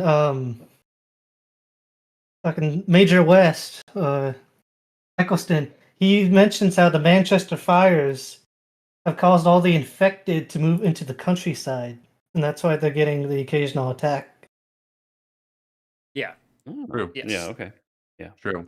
Yeah. So he's out. He's in some danger. He's in enemy territory. Yes. Meanwhile, the women are being told they have to put on the fancy dresses that the former owner of this mansion used to have, and And get ready for the Selena- fuck fest. Yeah, and Selena Mhm. is using her feminine wiles to convince him, like, "Hey, come on, it's not polite. Like, leave the room so we can, put on these dresses." And she like gives him a kiss that clearly she doesn't want to do, but that manages to convince him just enough. So they leave the room, and there's a great little detail here that I really like, where she goes to give what's the Hannah, girl's the name? Valium. Hannah. Yes, Hannah, give her yeah. Hannah. Like, it's like, "Are you trying to kill me?" He's like, "No, I'm just trying to make it so you don't care." Yeah. Like, oof. Mm-hmm. Yeah. Which that's yeah, super rough. dark, but you also Yeah. you very much understand that as far as things Selena could do to make what is about to happen less traumatic, or I mean, traumatic might not be the term, but less horrific in the moment, at least for Hannah, is okay, let's give you a whole bunch of It's- opiates. It's a really nice little moment. It's pretty brutal. And I also but like then the soldier comes in and Yes. and catches him. Is like, I'm not gonna fuck a kid who's high. What am Well, I, a I think monster? to be fair, I He probably I don't thinks want to be she's trying to super kill fair him. to the soldier, but yeah, Yes, exactly. that's- I think his whole thing was like, no, she is not dying. Like this, we Yeah, finally no, got I was. women I'm here. making a joke. But- Oh, okay. Yeah. I mean, I think that it would be a reasonable assumption to assume that he might be thinking like, "Oh no, I don't want her to be stoned if he's just that terrible." But I don't know. No, I don't that- think he is. I don't think I think so. he has He's the just same having a goof, thought that having a Hannah laugh. did. Oh, sorry. So now Jim is on his fucking killing spree now. I quite like, there's a little thing they do, is one of the things that really, they're leveraging the use of these shitty digital camcorders quite well, where like when the rain's coming down, they have the frame rate Shutter of the speed. camera. Yeah, the shutter speed. That's what I meant. The shutter speed cranked up really fast, so you see all the little droplets of water. There's no like Right. motion blur on them. it just the effect is so cool and gritty in the way the highlights hit the water Yeah. droplets. It's really It's fucking cool, man. The increased shutter speed was very in vogue after Saving Private Ryan and Gladiator both used it. Granted, with film Yes. cameras in those cases, but that was another really cool thing about the XL1 and the DVX that you could do. It's like, oh, you can increase the shutter speed, so not only is it 24 frames a second, but you can do the Saving Private Ryan Omaha Beach thing. Yeah, pretty cool effect. And he's sort of outsmarting and picking off these guys one by one. It's a great little sequence. Some great action here. Yeah, he goes Rambo on them. Yeah, it's pretty fucking great, actually. And it's like you don't expect Jim to be something of an action hero by the end of this movie, but he sure does. It's great. He's I do full like of the rage. scene where they kind of go from the left side to the right side of the truck, and you just have him in front of the truck. You just see him while Yeah. the camera goes from left to right. Yeah. That shot's so fucking cool, Yeah. dude. Great. This There's a lot part of what shots. made you think it's like, hey, this guy might end up being a pretty big actor if he starts doing like some action movies and stuff. Yeah. He's got that like kind of like killer look in his And he eyes. just has such a great screen presence. But Mhm. especially in this movie, yeah. And that shot of like panning across, seeing him, and then he goes out of frame again. It's great. Somewhere in here, a bunch of naked, infected people run at them. There's some old lady's tits bouncing all around. It's pretty Who funny. needs clothes? We're zombies now. Yeah. What's next? He Jim, knocks out Jim the basically one guy. strands the major at the barricade and heads back to the mansion to rescue. Yes. Yeah. He puts the guy he knocked out or killed rather into the seat, so he checks it out. And the commanding guy goes a bit paranoid. He just starts shooting wildly into the camps. Like, where the fuck is that guy? Well, I mean, he turns around and starts just unloading with full auto because he's assuming that that Jim set up an ambush. Like, not that he walked home. I guess they got home somehow. That he would have been waiting for him to discover him there and then come up behind him and kill him. But he was wrong. Jim just left. Mhm. But once he gets into Yeah. the car, Jim sees how Jim did try to kill him. Actually, Yeah, because then all those infected come around, as you already mentioned. well, also the car is disabled. That's not nice to say, but it's true. Hey, I'm the disabled one here. I have the D-word pass. So then the sun goes down, thunderstorms in full effect, and we get the great little moment where Jim decides to shoot at the chains of the infected they keep chained up, setting him Mhm. free. It's a great little moment. It's like, oh shit, here we go. Chekhov's Yeah. infected. I And like like- how the what was it called, Mailer, the guy Yeah. is infected. He just looks up at him and goes like, "Huh." And then he looks to the right and just starts running. It's just Great. kind of looks funny. He's like, "Oh." His eyes are especially awesome. There's a lot of great shots Yeah. of him. And that's Yeah, like it's like- another indication that the infected have some amount of thinking, because clearly he can't reach poor Jim up there. But he immediately just makes a break for the door, which should be locked, if anything. But it's not. Oh yeah, so it definitely Layla should be just locked. makes the break into the building. Meanwhile, Hannah is on Tripping the couch balls. with Yeah. Selena, tripping balls, high as a kite. Yeah. Having a great Mm, time I- with it too. She's just like the ultimate like You're all going to die down here. yeah, she's really getting in their heads. It's she's doing a fantastic job playing her role perfectly. Mhm. She's like, you're gonna die. You think they're probably gonna kill you? And then all hell starts breaking loose. Yes. I was going to say too that as much as unleashing infected might seem like a terrible idea, the fact that he's going up against a bunch of armed soldiers, that like as an equalizer, that's like actually Oh, a you pretty good definitely plan too. It's like, well, and this might not go well, but also fighting a bunch of guys with guns when I've got like, I guess he had a thing of, well, I mean, did he have a gun at one point? Yeah, I guess because I mean, he shot the chain. That's how he shot the Yeah. chain, yeah. He doesn't hang on to it for long though. I think that maybe Jim wasn't great about keeping armed, but At one point, he stabs the guy with the knife at the end of it, and then leaves it there. One assumes because he's out of bullets, but it's not entirely clear. Well, Right. is this he the just rifle that takes he it. took from the guy that he killed at the First guy blockade? killed, yeah. Yes. Yeah, Yeah. I think so. Did that guy fire his gun before Jim got it? I don't Did- think I don't so. Did he Yes, he remember. did. fire his No, he gun? did. He I- fired it at the dead bodies and Oh, other yeah. stuff. Oh, okay. Yeah, Okay, because I mean, it could be that he's out of bullets and that there were no more in the truck. I yeah, don't it's know. possible too. I think that's reasonable to assume. Yeah. You And so got- he stabs the one guy with it and then leaves it in him and runs away. And then You we, could have like, taken his gun or looked for on his body for more ammo. Well, I mean, I guess even they do establish with one of the other characters later on that they're not all fully stocked with a ton of ammo. Like they do address running out of ammo as being a problem that they have to face. Like, so it's not like they've got like 10 loaded mags on them at all times, right? Oh, like a second or two to check for one.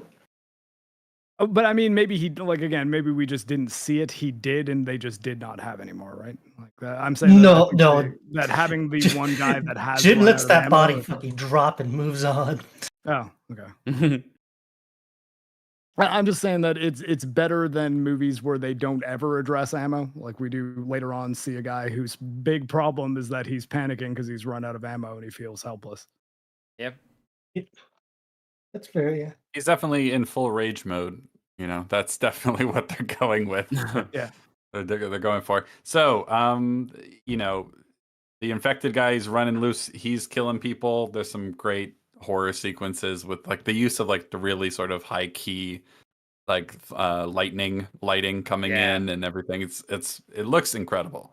The Yeah. whole scene is super exciting, Yeah. thrilling, and all that sort of fun stuff. And then Hannah somewhere gets in up here, and walks off into the into the Yeah. mansion, Yeah. which is because she's stoned out of her mind and nobody can tell her what to do, which is great. I like it leads to a really fun scene where one of the infected guys comes into the room and she's hiding behind the mirror and the infected sort Oh, of like yeah. looks over his own reflection for a Yeah. bit and then turns and runs out. I mean, that's a really interesting scene. I like that one a lot. yes, I think what's crazy about that is she's not just hiding behind it; she's hanging hanging off it off so of that it, her yeah. feet aren't visible. I was like, oh man, Some free climbing shit. yeah, I was like, it's pretty strong. Like, Yeah, that's Uh, that the- adrenaline, It baby. was something within those drugs. Probably yeah, PCP. Valium. Yeah, PCP. Valium and 28 Days Later is PCP in the Terminator universe. Oh god, that's what they put in the monkeys at the beginning. That's how this all Just started. PCP. all PCP plus Ebola. Not long after, Hannah narrowly avoids the infected by hiding behind a mirror. One of the particularly evil soldier remaining is with Selena, and Jim gets the drop on him and gouges his eyes out with his Oh, thumbs. yeah. Oh yeah, Yeah. he just fucking goes Down there, to the like, knuckles, baby. Let's Isn't the go. original, Yeah. the original Hot Pedro. It's pretty Yeah, brutal. that- It's pretty great. I Pedro quite Pascal like has. seeing the evolution of Jim's capacity for violence in this movie. It's quite good. I like planting the seed earlier where he goes into the gas station kind of looking for it, kind of establishing Yeah. that there's that part of him in here. And then when it gets the opportunity, because there's something really nice, because the movie's all about, you know, rage and violence and, you know, how it can destroy societies and all that. But then he sort of uses the rage and violence for good. Mhm. It's a nice counterbalance to what Right, you know, right. the themes of the movie. I like it. It's good. It's sort of neat too that he's fighting like one of the infected almost. Yeah, So, exactly. Like, an interesting contrast to the well-armed soldiers that are panicking. That he's like cool as a cucumber and fighting almost as Mm. if he's a zombie himself. I mean, that's like the whole bashing people's heads into culmination brick of walls. this. That's the whole culmination of the scene when he gets back to Selena, where she's just Yeah. kind of looking at him, frightened, like fucking. Well, did she they goes get to him? swing the machete and she Yeah. stops and he kind of gives it that side glance and just goes, "That's longer than a heartbeat." Longer than a Yeah, heartbeat. Yeah, like he's like, That's such a great line. That's It's- such if you a get like bit, I'll kill you in a capital M heartbeat. movie moment, you that know? was long. the riz on this man. God Yeah, damn. unreal. Cillian Murphy for Bond 1. That's such a great line. It's such an action movie line too. It's great. I like that this movie isn't afraid to do things that are like slight, like bordering on camp sometimes because it's fun. Yeah. You know, Yeah. it's great. Well, and then they get So then- Christopher Eccleston arrives at at the house and finds the man that Jim stabbed dying on the floor. And he has a nice moment where, he gets to show the love that he has for his troops. He holds his hand while he dies.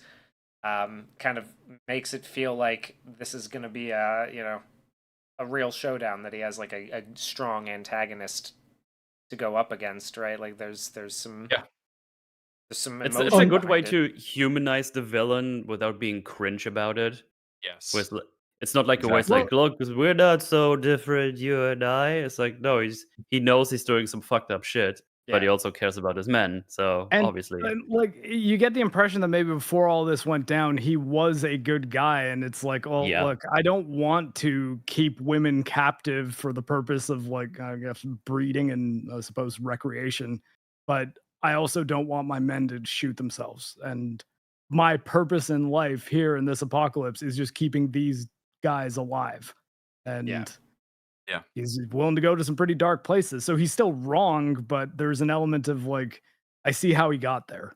Yeah, well, he's convinced that like this is a necessary evil for the continuation of the human species. You know what I mean? He's not thrilled about the rapiness, but he's like, listen, this is where we're at. I mean, it's a little bit like Frank. Frank as the father figure, right? It's like the opposite side of that coin, right? He's sort of, I'll do what I have to do. Yeah, to take he's care sort of the my- father figure for his troops, but he's doing what he thinks is best. But it's just it's in these circumstances, like it's like, no, that's pretty fucked up, man.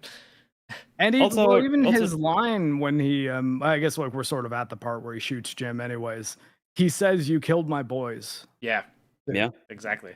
Someone in our It's- chat was it's, asking between the Valium and how Selena explains Jim's sugar crash. Is it implied that she's like a nurse or doctor, med student? She says she trains as a chemist, which I believe is the British version of saying pharmacist, right? Yes, it is. Yeah. Okay. So, Also, going back to ruin that scene, the guy fell forward onto the gun that was stuck into him. When we see him again, when Wes pops up, he's on his back and the gun is gone. Yeah. It's just nowhere close. And James, you have a really good eye for continuity errors. Like you catch so many that I've like never even would have. Isn't the gun right next to him on the ground? No. So the gun that's in that scene is the gun that Wes is holding that he already brought, that he brings with him. Without the bayonet, presumably. Gotcha. So, Fair enough. I mean, he could have rolled over, but the thing is, he fell forward onto the gun, so that would imply that it would just catastrophically do more damage to him. Well, yeah, but you can still roll over. Like that's not impossible. That the gun disappears is a continuity thing, but I mean, yeah, it's possible. Maybe he removed it and then lay down on his back, but then if the gun's not there, then that's a continuity error. that would be. Well, it's absolutely a nitpick, just like the mailer opening the gate when he's supposed to be in the backyard. that one's funnier for sure. He hadn't got infected yet. Originally, Maybe. he was supposed to play a different. Yeah, while you were character taking a and they shower, left you it just in. got fucking bit. Sucks. Yeah. Also, We just chained him up. as a comparison again with the major here being like a bad guy, because there's so many movies where we have like the bad guy who just randomly shoots his henchman. Yeah, Just like, you fucked up, and then the other's like, oh no, which is like, that's not how this would work. If you do that, probably only once, all the other ones are probably gonna be like, actually don't want to follow you anymore. How about we all shoot you now? Yeah. While with this, it's like, yeah, he cares about them. That happens in a movie. It's like anybody shoots the guy, anybody else, and they're like, no, and they all shoot him. That would be pretty funny. So we're into the final showdown, right? So at one point he shoots, as has been mentioned, he shoots Jim, and then he says, "You, what do you say? You killed my boys?" Is that what he says? Yeah. Yeah. And like, not you killed my men, not you killed my troops, you killed my boys. And I think that kind of, I think it underlines his perspective of being like, no, like my responsibility was to keep these men alive, and you killed them all. Yeah. I don't even think he particularly wants to kill Jim. He sort of still wanted Jim to join them, even as they're about to like take him away. Like he says, you could join us. Like, I mean, it's, I know But that if the you're situation with the girls is shitty to have to deal with, but just so you know, like we do need people. And Are you going to be cool about? Are you going to be chill about this or what? yeah, No. like Okay. obviously, I mean the answer is very hard no on Yes. that. So, Absolutely. Yeah, final we got showdown time. final showdown time. Which, I mean, I guess it's just going in reverse, which is Hannah in the car. Oh and yeah, she- there's a little bit of a setup with her in the field when they're getting gas, like driving the car kind of recklessly and almost crashing it into yeah. the tanker truck and like potentially maybe blowing it up. And he's like, "Get the hell out of the car!" You know, so she It's like- drives a little actually- aggressively and recklessly, and so that Her kind of That's a dad nice clearly little- taught her to drive. I mean, that's like a nice little touch there where it's like, get out of the car, go back. But when she goes back, he has like a little smirk. He's like, yeah. It's pretty fun. She drives rather aggressively, and that has a little payoff here where she manages to hit, like crash back into an infected who can reach through the glass and grab the guy and pull him West. out. Yes. And then And, she hits the gas and gets him away. They get away. Yes, Yep. and then as they're trying to leave, they're driving towards the gates to the mansion, and they're like, hold on to your butts, and she's about to crash into the gate, Yeah. and then we do a hard cut freeze The hard frame. stop. Yeah. It's kind of funny. It's so funny. You might have wondered how I got here. Reminds me. I had to think It's of so that goofy in a good way. Baba I love it. O'Reilly starts playing. Yeah. It reminds me of that clip, that viral clip that went around like tons of times, where the guy blows someone up with like a fucking flare gun or something, and then just the credits start rolling. You know what I mean? Oh, I know exactly what film you're talking about. I don't know a what car- the movie is. I just know that clip, and like it's just like he was later charged with murder or something. It's like, Yeah, they just decide to end the movie with him blowing a guy up with a firework Yeah. gun, and he just explodes. And because they ran out of money when making the movie, what was that apparently called? it's called Blood Debts. Yes, Blood Bloodettes. Debts. Bloodettes. The wrist rocket. Yeah, exactly. Pretty great. So we do a freeze frame ending, which is hilarious. Very, very funny.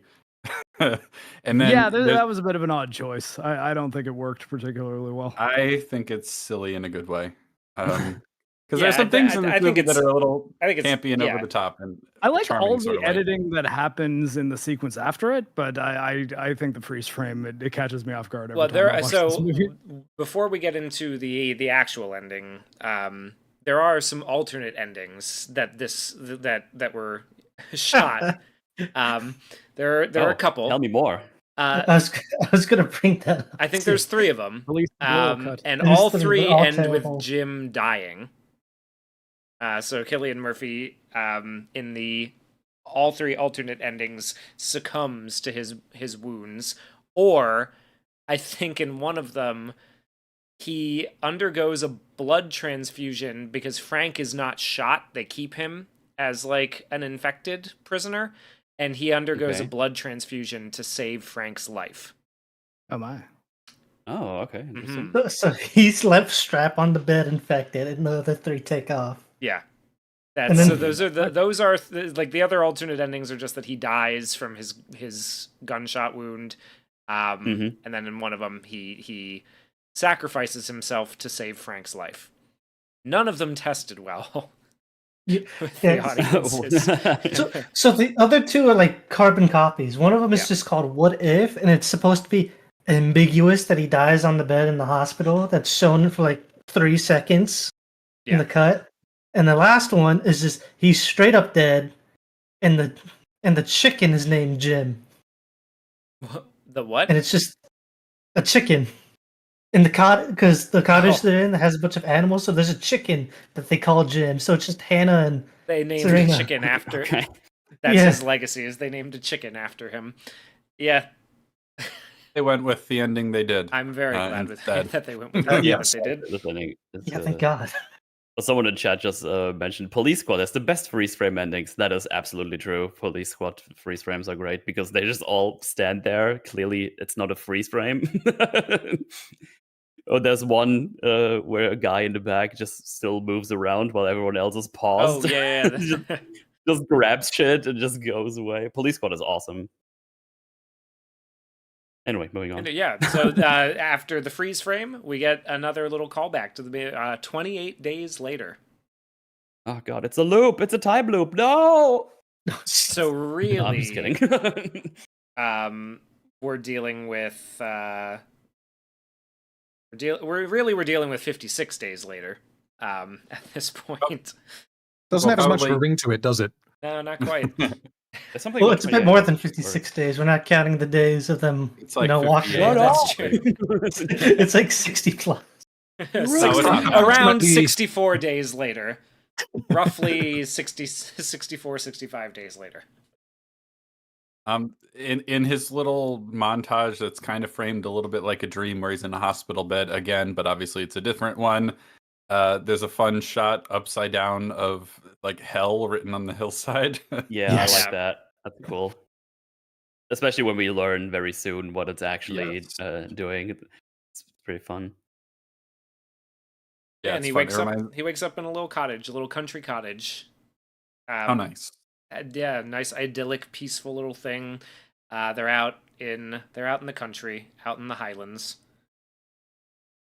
and there's a plane so flies over a road. I had no choice but to compare this to The Last of Us 2's ending,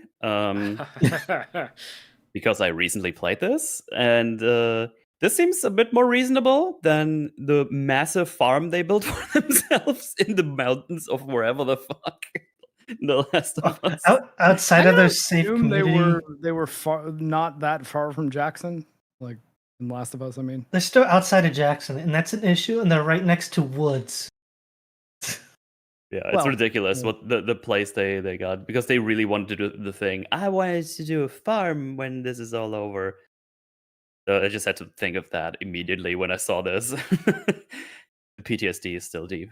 They have their little cottage, right? And there's a Yeah. nice little shot when the plane's flying over. We see some zombies out in the middle of the field next to a bridge, and they look like they're starving to death finally. Mm-hmm. Or at least that's the implication. So we're like, oh, okay, things are looking up. Yeah, they Maybe can I'll be barely muster infected. up any energy. did we Yes. talk about the one frame where the sheets spell hell? Yes. Like, Yes, Yes. yes, we did. You can talk about it again if you want, though. Well, here the only thing I want to talk about in that montage, because it infuriates me in every movie ever, is that they were doing CPR on him, and I'm just like, look, you guys don't have the medical resource to save someone who is like vital signs absent like that. Like CPR isn't. Oh, the kind of thing. Yeah, that was the only part that bothered me. I thought the hell thing was pretty good because it seemed very strange and like on the nose. Be like, oh, now we're in hell, and then Yeah. the ending makes it make way more sense. And I was like, oh, it's nice catchphrase. That's all. So, Okay. well, this scene of the zombies on the road makes me very curious about how we're gonna where we're gonna take it in 28 weeks later and further on in 28 years, because it seems like what they're saying is that they're starving to death and that they're like there's not gonna be much of a continuation possible, right? So I'm curious to see where it goes. I know some people are aware of this I guess- already. All I will say is that 28 weeks later does take this ending as canon. Okay. And like, Yeah. Alright. basically, yes, Alright. the problem is over. Basically. Okay. Interesting. So, the other little cottage, the Hannah hears the plane flying. She's like, guys, it's here. So they run out to their sign and they finish the sign that isn't actually just supposed to say hell. It's supposed to say hello. Hello. Because that's Jim's Yeah. catchphrase. And they all know it. And they all love that Jim has this little catchphrase. And so instead of saying help or anything, they say hello, which is very funny. Because that's his little catchphrase. And so they finish the O. The plane comes flying very low over them, and they're like, "Oh, do you think he saw us that time?" Joking, obviously, because he was literally right over their heads. And then Mhm. everybody smiles, and then the movie is over. Yay! And we hear radios like, we need a helicopter over here. Oh, yeah, Yes, and it's, the, it's I was going clearly to an mention this American earlier. plane. Well, the language being spoken it's not English. I can't remember exactly what it is, but again, that's another suggestion that life has continued. This isn't a plane from somewhere else in England. Also, let me yes. hear the language. Well, Yeah, it was way too low. I didn't hear that. Klingon. And you said the word right when it came up, so I have to go back again. All right, everyone, shut up. No, that's English. Is it? Let's get a helicopter in. Well, it's very It's just an accent. so I think it's Finnish on the plane. I'm pretty sure it's like But I I think think it it's- says isn't something in the- English. Isn't the I'm little, pretty sure it's they say bullseye kind of thing Royal Air Force? So wouldn't it be like Great Britain, some kind, like maybe, I don't know. Maybe, Someone our- in maybe I feel like Amazon our- itself. our- Right now, I've got to our- double check this. Someone in our Hold chat on. is saying I know, that but it's Welsh.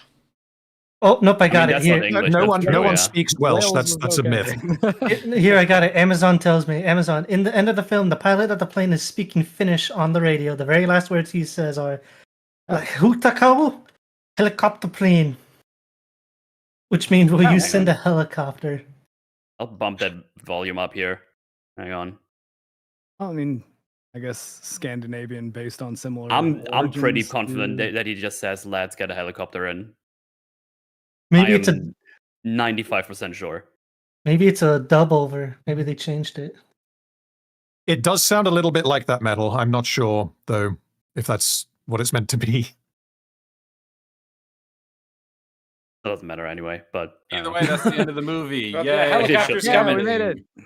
Yay! Woo. We did it. We survived. Woo. I was surprised that this movie had such a happy ending. Honestly, I didn't see that coming. I thought it was. I Gonna be Yeah, like it yeah. Pretty when bleak. movies like this have happier endings because it's not like everything's totally fine and all the protagonists made it. Like we did have one major character death, some horrible things happen, but when movies like this end with hope, I always am pretty happy about it. Yeah, me too. And I think it's earned in this movie. It's not. It doesn't feel cheap. It doesn't feel tacked on. Mhm. It's good. So I actually like this movie now better because I'm pretty sure I wrote Mark that I like the first half way better than the second half because when I finished it, before thinking more about it, I was like, I know this was a bit too campy for me. I'm not sure, but well, I was thinking about it, and now we talked about it, and this is why I like doing these. Normally it goes to worse when you talk about this. This went to better now that we talked about this because It's I didn't it's the really nature catch. of good movies. They get Yeah, better. exactly. Yeah. Like Yeah, I didn't talking hate the about second. it- I didn't hate the second half. I was just like, I don't know, maybe it's like a bit too much. I'm not sure. But then you guys pointed out the whole thing with when he has to kill the child, that he kind of was looking for trouble. Which is like, oh yeah, that's true. I didn't even really catch on to that. And that makes the last bit where he goes like full combat mode made much more sense to me immediately. It was like, oh yeah, that was like the missing link, I guess, that I just kind of missed while I was watching. And I I was guess like, because oh, yeah, otherwise this is- it might seem like he just goes full Rambo mode out of nowhere. exactly, yeah. But Yeah. with that context in mind now, it's like, oh yeah, that makes so much more sense. That's awesome. And yeah, no, it's really good. I think I still prefer the first half because I really, really like all the character moments we get. I think they're amazing. Sure. Especially like I think my favorite scene is just the photograph, the backside, because that's so that fucking hits brutal. good, man. That's a heavy scene. There's great It's- character writing. There's great characters. There's there's a lot of drama. There's humor and levity as well. There's fun, like kind of action camp as well. And Which there's a maybe hell of you a might. lot of really good shots. Oh yeah, I mean, Yeah. and it has such a unique, like gritty, shitty punk look to it. you know? Yeah. Yeah, It's very unique. They leveraged the setting and the budget quite well. There's criticisms we've had of it. I don't like, for example, that they don't take greater precautions, and I don't know if I love the way Frank ultimately gets got, even though the consequences of it and the way it plays out Mhm. afterwards are pretty good. Yeah, it's a good movie. I like it. I think it's Yeah. pretty solid. So certainly yeah. a lot of fun to watch. It was certainly more fun than I anticipated. I was expecting kind of a downer of a movie, but it's pretty fun. Absolutely. Yeah. And yeah, as I've said before, I mean, this is a movie that I went to go see in theaters when I was getting towards the end of high school and going into film school for university. So seeing a movie that was made on a camera that I thought I could reasonably afford was pretty cool, and one that I enjoyed as much as I did. And as much as there's been tons of zombie movies since, I don't think there's been any that I like as much as this one. I just think that it keeps things in the pocket really well. It doesn't try to do too much. I get partially due to like budget and just what this movie's trying to do, but I like the scale of it. I like that it has some characters who go through some stuff and actually develop, and they're not just one-dimensional. This guy's the tech guy, and this is the one who's good with guns, and that's all they do the whole movie, which is the problem in a lot of kind of zombie survivor movies, where it's just like everyone's just fodder for zombies and excuses for zombie action, whereas these are humans. They have arcs, and yeah, I like it quite a bit.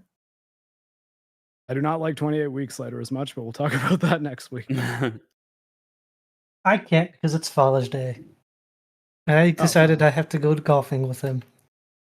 Yeah. Well, that's a nice That thing sounds- to do. I that think sounds that better, thematically, honestly. thematically, I think that fits with what we've taken away don't from know. this movie. Yeah, surprising amount of good father and bad father symbolism in this movie. Yeah, My it's- Father's Day thing is that I wish my dad happy Father's Day today because I thought it was today.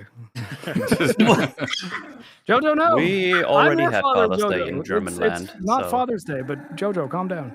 It's JoJo Day.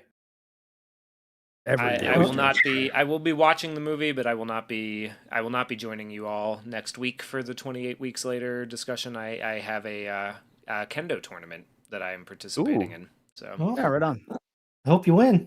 I will Wreck not. 'em. Oh, I Well, do I hope attitude. you do anyway.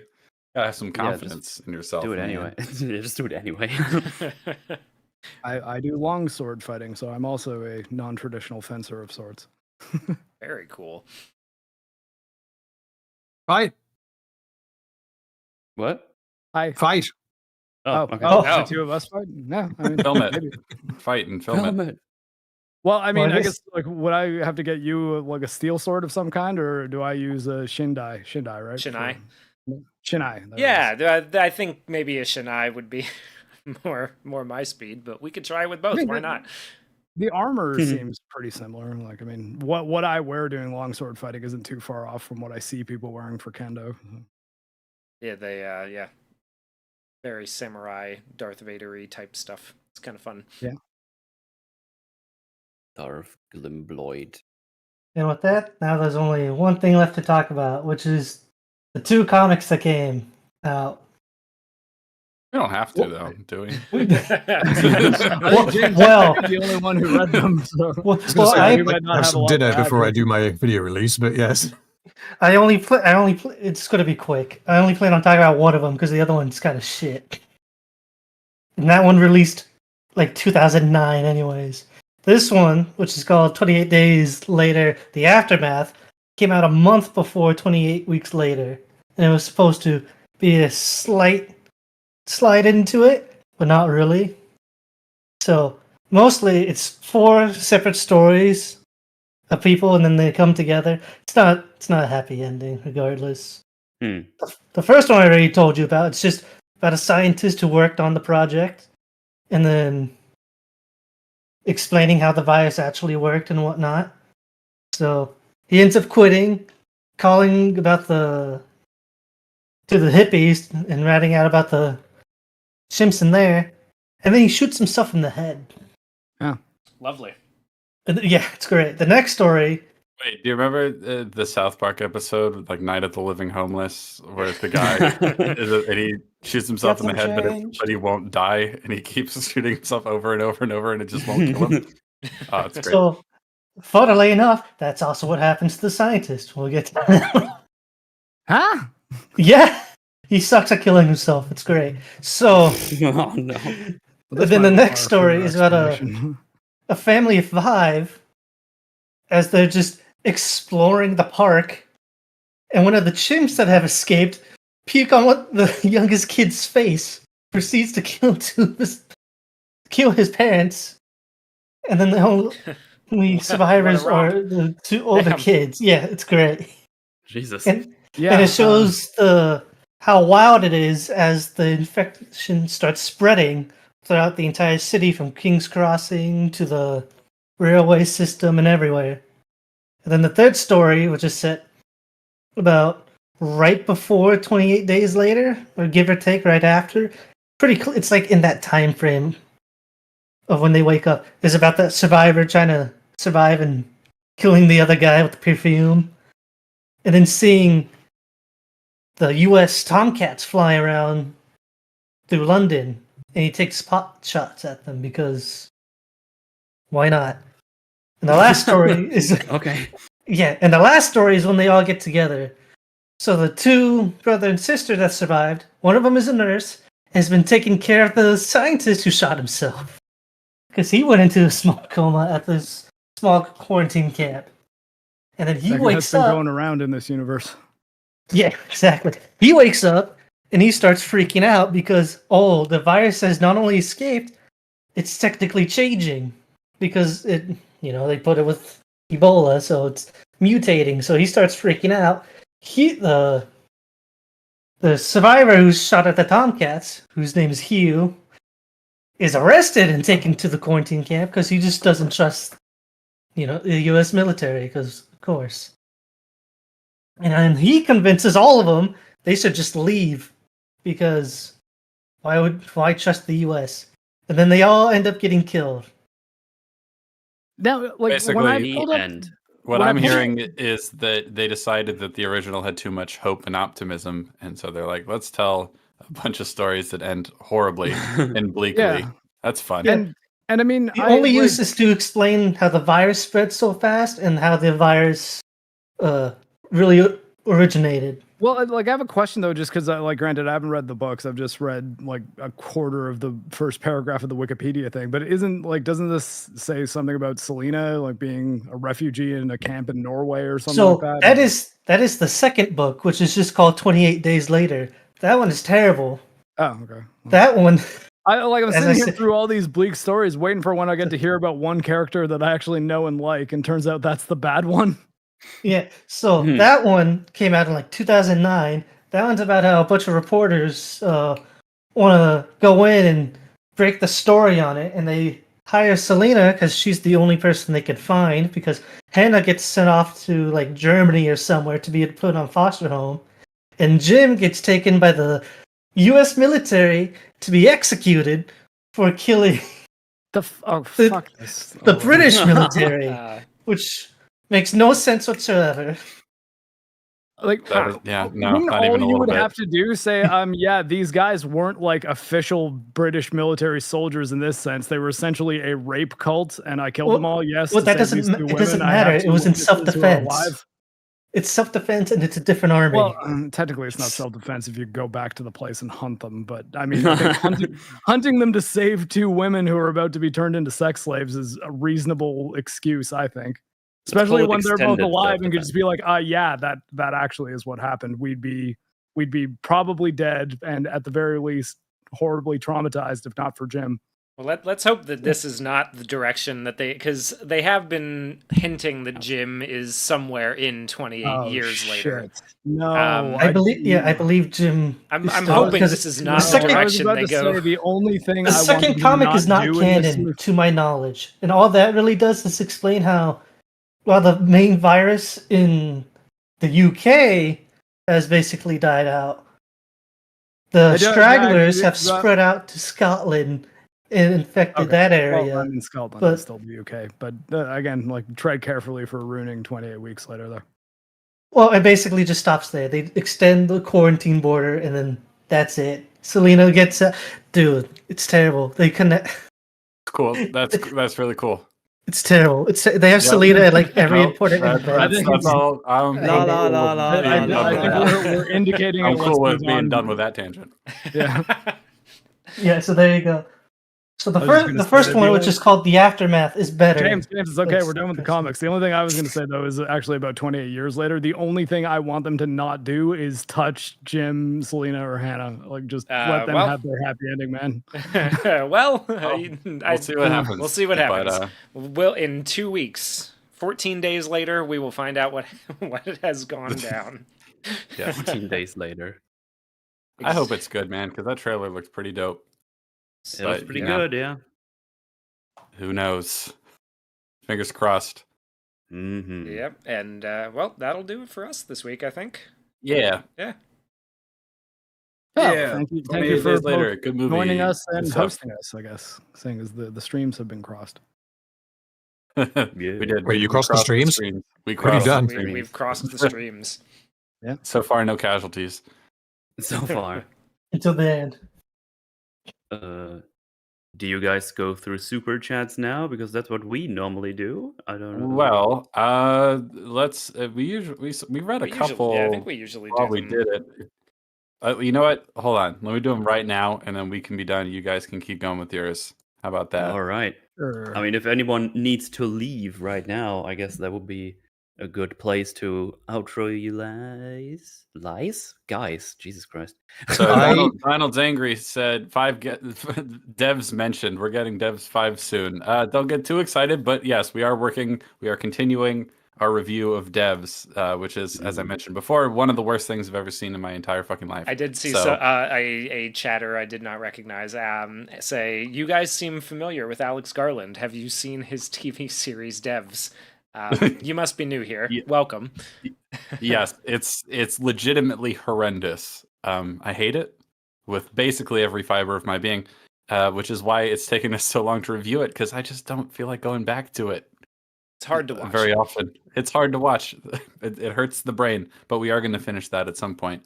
And then the other super chat we talked about a little bit, which was addressing the rules for the vampires, that they can go out, during the day. They're just not as common.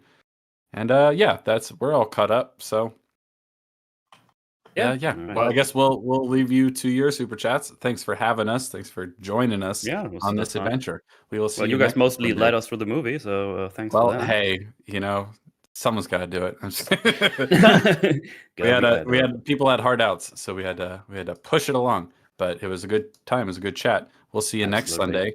Talk about the next movie. Except for Hugh won't be there, but I will. So until next time, people in our chat, goodbye. Feel free to keep listening to Metal's chat over on his channel, and we'll see you Yeah. Bye, next time. Couple Opinion Show. Toodaloo. Goodbye, Cap Good Chat. stuff. See you later. Bye-bye. Goodbye. We are still